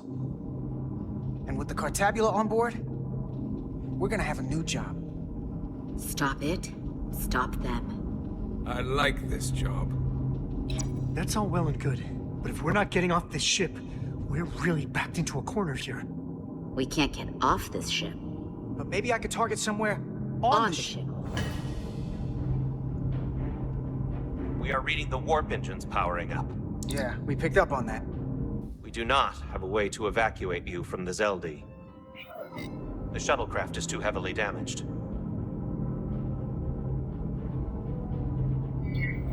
That's all right, Commander. We have a plan of our own. We're gonna stay on this ship. That is very bold of you, Mr. Diaz.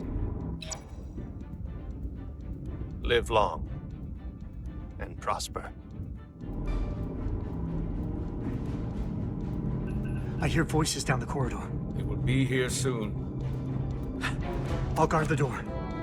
You just get us out of here, Diaz. Hey, Stretch. Help us with this map. Find somewhere as remote as you can. They're almost here.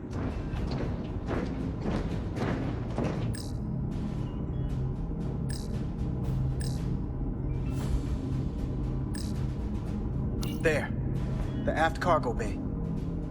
That is acceptable. Sounds good to me. Whatever you're doing, do it now!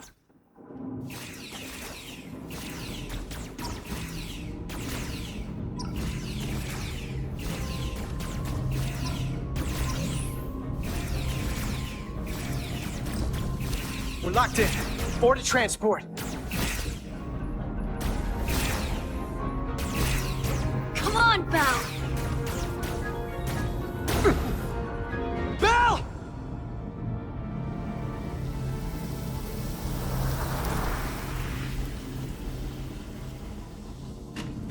It's too late for him.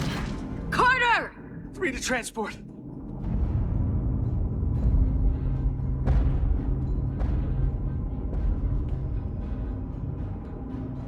Energize.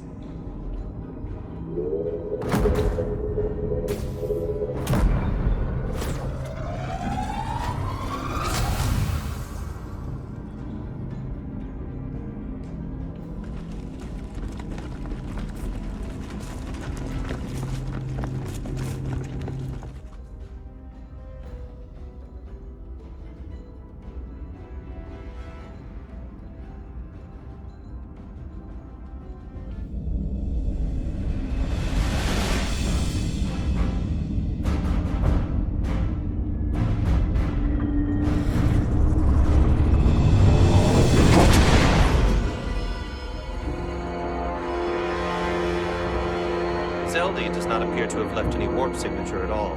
I cannot track its trajectory. I held on as long as I could. We saved many lives.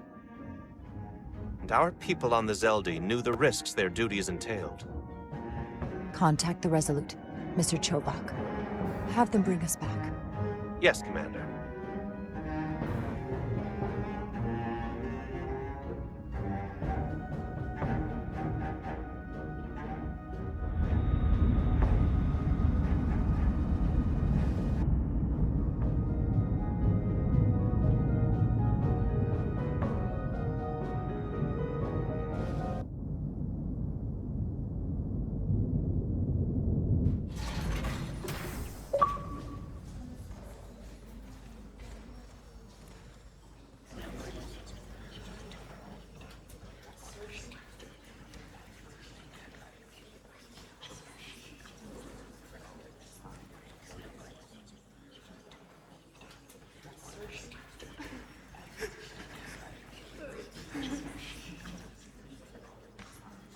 You saved as many Lydian lives as you could. And more importantly, you looked after your crew. That's what counts. You have to look out for your own, first and foremost. In the heat of the moment, I just couldn't risk losing Lieutenant Bedrosian. I understand. Not an easy decision. We'd be lost without a tactical officer, especially now. Unfortunately, the Admiral was among those who didn't make it. I'm sure it's a huge blow to the Elydians. I hope they don't blame us. We suffered our own losses as well.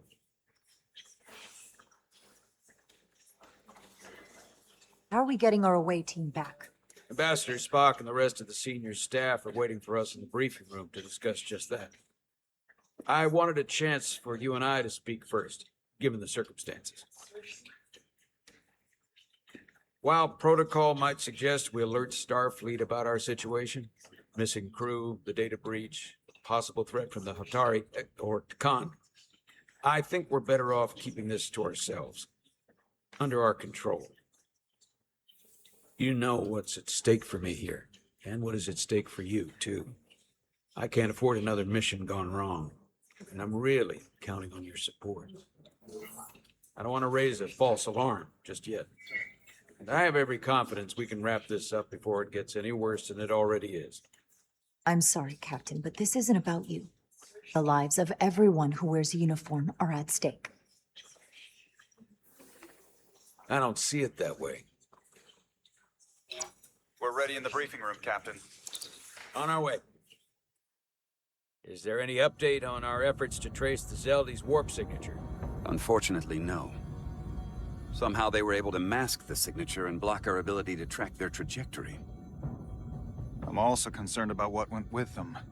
A Taconian energy source. Sidron referred to it as the Cartabula. Yes, I've been analyzing your tricorder scans. This Cartabula is more powerful than any energy source on record. It disabled our ability to warp and likely created the ion storm. Something that powerful in their hands? We have to find that ship. It could be anywhere by now. Literally anywhere. I have faith in our away team. They won't give up easily, and if they can somehow manage to stay alive, then maybe they could get word to us about their location. That'd be a hell of a lucky break. Right now, we need all the luck we can get. The Takan also compromised our systems when Petty Officer Maris stole data from our computer core. We're assessing what was lost as we speak.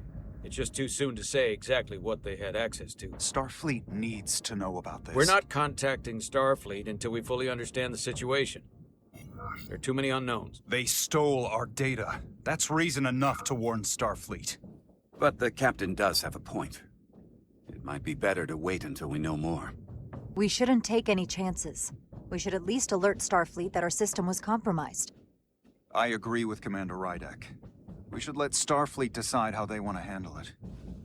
And essentially tell them this mission was a failure before it's even over? No. That's not how we're gonna do it. Not on my ship. I want to speak with the Hatari and get to the bottom of this before we get Starfleet involved. I expect we'll meet resistance. The Hotari think we violated our neutrality by entering their minds. Assuming the negotiations are off, we no longer have an official role here. We still have a responsibility to the Hotari and the Illidians. The Takan are a threat to both their civilizations. No. They're a threat to us all. The device Commander Rydek found in the Taconian Vault is an advanced delivery mechanism for a complex biogenetic transformation process. Meaning what, exactly? Not only are they bioforming innocent hosts, transforming them into Takan, they're taking the DNA and engrammatic data of a specific Taconian and displacing that of its host. It's a hostile takeover on a cellular level, bringing individual Takan back to life, one by one. Is there some way it could be reversed? That's exactly what I've been trying to find out. So far, it appears the answer is no. Once the Taconian takes control, the displacement of the host is irreversible. And the bioforming appears to be permanent. Petty Officer Maris called herself a scion of the flame, but the computer had no information about it. She also shot the hell out of my ship as she escaped and nearly killed a few of our crew. So we know this about those scions. They're dangerous. The Takan have crossed a line. That much is certain. However, meeting with the Hotari could offer insight into their true intentions. Under the pretense of an apology for betraying their trust and trespassing on their territory. If we go to Hotari, we go expecting a fight. Phasers armed, transporters locked to all our comm badges, security officers on standby. Of course, we'll take every precaution. Come in ready for whatever they might try to do. With the Cartabula gone, I can confirm we have regained warp capability and the use of our transporters. Excellent. Commander Ermot, see if we can arrange a meeting on Hotari as soon as possible. As Ambassador Spock suggested, under the pretense of an apology. Aye, Captain. Nice work, everyone.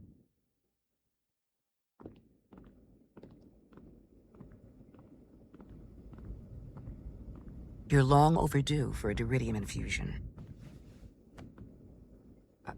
It looks like I am.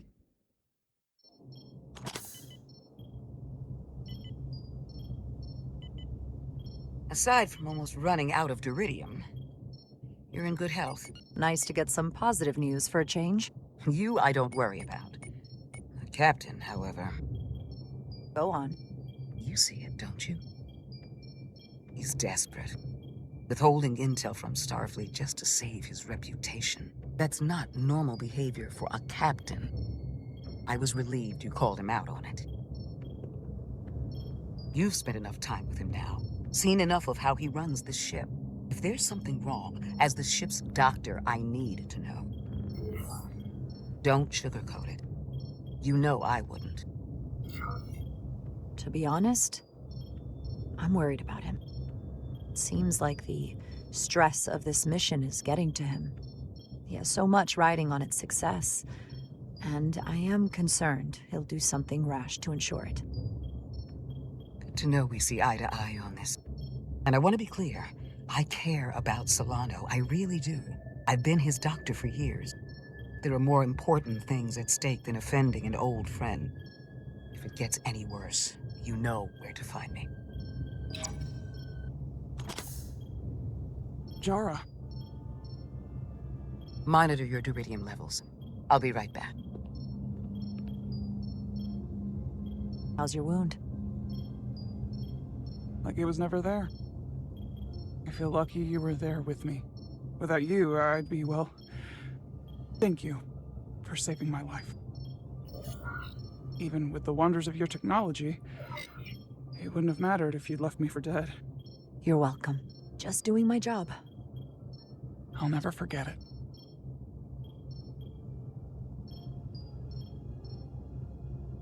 We saw the truth down in those mines. What Sidron and Galvin really are. Who they've become. The lengths they're willing to go to. What they did to that Lydian. It's hard to accept. That everything I thought I knew, so much was a lie. What we learned down there will help us win this fight. Truth is power, and we'll use that to stop Galvin and Sidron. If you're right, then it was worth it. I truly hope you're right. Commander Rydek, you're needed on the bridge at once. What is it? The Hotari have agreed to meet.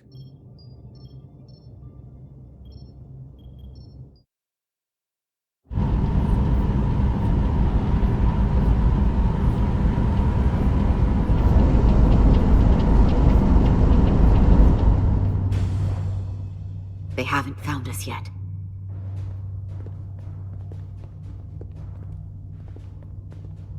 We can't just wait to be rescued. We have no idea when or if the Resolute is gonna catch up. But if we can get access to the Zeldi systems, we might be able to figure out what the Takan are up to. You got somewhere we could do that?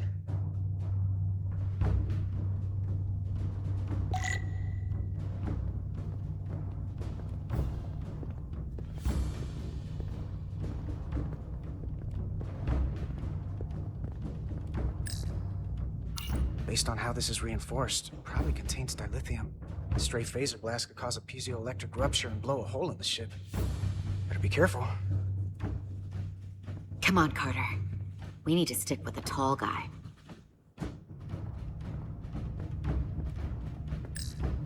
Looks airtight and climate controlled. Must be where they put the precious cargo. Huh. The Lydian consoles still have mechanical keyboards as a backup.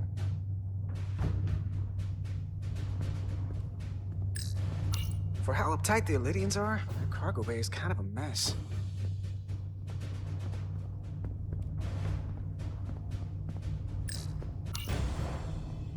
Up there? All right. Etzelar, let's do this. The internal sensors. The what? When they scan the ship for life signs, they'll know right where we are. There must be devices that perform the scan. Right there. And there. There's several of them around the room. Got it. We'll disable them. How? They're too high to reach, even for me. Not too high for our phasers. Low power, Nelly. Let's not set off any fire alarms. I got the ones over here.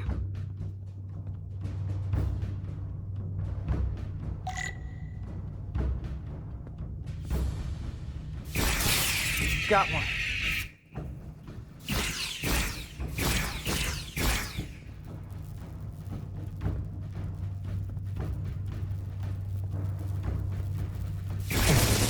Another down. Hurry, Carter! I am. Only one left. Here it comes.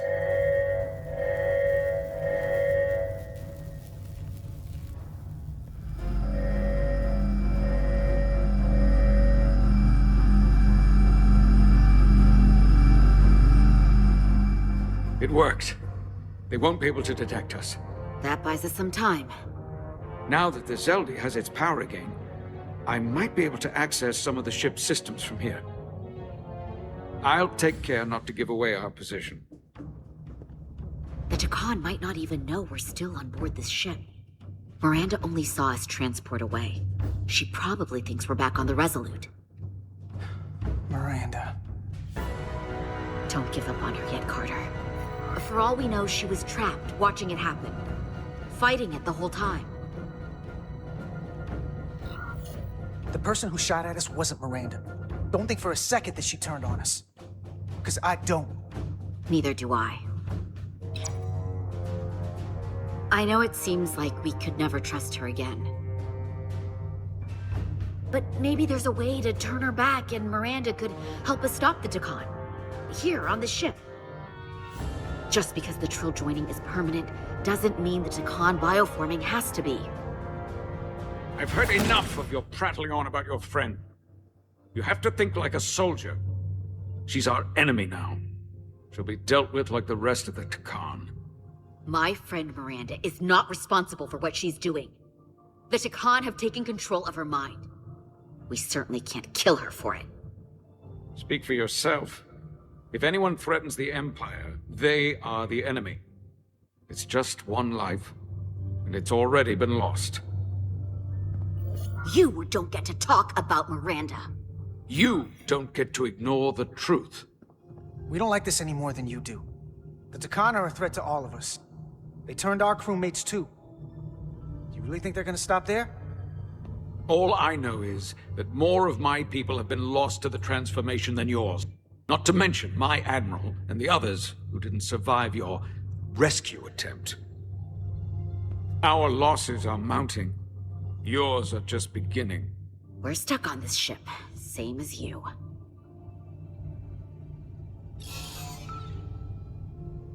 I'm blocked out of helm control. Propulsion? And they're closing down systems faster than I can check them. They're always changing these interfaces. I can hardly keep up.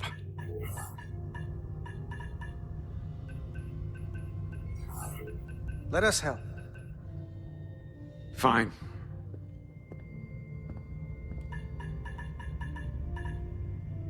They're using a senior officer's access code to lock down our systems from the bridge. The Takan must have turned someone in command. Here's something. I can see the course they have plotted in.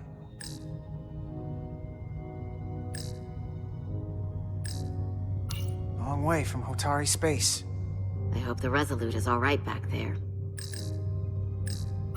The Zeldi. That's where we are. That's not exactly news. The Lydian fleet has explored a lot of systems. But it's all in the opposite direction of where we're going. We're headed to the edge of the galaxy. Nothing but uninhabited systems along the way. And if we keep going, we'll leave charted space. A lot sooner than I like to think about, too. That can't happen. We need to take control and turn this ship around. Get back to the front lines of the battle for Elydia. We are on the front lines. They're going to do this all over the Quadrant. The whole Federation is at risk. That is a possibility, but it's already a reality for my people. I'm sure it's pretty damn real for the people who are trapped in their own bodies controlled by the Takan. You can't just turn your back on them. I'll take this ship without you if I have to. And I'll bring it back to Elydia, or I'll destroy it. I won't let it stay in the hands of the enemy. Think strategically. We stand a better chance by working together. You're right to be angry. But it doesn't do any good to turn it on us. Fair enough. The most important thing is that we get control of this ship, so that we don't end up so far away that the Resolute can't ever catch up to us. And if we control the Zeldi, that also means they can't use that Cartabula thing. I'm not sure we can do much more from here. What's this? It's a data stream. It looks to be a two-way communication. Let me see if I could put it through a demultiplexing processor. Can you get that clearer?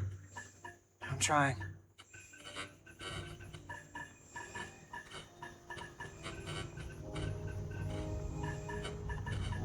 Okay.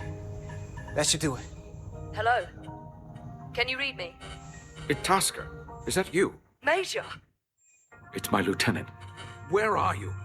I'm here with some of the others. We're trapped in the ATP. Our artillery targeting platform. The bulkheads are sealed, and ruptured power conduits on the other side are discharging at high voltage. Major, we've seen Sidron and the other Hatari, and if we can get free, I think we'll be able to overpower them and take back the ship. Itasca, are you still there? Itasca, are you still there? You shouldn't trust anyone else you meet. The Hatari have been transforming people on this ship. We've seen it happen. Bioforming. It's only a matter of time before any remaining crew are turned against us. You have to come and help us. I gotta ask, are you sure that's really your comrade? It's Itasca. You're going to have to trust me. I know Lieutenant Itasca well. That's her. Clear and not under duress beyond our current circumstances. I'm sure of it. Trust goes both ways. We trust you. You trust us. I'll go with that. Until you give me reason not to. Back at you, Stretch. We'll make it to you undetected, and we'll free you from the ATP. We'll be ready and waiting, sir. I may not know the computers very well, but I know every inch of this ship. I can get us there, safely, through the back routes.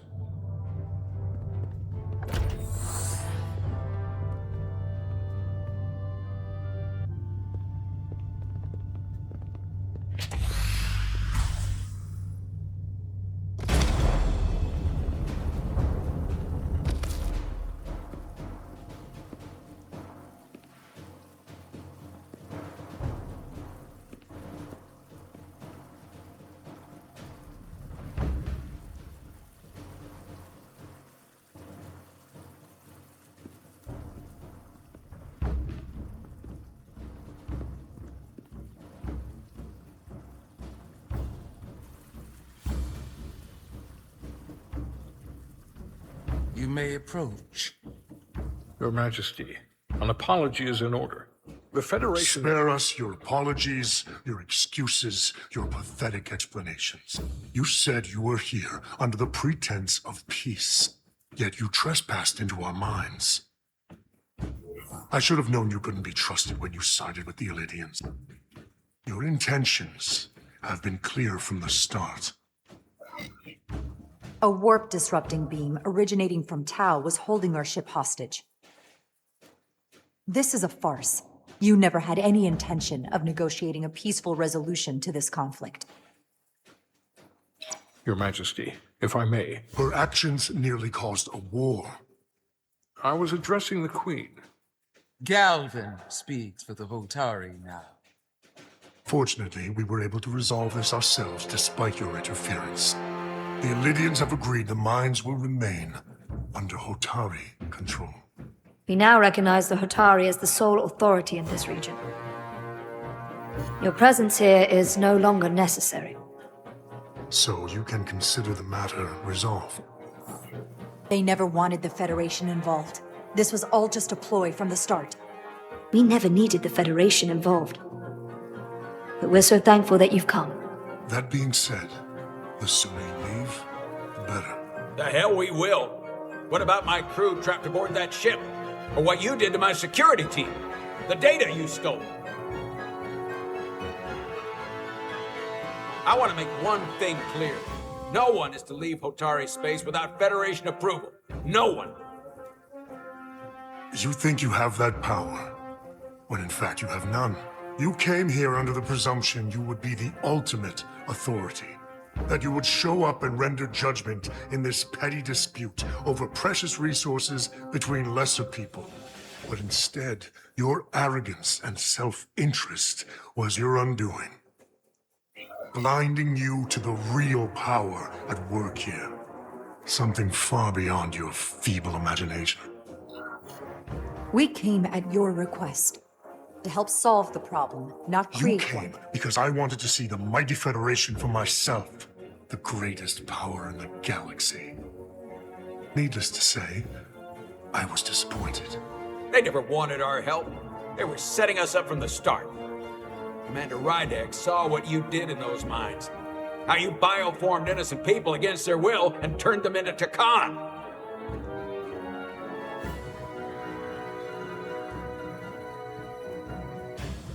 Takan. A word I haven't heard in a very long time. At the height of our power, the Takan Empire spanned hundreds of thousands of light years and trillions of Taconians. An empire that encompassed what is now considered Federation territory. What's yours was once ours, so it feels only right that we reclaim what was lost. Everything you hold dear will be gone. The first of many painful losses to come. You won't get away with this. You'll be held accountable by the Federation. I already have gotten away with it. And the Federation has no authority here. Not anymore. You might be surprised how many want to be part of the most advanced civilization the galaxy has ever seen. We will not stop until we've reclaimed what is rightfully ours. Imagine what a queen, a starship captain, or even a Federation ambassador could accomplish if their power was wielded by a truly superior entity. In the face of such impossible odds against an adversary so clearly more advanced in every way, the only logical choice is to submit. Never.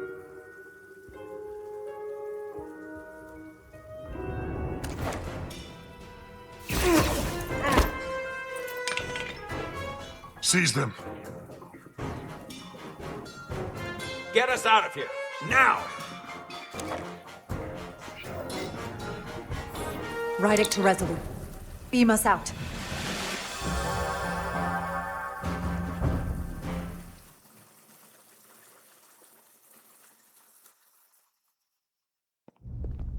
You ever done something like this before? Close quarters combat? Infiltrating an enemy stronghold? Something like that. I once spent 6 days crawling through sewers during the siege of Tofar Ket to retake the citadel there. That's just one of many campaigns I've served in. My dress uniform is well decorated. I'm glad we're here with you. We need your kind of experience. I should say you do. And I'll be glad to have Lieutenant Itasca with us. She fought shoulder to shoulder with me in that siege. So you're pretty close, huh? She's like a daughter to me. She's saved my life more than once. She's more than just a comrade in arms. Don't worry. We'll get her and the others free. I'll worry less when that's been done. But once we have my comrades, proper soldiers, we'll be able to retake the bridge. Then, our fleets will catch up to us. The ATP is just down that corridor.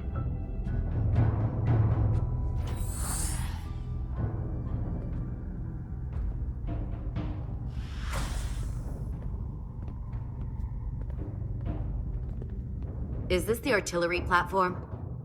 This is the power distribution for the forward armament cluster.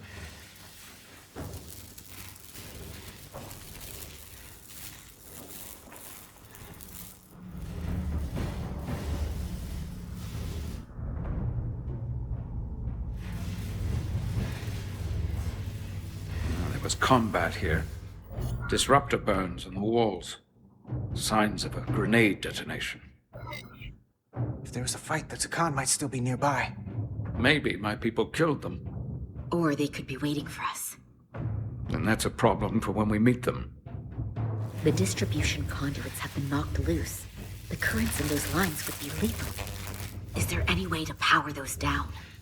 Each circuit has a control panel that regulates power to the magnetobanks. I can track connections between the power lines and the control panels. I should be able to clear a safe path to your crew. We'll get the door open here.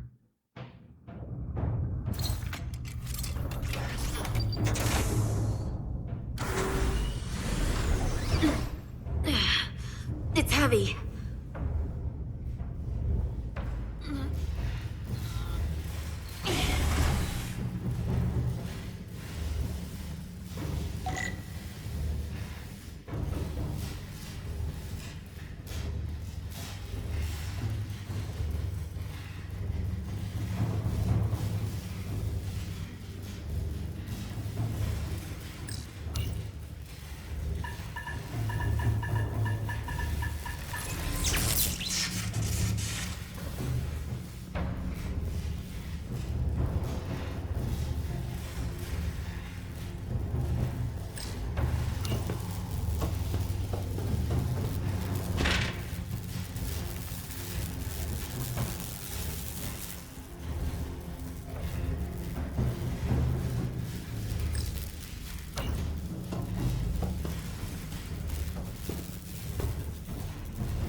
You!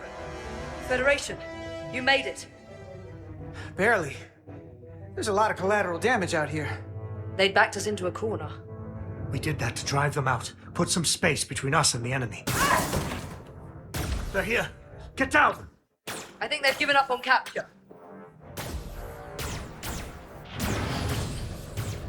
We'll never make it if we go back that way.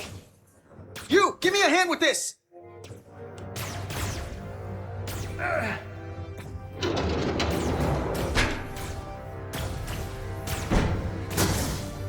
Go! Go! Behind us!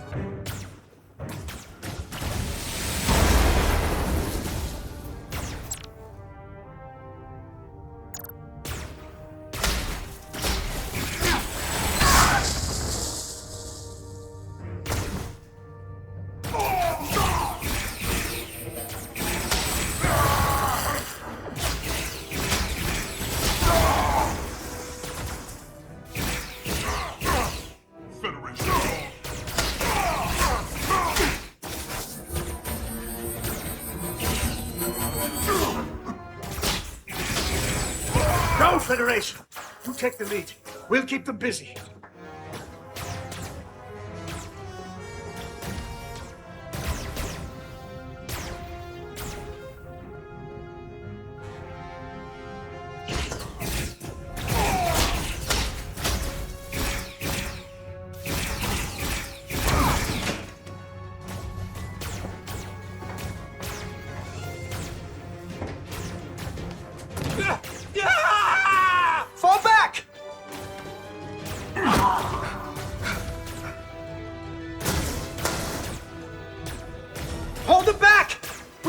Reach the stairs!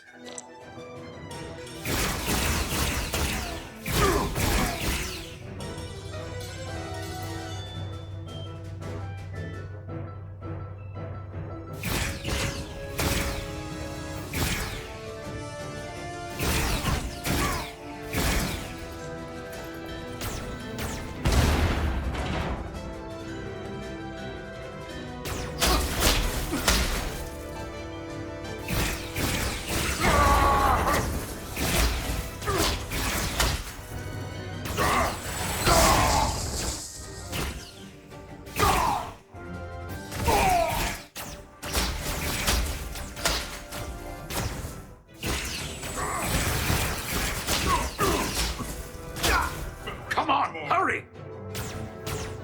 No!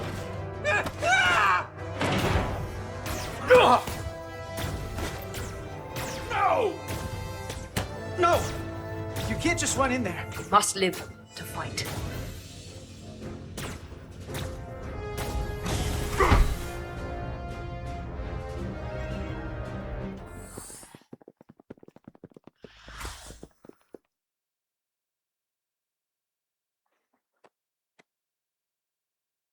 We let the enemy take them. Hadri and Private Turo. They weren't the only ones. But if we hadn't, it would have been all of us. I'll have to live with that, and I'll answer for it when I die. It's not the Illydian way to leave one of our own behind. It's a sin to do so. We've lost people too. I know it's not easy. What makes it worse is that when we were in there, trapped, Hadri is the one who said that we had to live to fight.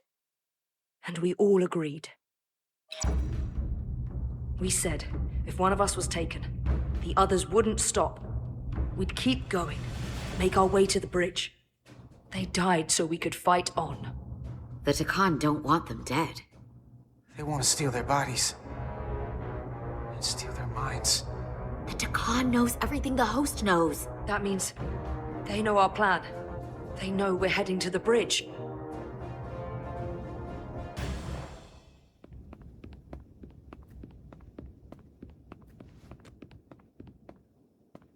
Tylus, you should be in sickbay. I'll finish this. I couldn't just lie there knowing the entire fate of Hotari hangs in the balance. How did it go? You look exhausted. I'll be honest. It was a total disaster. That can't be true. I heard a rumor that they'd made a deal, that the Illydians agreed to peace. After what we saw Sidron do to the diplomat in the mines, I could hardly believe there was hope, but then... Is that true? I'm afraid the truth is far worse than that. There's no deal. No. They're all Takan now. The Hotari, the Illydians. Everyone. No. That can't be true. I'm sorry. Where will I go? I can't go back. I don't have a home anymore. Everything I've ever known is gone. Hotari isn't lost yet. This is far from over. It will be your home again, I promise. Thank you.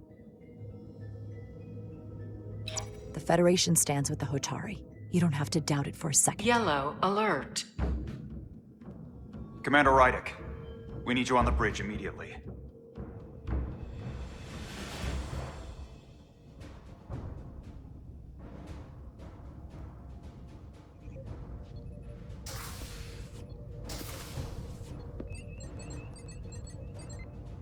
We've got an Illydian ship, the Veskar, rapidly bearing down on our position. Or what was the Veskar.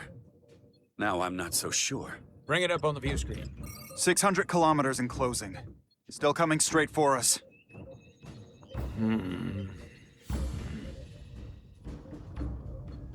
Commander?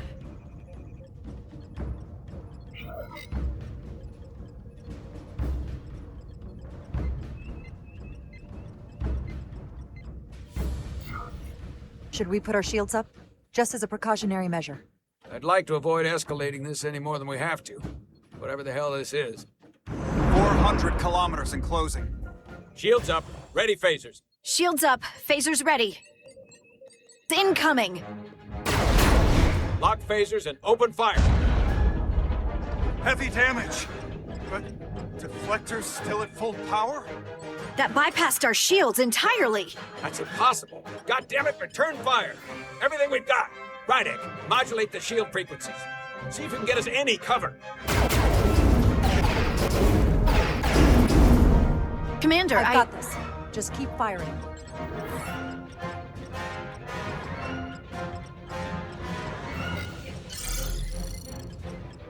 Shields still have no effect. That doesn't make sense. I'll try another. There! We've got incoming! How do they keep matching our shield frequency? They couldn't. Unless... They've compromised our shield algorithms. They can bypass our shields at will. What? Captain! He's out cold.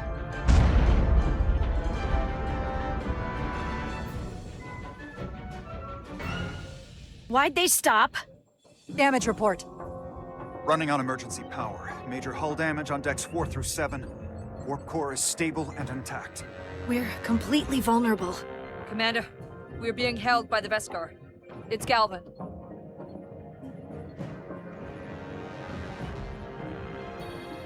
On screen.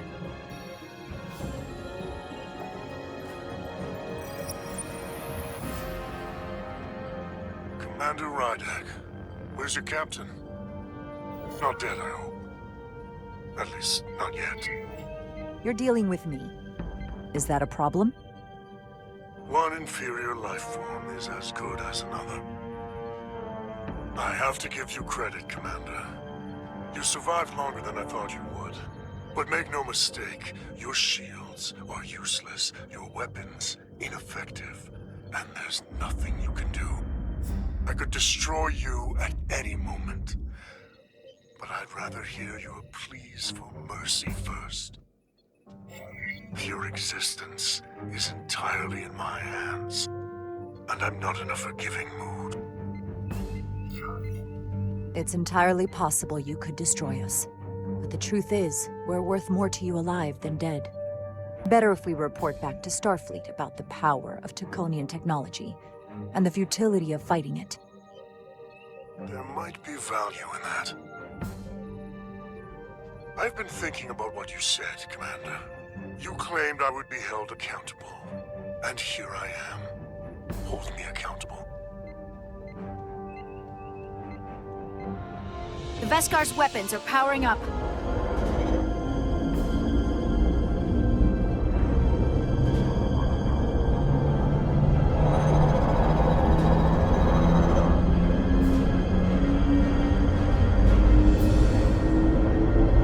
But of course, now you are entirely at my mercy.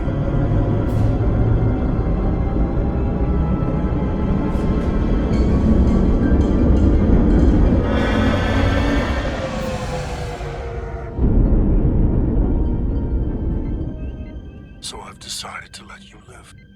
Because there's merit to the idea you're worth more to me alive. Tell your Federation that Takan are as merciful as they are powerful. That you were fortunate to escape with your lives. And one day you'll be the one begging us for mercy. I doubt that.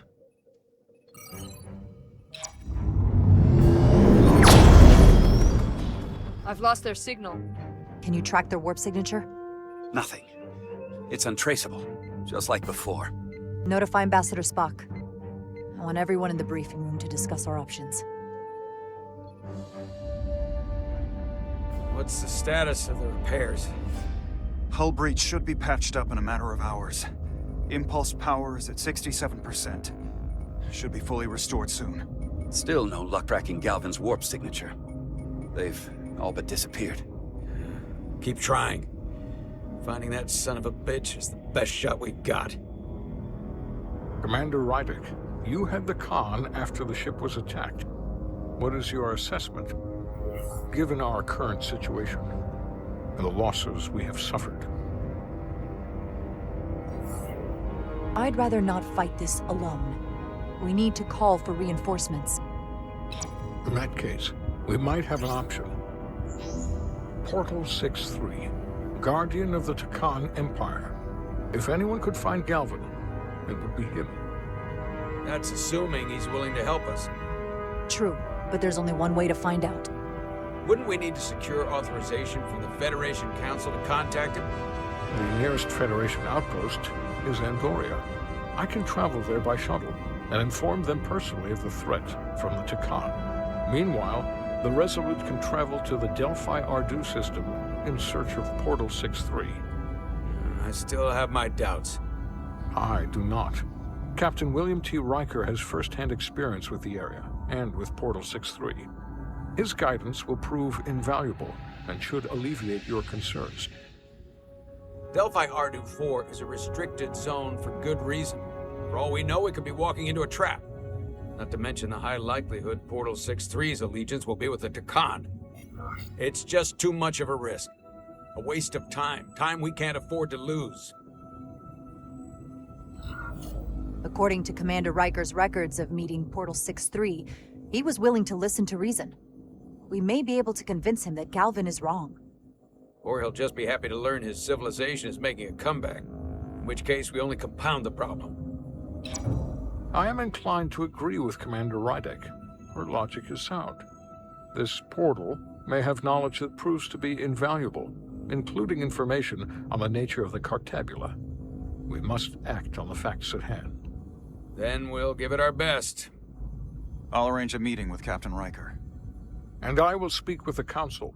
They need to understand the magnitude of the situation. I can leave for Andoria immediately. I wish you luck finding Portal 6-3. The very future of the Federation may rest in your hands.